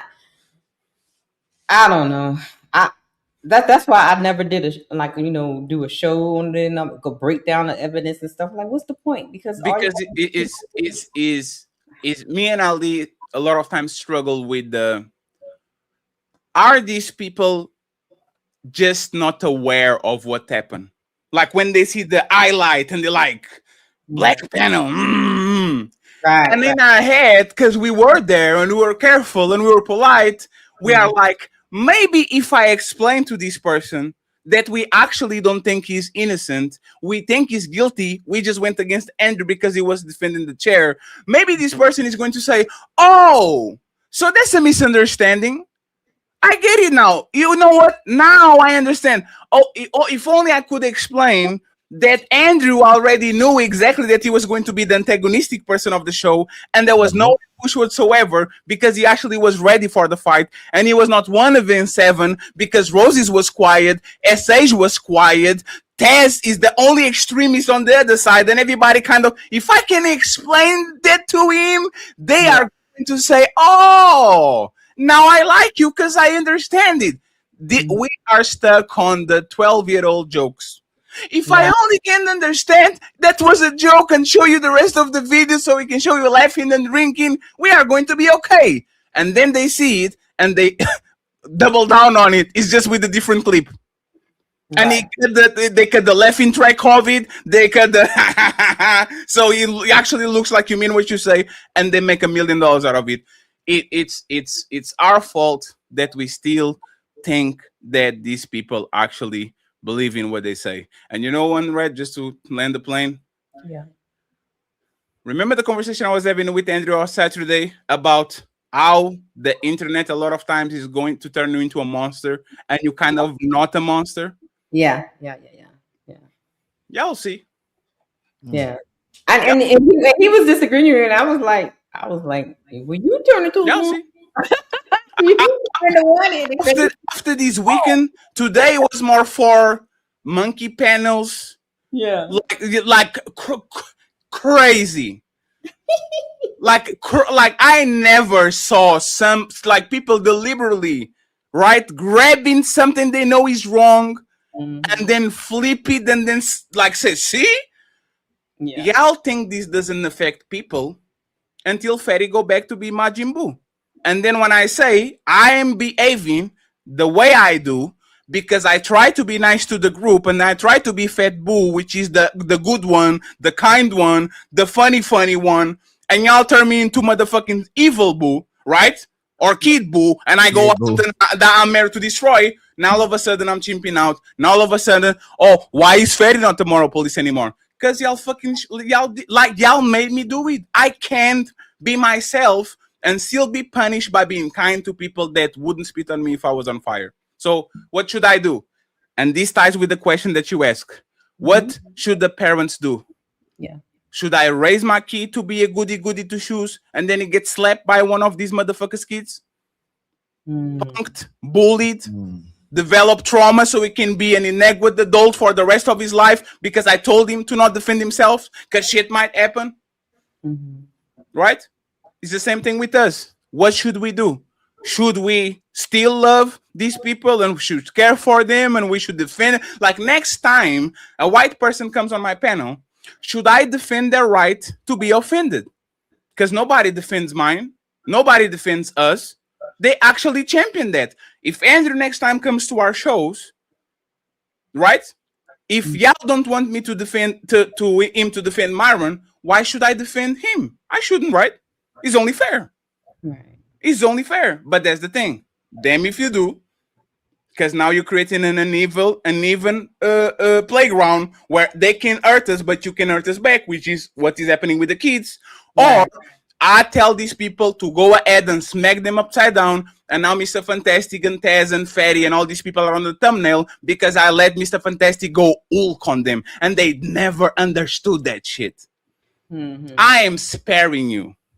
Yeah. Once I got certain people on my panel, I know who can go Hulk and who doesn't. when I say Mr. Fantastic, don't do that, they're like, oh, he's stopping the reasonable person. Oh, he was ready too. Boy. He's stopping the reasonable person from talking. Nah, I'm sparing y'all. And I know what is going to happen. I will say, hey, Oak, you got this. Oak's going to smash. And then you're going to clip Oak smashing. And you're going to put Oak out of control, smashing civilians for nothing. Hey, Red, you can win, man. That's the problem with free speech and democracy. When you give the same power to idiots as you give to intelligent people, intelligent people and fair people and moral people lose because they are outnumbered.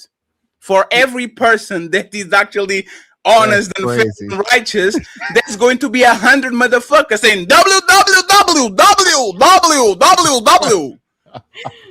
And I'm outnumbered. I might be right. But I'm outnumbered. So again, the conversation that's so good on relationships.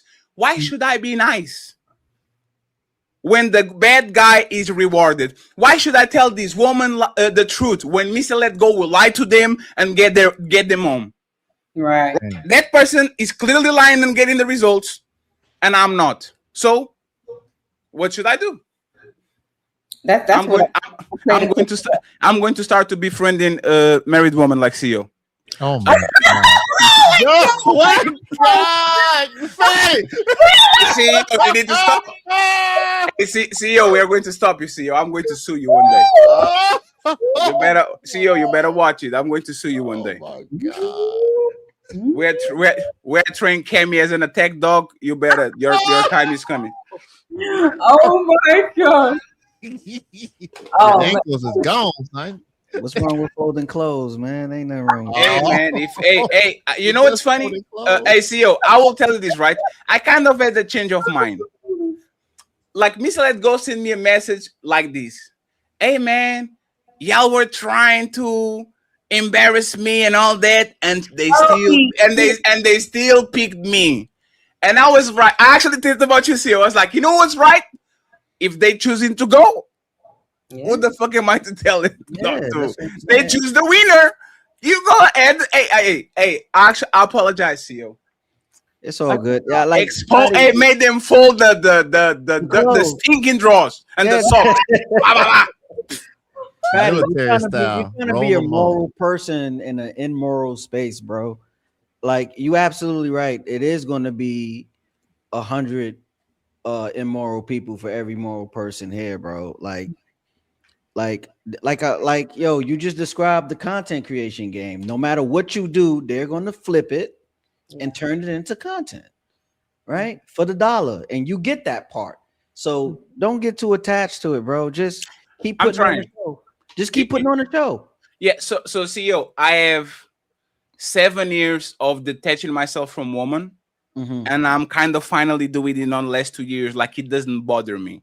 It looked like I went to the mountains and kind of, so I'm saying, like, my stomach still not, like, they call it red pill rage, right? You get the red pill, you get the knowledge, and then you have to digest it, and then you flush the shit out, and you accept things for what it is. A hoe doesn't bother you anymore. Let the hoe be a hoe. Treat her like it needs to be treated, right?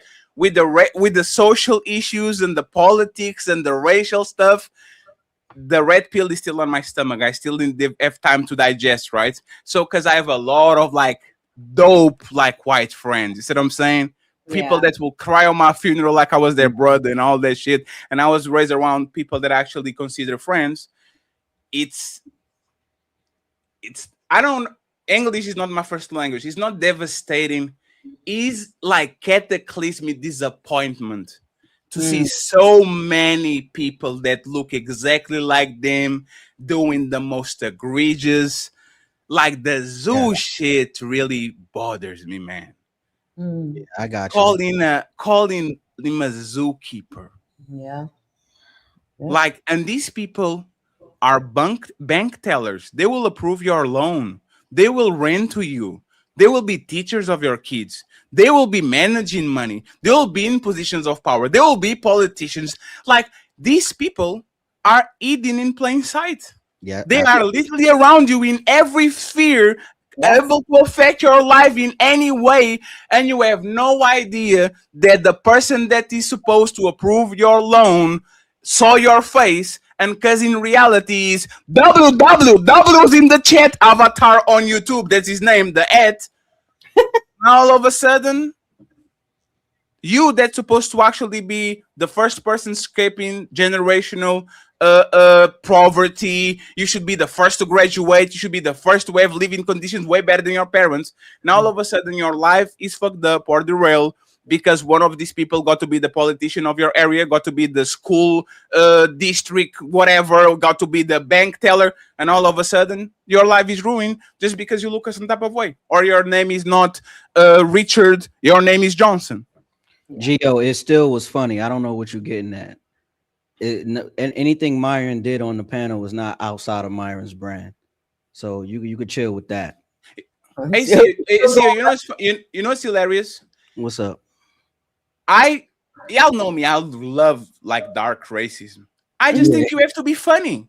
Yeah, I got you. Like, you see what I'm saying? If he came in and he was witty and kind of like, hey, I would laugh too. I swear to God, I would laugh too.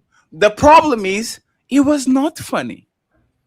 And it was not delivered on a witty way, on a comedic way. It wasn't delivered on a, I'm calm, like it was delivered on a, yeah, he was just playing and just being dumb. like what is the funny part about somebody losing control and spamming the same button? Like, what is funny about you playing Mortal Kombat with somebody or Street Fighter and the other character is like this? Hadouken, Hadouken, Hadouken, Hadouken, Hadouken, Hadouken, Hadouken, Hadouken. What is that's so funny. Look at Rio. Hadouken, like, it's not funny. It should be funny. It should be entertaining. You should be witty. If you're going to be a racist, go the Nick Fuentes route. That dude is hilarious. If you want to be a demon, go the Daryl Long route. That dude is hilarious. Yeah. Want to be the voice of the demonic people around the planet. Hey, do it with a smile on your face and be funny about it. When you're lame, triple lame, you have no witty, you have no nothing, you have no charisma. The only thing you do is do the kindergarten or the Call of Duty lobby jokes. Respectfully, man. Yeah. Me laughing about you is the nervous laugh or is a sympathy laugh. You don't deserve that shit. Yeah, the cliche crash out, man. I kind of expected that when you said you was trying to get him the link. I was like, oh yeah, this is about to go left, right? But like, it wasn't. The delivery wasn't funny. It's funny that it was happening to y'all. That's why I was laughing, right? Like, because I thought it was funny. Me personally, I thought you have the right to. Yeah, right? I have no. You know what I mean? Because it's like Myron's doing what Myron's doing, but he's doing it to Fatty right now. And I'm like, yo, this is funny. Me and my wife is in here laughing, like, oh shit, this is impossible. Like, this is funny, right? But it's like, yo, bro, why come on the panel if you're not willing to have the conversation? And then it's like you just crashing out, you coming in with insults. Okay, like, let's have the conversation, bro. You feel what I'm saying? I was just waiting for the rebuttals to his crash out. That's what I wanted to see. Who was going to drag him for filth? That's what I wanted. I thought they was going to let Mr. Fantastic go, but I was like, no. You know, I wanted Taz to go loose. Nah, Taz is a little extreme. Oh, Fatty. Guess who was in the chat? Taz. And him and Taz is in the chat. Yeah, he was in the chat today. Taz was in the chat, and him and Uncle Ricky was going back and forth. Lord. Got into it. Yeah. I was outside. I'll kind of disagree a little bit with Ricky. Because I don't think Ricky would just stand up and leave. Knowing him like a little bit, I think Ricky would elbow the shit out of you. You see what I'm saying? So I get the like. I don't think nobody thinks he should pull that knife. See what I'm saying? Don't do it. But the thing is, I used to carry a knife too, the little foldables ones. Yeah. It's not because I was think I was doing something. It's because I have to defend myself. Yeah, don't do it. Don't do it, CEO. Good job. Yeah, you Good saw job. Good job catching yourself. But you see what I'm saying? People are talking like that man was walking with a machete. Oh, what is the Latino actor, the old one? Juego or something like that. That does the machete. Does the movie. That's the name, Machete. Yeah, they're talking about like the kid is walking around with like a machete in there. No, it's like he has a little knife over there just in case. And the case happened. Like I said, if this was 3 centimeters to the side, this wouldn't even make the national news. Yeah. But the kid unfortunately died, and now we're talking about what should we do with this and with race relationships. Once again, if I was Taz, and I'm not, Taz needs to do a campaign, the Taz exclusives for president. Because he agrees with them and they agree with him. They think it's okay to be racist. Taz should be their champion. Like, you see what I'm saying? You have a white supremacist, not the right, and you have a black supremacist. They agree with each other. We should be racist. So, hey, Taz, just go crazy. Say, you know what? I am definitely a racist, just like 90% of your fan base. So applaud me and send me some money, because both of us are doing the same. We just play for different teams, but we do the same. It's like saying the Bank of America shouldn't steal, but the other bank, I'm okay with it. No, both of y'all are stealing. Join forces. Join forces and steal everybody, everything. You know what? Somebody, I think somebody on the panel brought up a good scenario. Like, well, what if Austin just pushed him and he pushed him, back, and Austin fell back and hit his head and died? Would they still have the same feeling? No, but that's the point, right, Red? All of us are reasonable people, right? If he stabbed him 3 times, right? That's clear. Deuces. Chop, chop. You want the orange suit or the white and black with the stripes? Right, exactly. But that's even not the conversation. You did it multiple times. It's like your wife catches you sleeping with a mistress in your bed, and she gets the casserole and she eats you on the head and you drop and die. Oh my gosh, you should have no. It was one. But if she drops him and then he falls on the floor and she keeps going ba ba ba ba ba ba, lady, respectfully, now we have to do something. Because and you know what, this happens all the time. Y'all are noticing that your Instagram feed is becoming very violent lately, right? Oh my goodness, yes. They showing everything now. Right? You know how many times you see somebody punches somebody and they get unconscious, and then a person sees that they're unconscious and they go for the football kick. They go for the ba ba ba ba ba, and the person is already out. Kick to the head.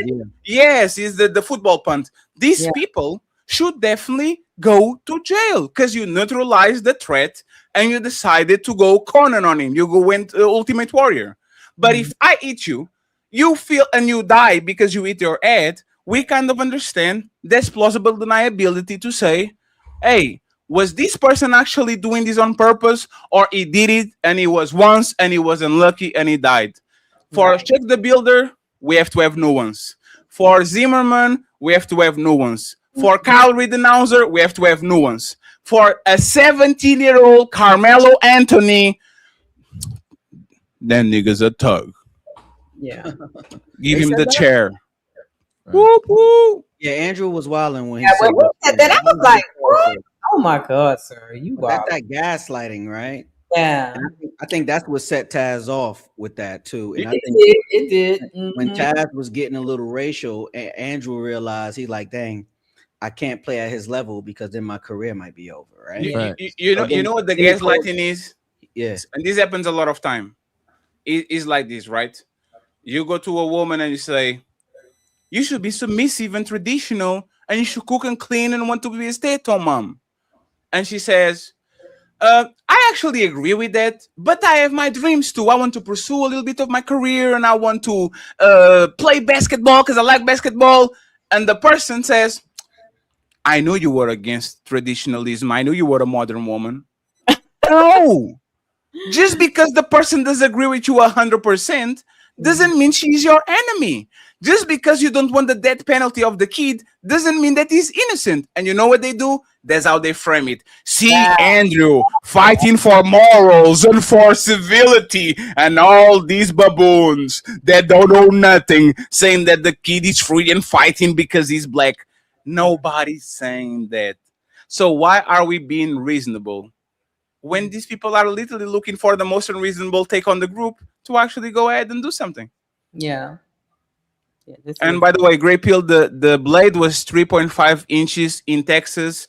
Only 5 and up becomes is unlawful. So he was against the school rules, but being against the school rules is not against the law. So he didn't break no law by actually having that folding knife. Yep. Let me see. Somebody, I don't know whose side that's on. Somebody said, look at how many dudes that are dead or in jail just for stepping on someone's shoes. That is absolutely true. And everybody's against that. Right. You see what I'm saying? Yeah. It is not reasonable. That's the point. You are punishing us for literally pretending that we side with the worst of us. We don't. Exactly. How long was that blade? 3.5 inches. Oh, damn. In Texas, it has to be 5.5 to be illegal. Okay, I think Georgia, it got to be 3 inches or shorter. That's what Yeah, a lot of I verified that before the show to make sure if he was breaking a law or not, but it's 3.5. Okay, because a lot of us we carry pocket. I got like 2, like 5 pockets at work, and I throw. Oh my God, what a thug! Light skin thug. I know he a thug. You thugging? Oh, we. That's how we do in the South. I cannot. But congratulations, Fatty, that you are part. You're part of the anti-red pill group now. Congratulations. I am a part of what? You're part of anti-red pill organization. No, it's so Grey Pill. Being against red pill will be like me being against feminism. It makes no sense. I am in favor of a lot of parts of feminism. I want women to be able to vote. I want women to be able to be presidents, astronauts, to have property, to have credit cards. If you deserve it, I don't understand why Red couldn't be the president of the United States. If she is competent enough, I believe that. So me being against feminism would be ridiculous. I have Angela Merkel in Germany, was the most powerful person in Europe for like 20 years, did a great job. You see what I'm saying? The thing is about red pill is you were always going to lash out on the worst part of it so you can have an excuse to go against it. Red pill per se is not bad, but just like feminism has bad actors that are pushing the wrong things. I believe that it's very irrational to use Andrew Tate or Myron Gaines because I can do the same. I can do the same. You're right. But here's the thing, though. As all the spaces I've been through, it just those guys kind of stand out louder, and then their negatives be echoed onto quote unquote the rest of the red pill. Because like my old co-host, Classic Ruby, she's considered red pill, but she goes by the stuff you're saying. Like, hey, if you're gonna be this way, if you want to be that quote unquote housewife, then you got to move a certain way. If you want to be the contrarian of I'm gonna work hard, get my degree, and then I'm gonna do everything else later, then go ahead and do that. But don't argue of the aftermath of that. You know what I'm saying? So sure. Those people argue those spots. The only difference is when people look at you guys, they look for those negative echo chambers. And when there's more of the negative echo chambers than the positive actual conversations, they be like, you know what, damn, it's part of the red pill guys again. Red pill. Oh, where I'm at in the minister phase. Oh, let me be aware of that. Let me look. So that's what I see all the time. Now it's kind of hard, and this is my opinion on this one. It's kind of hard to pick away the pieces on your end because it'd be a little bit too loud. Unless you have to like, you know what, let me take my time and watch it out, and then I can go from there. Or the digestible bites, like how Red would do hers, it'd be digestible. Like, okay, we got all through the bullshit for 3 hours. I got my money, got my suture. Okay, great. Now let me do the digestible bites. Then you can pick out that conversation. But sometimes for most people, they there for the shits. Right. No, sure. Because I ain't a lot. I damn sure that when I was fine with Andrew because I knew Andrew a long time ago. Other dudes, right? Myra never changed. But the fact that I'm listening to Myra, like, hey man, you know, if you give me the link, I'll come up. But I know he's not gonna kick me. Like he was already prepping for the bullshit. So when he came on, I was like, here we go, here we go. And I was like, that was me right there on the excitement of the bullshit. But the only good thing came out of it, like I said, the not pegging you guys like, oh, you're one of them, is when how the whole panel handled it. You didn't have loud, light-skinned black women. You didn't have loud, dark-skinned black women. You didn't have no minus attached, but he touched on it. You didn't have loud black men. So that was like the only basis for everything else. But they kept rage baiting the whole entire time. Yeah. The entire time. So and Great Pill, I am an entertainer, Great Pill. I always going to peg myself to the lowest common denominator. If I have money, I never call myself rich. If I get woman, I never call myself him. I will always peg myself to the lowest common denominator, because there's no downside. But the thing that I do, I think, is you are going to be responsible entertainment. You are going to do entertainment and you're going to be responsible. But when women come on your show and they are not giving you the rage bait, all these things, you are not going to put them in the situation just so you can Frank Castle them out of the show and get your audience to say, yeah, like it makes no sense. That's why a lot of times when they say, hey guys, you don't believe her. I have to take shit at face value. Because if I'm telling you something too and you don't have no proof of the contrary, why are you insisting? Don't over pursue. Leave it alone. Let her walk herself or talk herself into something that you actually might then have to debate, and then you actually have the entertainment you want. But forcing entertainment for the sake of entertainment, we do it, but we are reasonable. That's why, for example, I didn't do like I did. I thought that shit was it was 90% a great show with Andrew. And the Myron shit literally shifted completely the situation. But even with Myron, I don't think he should be offended by his own words. Matter of fact, we have actually watched videos of him do exactly, not just saying, doing shit. Yesterday I went on Cooley and I said, hey, Cooley, I was just trying to be a good host. But I actually have videos that show Myron acting in the things that he said he wouldn't do. And you know what Cooley did? Oh man, he's not here, so I'm not going to play the video. Do you think if Myron was there and he said he had videos about me showing that I'm contradicting myself, you think he would play it? Yeah. Oh my goodness, that's crazy. I literally have videos sitting on my computer right now that show that Myron will fight you over words and that Myron will pull a gun on you if he deem you a threat, even if you never touched him. You're just on his vicinity and he thinks you're coming for him. Right? If I was a million subscribers, 100,000, 200,000 at the massive fan base, you know what they would do? Yes, Mr. Fatty. Of course, Mr. Fatty. Yeah. But because I don't want to do that. I know. Most of that was in your Yeah, most of that conversation was in your Discord, because one guy was like, because me, I was like, Andrew just flipped the script so hard of like, oh well, Myra's my friend. I was like, dude, you paid your way to get into that little cluster, whatever the fuck it is. And then someone in the Discord was like, he did this again. He had a whole stream trying to raise 10, 15 grand just so he can like go there, have a vacation with his wife, just so he could be on that platform. Because before Myra had like what, 15, he was charging Erudite like what, $2 grand, and they was gonna push her out the camera, and she just got flipped. She's like, no, I paid for this seat. So she did her thing. She paid for exposure, which is fine. But like I said, I've been there, done that. If you told me anything about Myra, I believe it, because I know it's there. I'm not shocked at anything Myra did. And you know what's hilarious? I literally said on a jokey way, hey, Andrew, go get us on Fresh and Fit. And then I said, oh, come on, Andrew, we don't need that. We know they charge a fee. Because I know a curve full of people that were there and they did, like people with very few subscribers that found a way to actually get on the panel and they pay for it. And then the top comment was, Ferry is a coward. Not only he ambushed Andrew and Myron, then he begged Andrew to get him on Fresh and Fit. Oh, that's crazy. Yeah. And I'm like, wow. Like there's no win with you. Like there's no win with there's no win. It's a mental thing, because you and somebody else was talking about the space that you're in, because it's pretty much going to go whatever your foundation is, because we talked about the Abram Preach behind the scenes, but the Abram Preach situation, perfect example. Literally caught him red-handed. 5 years of hypocrisy. Now people are like, hey man, it's 9 days. Don't talk about him no more. No, bitch, you got 5 years. We gave Fresh and Fit and all the other guys 5 years. Every time hypocrisy come out, we gotta give them the same energy. It just gotta be fair. You gotta give them the same energy. So everybody deserves smoke. Absolutely. Yeah, that's it. Other than Myron. And other than Andrew. Like, hey, Great Pill, go watch the clip that we did, the second clip, right? The You Are Carmelo, putting the comparison between him and the Wes Watson situation. Mm-hmm.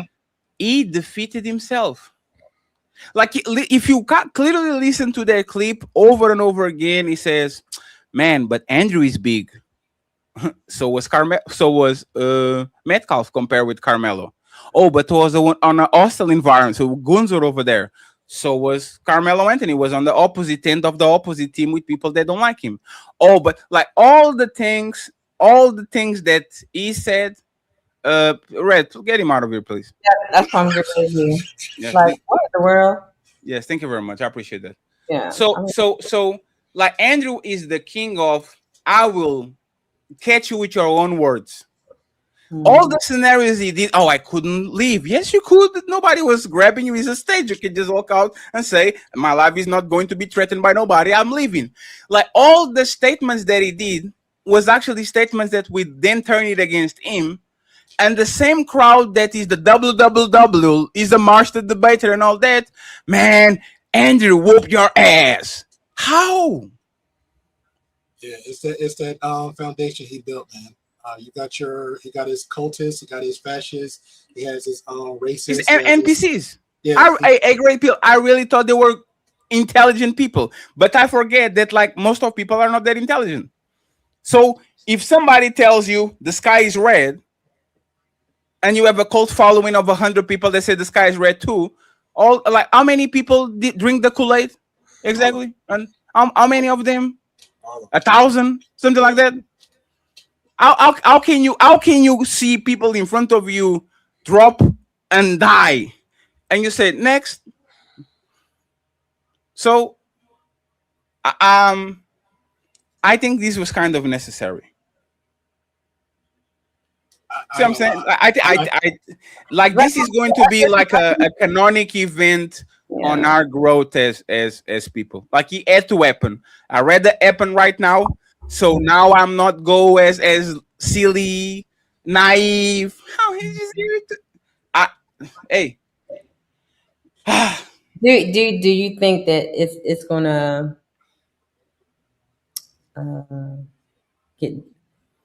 happen again? Oh, yeah. Absolutely. Hey, Red. Yeah. Remember when I told you every time I will get 20,000 subscribers, the 12-year-old shit is going to come off again because people are going out of clout? Red, people are looking for an excuse to chop our head, man. Like, straight up. That show, until now, if you take the Anton Daniel situation, is the show of the year on our space. By far. Yeah.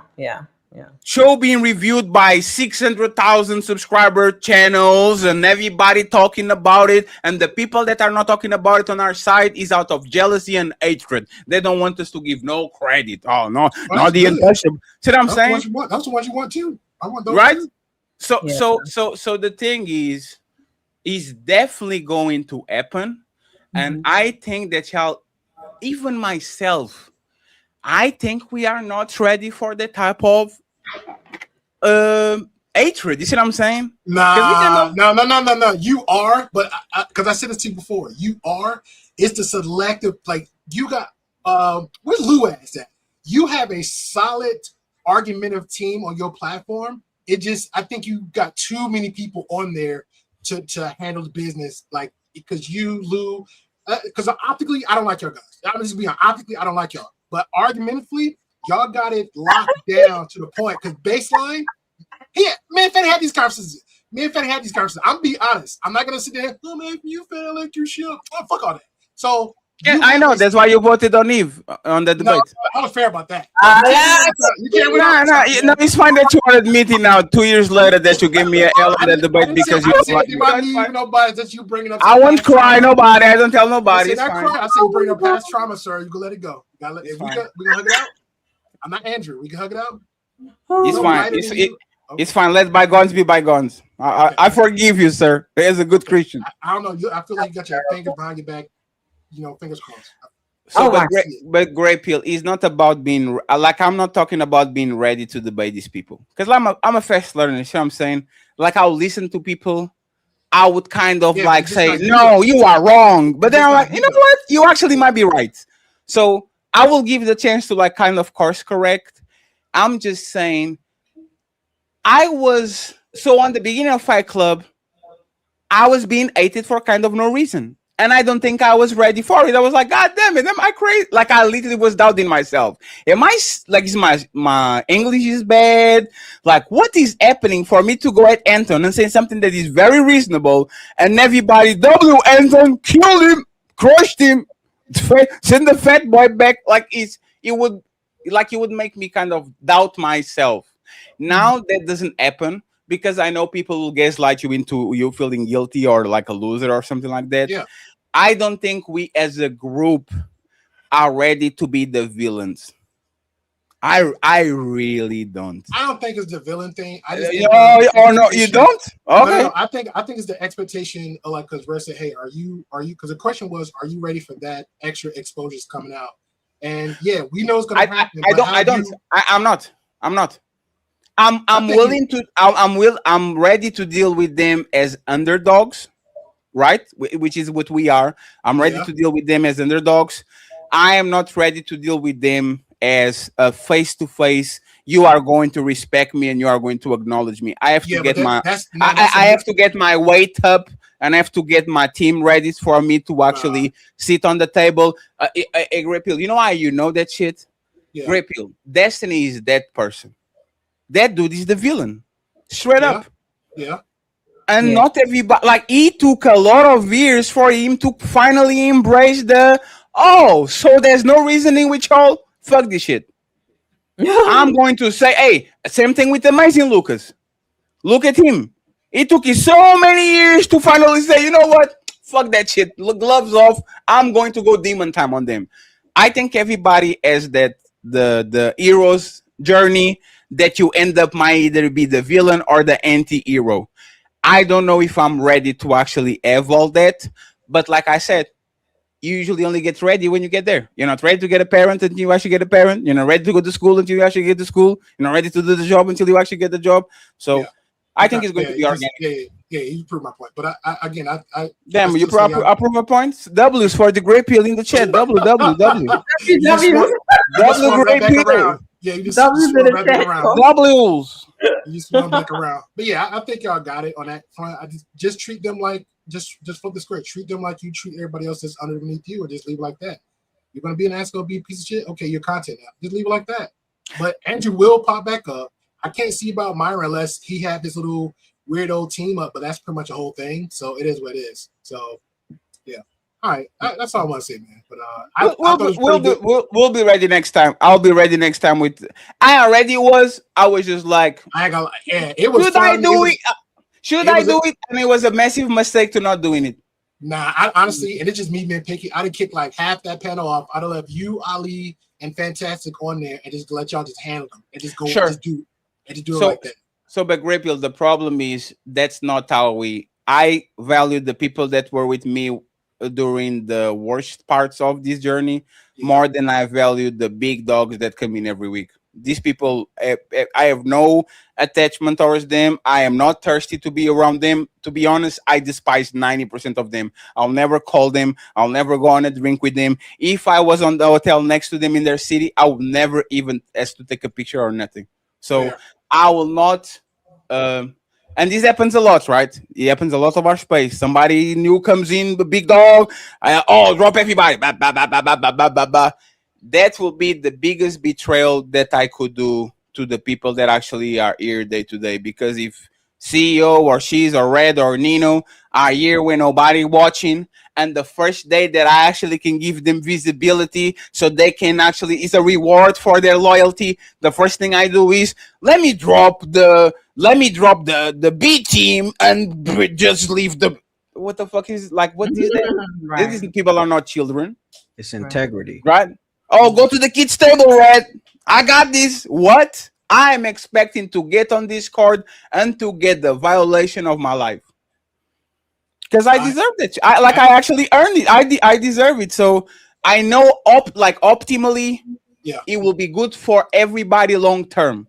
Because I can get the control environment, and just like you said, I only selected people that are going to address that, and then my team can eat out of the growth we get from this controlled environment.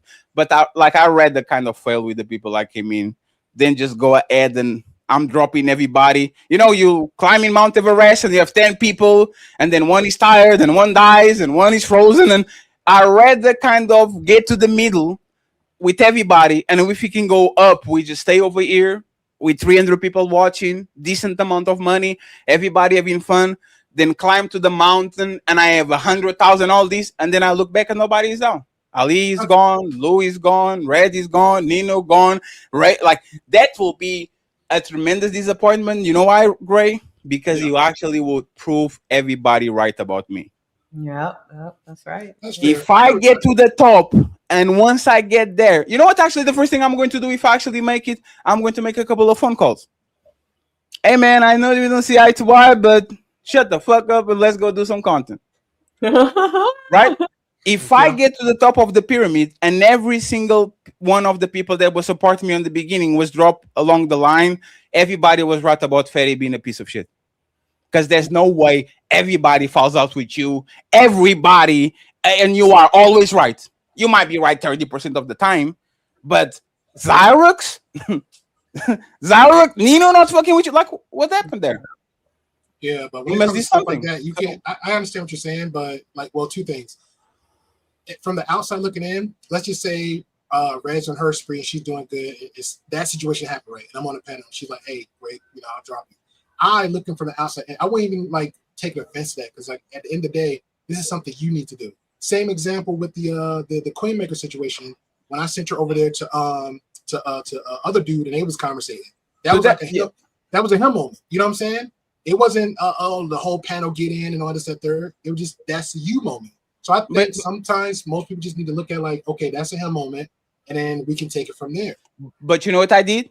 Yeah. Remember when Priscilla was on Daryl and Marcus White was there debating her one-on-one? Marcus was debating her. It was his moment. I clicked the link. She said, "Oh, that guy, Daryl, I don't like that guy." And you know what I did? I'm not here to bother nobody. Y'all can keep the conversation going. I'm out. Same thing happened on Aaron. Priscilla got up there. 600 people watching. The show was booming. Angry Man wanted the fair one. He pulled up. She got scared and she bounced. And all of a sudden, Aaron lost his moment because the lion didn't say, "You know what? It's not my day today. Let the lionesses and all the other people do it." Like, you have to do a cost analysis a lot of times if it's worthy or not. And me trying to steal the prey from you in a situation where I might benefit a lot but might hurt you on the long term, I don't think that's fair. And I think it's only thirsty people do that shit, man. Yeah, I was about to You know what I'm saying? Like, only thirsty people. Like, if Kevin Samuels want to come and Kevin Samuels is doing what he did to Sway, hey man, sorry Kevin, you're going to get the pawns. I'm sorry. This kid didn't do nothing to you, and you're talking cash money, and then you leave. Tomorrow, at least you have a show about it. I don't think just because you are Kevin Samuels that you have the right to do subscriber supremacy to everybody. I need to sit there and says, "Yes, sir. No, sir." No, that's fair. I remember that. I remember that's fair. I'm saying in a situation where if it's like, I'm using Reg for example. If it's her channel, her time, this person come, or everybody in the panel, or again the chat don't know what's went down. Like I said, the Aaron situation. I sent Priscilla to Aaron. She came up there. Because she's like, hey, that channel, Aaron's channel, react to me, so therefore that's Aaron's moment. Now, it went the way you just said, like, hey, well, he felt like he didn't want to be aligned this time. He gave everybody a little time, and that's fine. You can choose to do that, but nobody on that panel should just be criticizing and mocking that person because of whatever the outcome it went. It could have went that person, hey, let me let everybody down so we can have a conversation, because generally that person came for Red. You know what I'm saying? So nobody shouldn't be that, well, Red, can I sit? There's a super chat, there's a cash app. I'm in the back. Whatever y'all questions, or when me and that person have our moment, y'all more than welcome to come up if that person feel comfortable enough to have that conversation with y'all. Period. So I get what you're saying. I'm not gonna knock that, but sometimes, like, hey man, when it's that moment, it's that moment. My opinion was, I said this in the Discord, I think it kind of played the way it played out. It is what it is, and Myron's the type of personality. It is whatever. But I'm sure it's gonna be another moment where you and him gonna clash butt heads, but either gonna be you have to be in his space because that motherfucker be everywhere. He's never gonna come near here unless it's Andrew, because Andrew don't give a shit. Or if Yes, it's I will see him again. Or Cooley, because he don't give a shit. So Yes, he I'll gonna see have a him little, again. yeah, he's gonna have a little bootlicker with him, and he just gonna like, oh, I'll come up there too. Oh, fat ass, remember that? Then it's gonna be a whole other thing. So it's Andre, gonna happen again. I agree with you, Greg, but that's what I'm saying. I'm not thirsty. You know, like if you watch like a anime called Vinland Saga, right? It's like I don't know if you know, like some Vikings, and basically the beginning of the movie starts with the beginning of the series starts with the kid's father, that is the leader of the Viking tribe, being killed by somebody, and that person adopts the kid.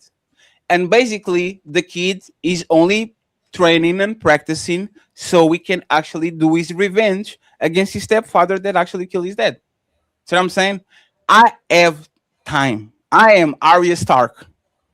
I will go around the kingdom and I'll walk and I'll get some fish and I will listen and I will plot and I will get my coins up and get my subscribers up. So the next time you see me, this is not you are doing me a favor because you are being content creator. Yeah. No, we are going to spar and I'm going to hurt you. I don't have to hurt you now, but I will beat my time. So like I said, we have time for that. I got last one. I'll go. I ain't gonna lie. I'm the last one. I'm the little sister Arya, the little sister Stark, running around with Needle. So I see all that bullshit going around. No, there's Arya Stark. Yeah, I got a list. I'm sorry, I got a list. So that's it. I don't have a list because I don't have the top of resentment, but I have shit to prove.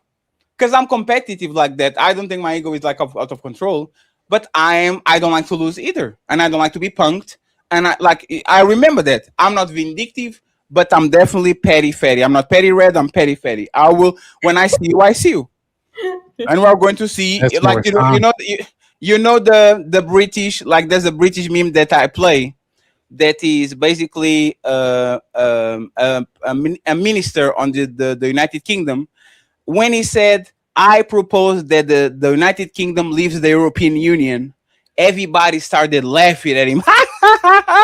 Because he's basically like saying Texas leaving the United States or California. Like it was something that people thought it was ridiculous. So everybody was laughing. And a few years later, they started the Brexit movement and it actually happened. And you know what he said to his colleagues? You all laughed at me. I must have told you, you are not laughing now, are you? And they were quiet. And this is what's going to happen. You might not respect me now, but one day you will. Because this happens in every single career. It's in sports, the player. Like, look at how we were talking about Carl Anthony Towns and Jalen Bronson. And now they're NBA champions. Look at how we're talking about John Cena, like and all these guys that never will be WWE main eventers, and all of a sudden they flip it and they are carrying the thingy. Like this is the natural progression of things. And I'm kind of young. Most of the people that are here have more, at least more 20, 30, 40 years to be on this planet. YouTube is not going nowhere. So we're going to see. If we fail, we fall together and we say right here in this small pocket, get our little coins and live our life. If we succeed, hey man, it's not going to be the destiny GG, but we're going to make sure that we feed everybody. So okay, I don't think I have a. I'm still working on a name. I don't know the GP community, the GP league, but we're waiting to see when you get to 50 to 100K, and then it will be reactive serve. So keep doing your thing. Fingers crossed. I hope you hit 50, 100K. Numbers be going well. And then we'll do reactions of YouTube. I ain't gonna lie. That one, that was a good one. So I appreciate that for me. I appreciate you too, sir. And you're going to get there way sooner than later. Mark my words. Remember this conversation. I will. Yes. By November we'll have the 100 conversation, but we steady.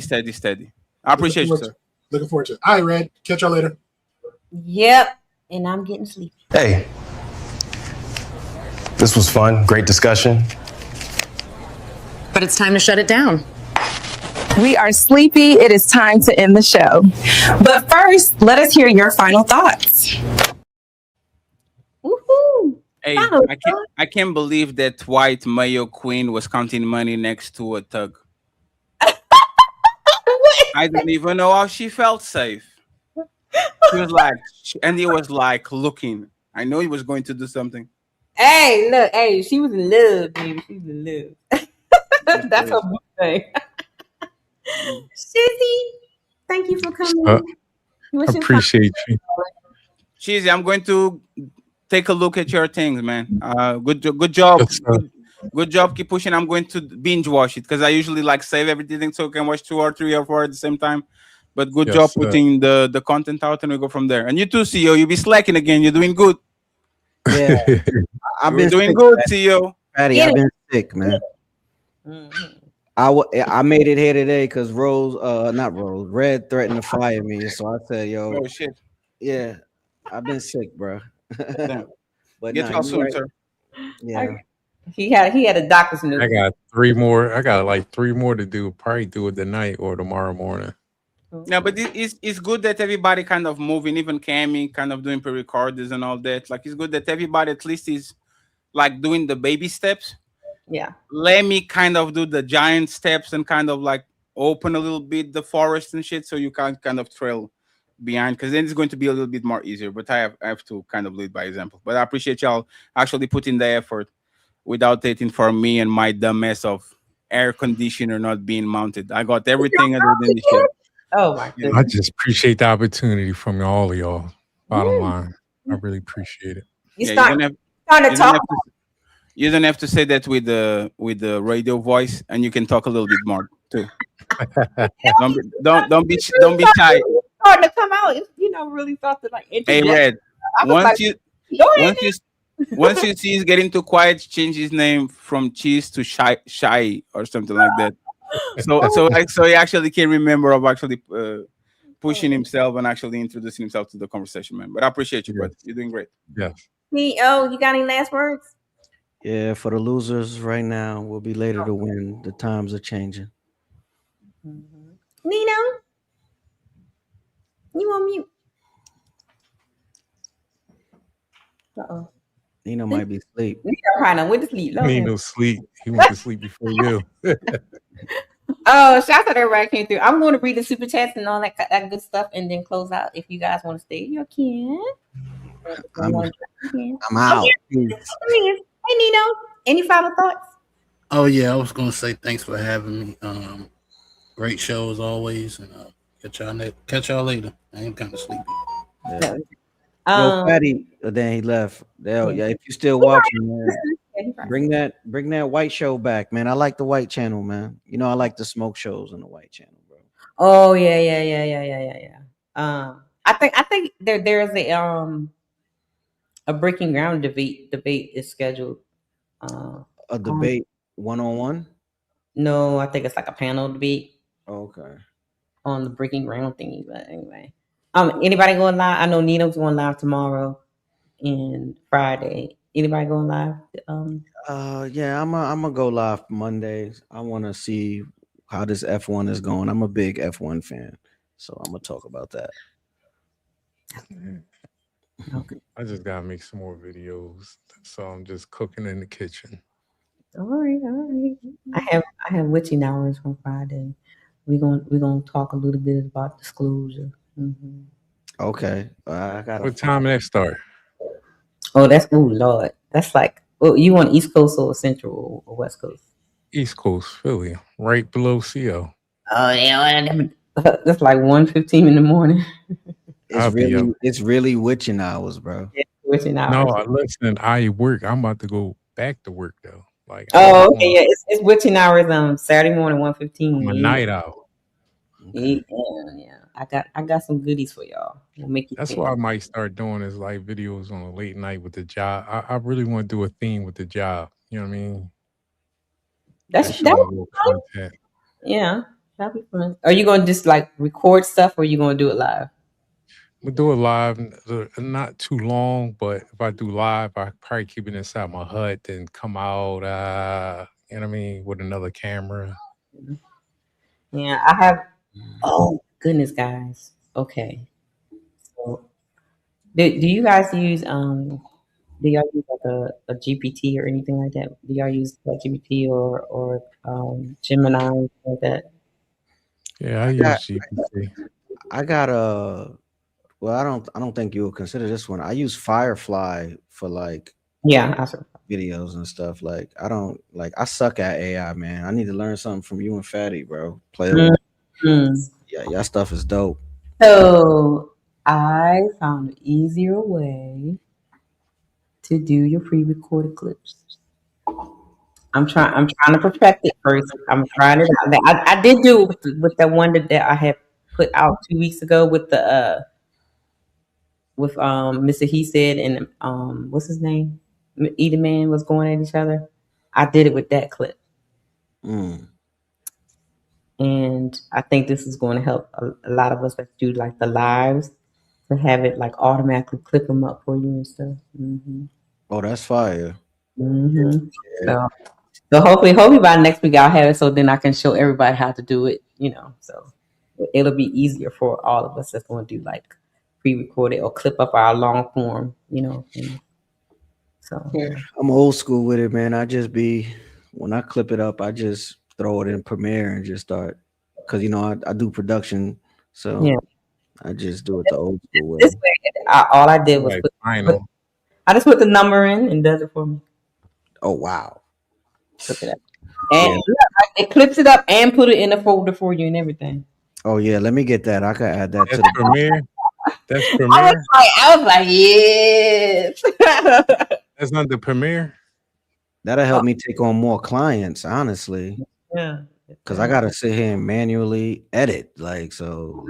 Nope. It doesn't Yeah. All right. Look. All right. When I had to write a code for it, so I'm trying. Oh, you write code? I wrote code for it, and it's looking good too. It's like I tried it out today, and it was precise. I was like, yeah. Okay, write one for Premiere, and I'll buy it. I'm let you read this super chat real quick, y'all. All right, I'm gonna go. Peace. Thanks for All having me. right, guys. Thank you. All right. Shouts out to Miss She said support the stream. Then shouts out to brother says he gifted 1 membership. And then Miss She Said gifted their side 1 membership. And then brother gifted their side another membership. We gotta get y'all monetized, CEO and Shizzy. Mrs. She said $2 and said support the stream. And then she sent one on the other side and said support the stream. Child, I guess it's supposed to be King. So okay, whatever. Solitude is really shit ever. You can sit and dissect the bullshit from reality. I'm a loner, but I can be sociable. I stay out of the way. Yeah, I can deal with that. LC came through and she became a member. Thank you, LC. Then T.O. with the 10 says, I'm getting tired of y'all coming for base CO. Who? Can you drop off Freddie for 10 seconds? Oh my God. Wait a minute. Who he was coming for? Lord Jesus. I don't know. Anyway, thank you, Shizzy, for coming and hanging out with me tonight. Everybody, you guys, I guess the rest of us, if we're not going to be up, we can be meeting in Discord, hang out, whatever. Or if you're going to work, be safe and all that other good stuff. Y'all have a good night. And y'all know what I say. Bye. Yeah.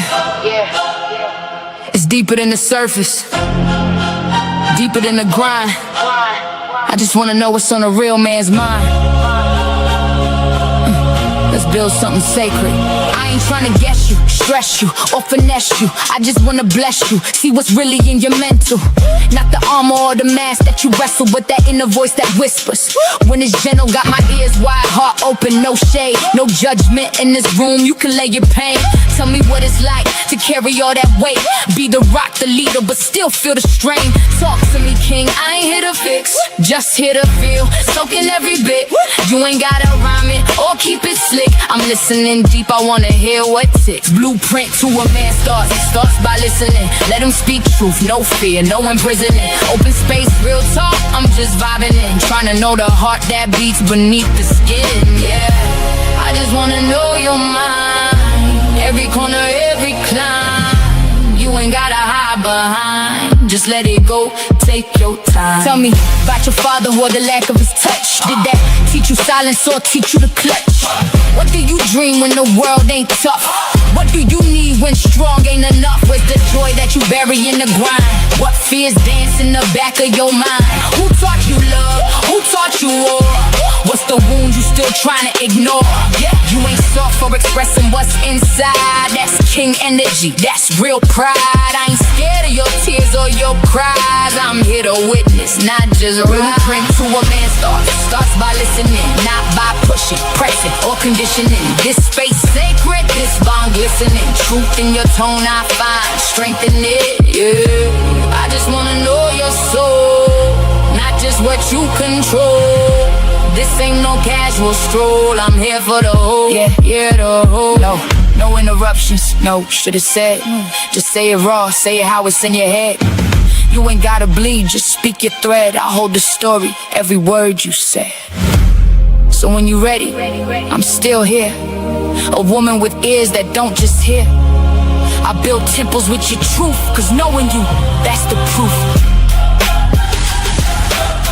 Blueprint to a man starts by listening.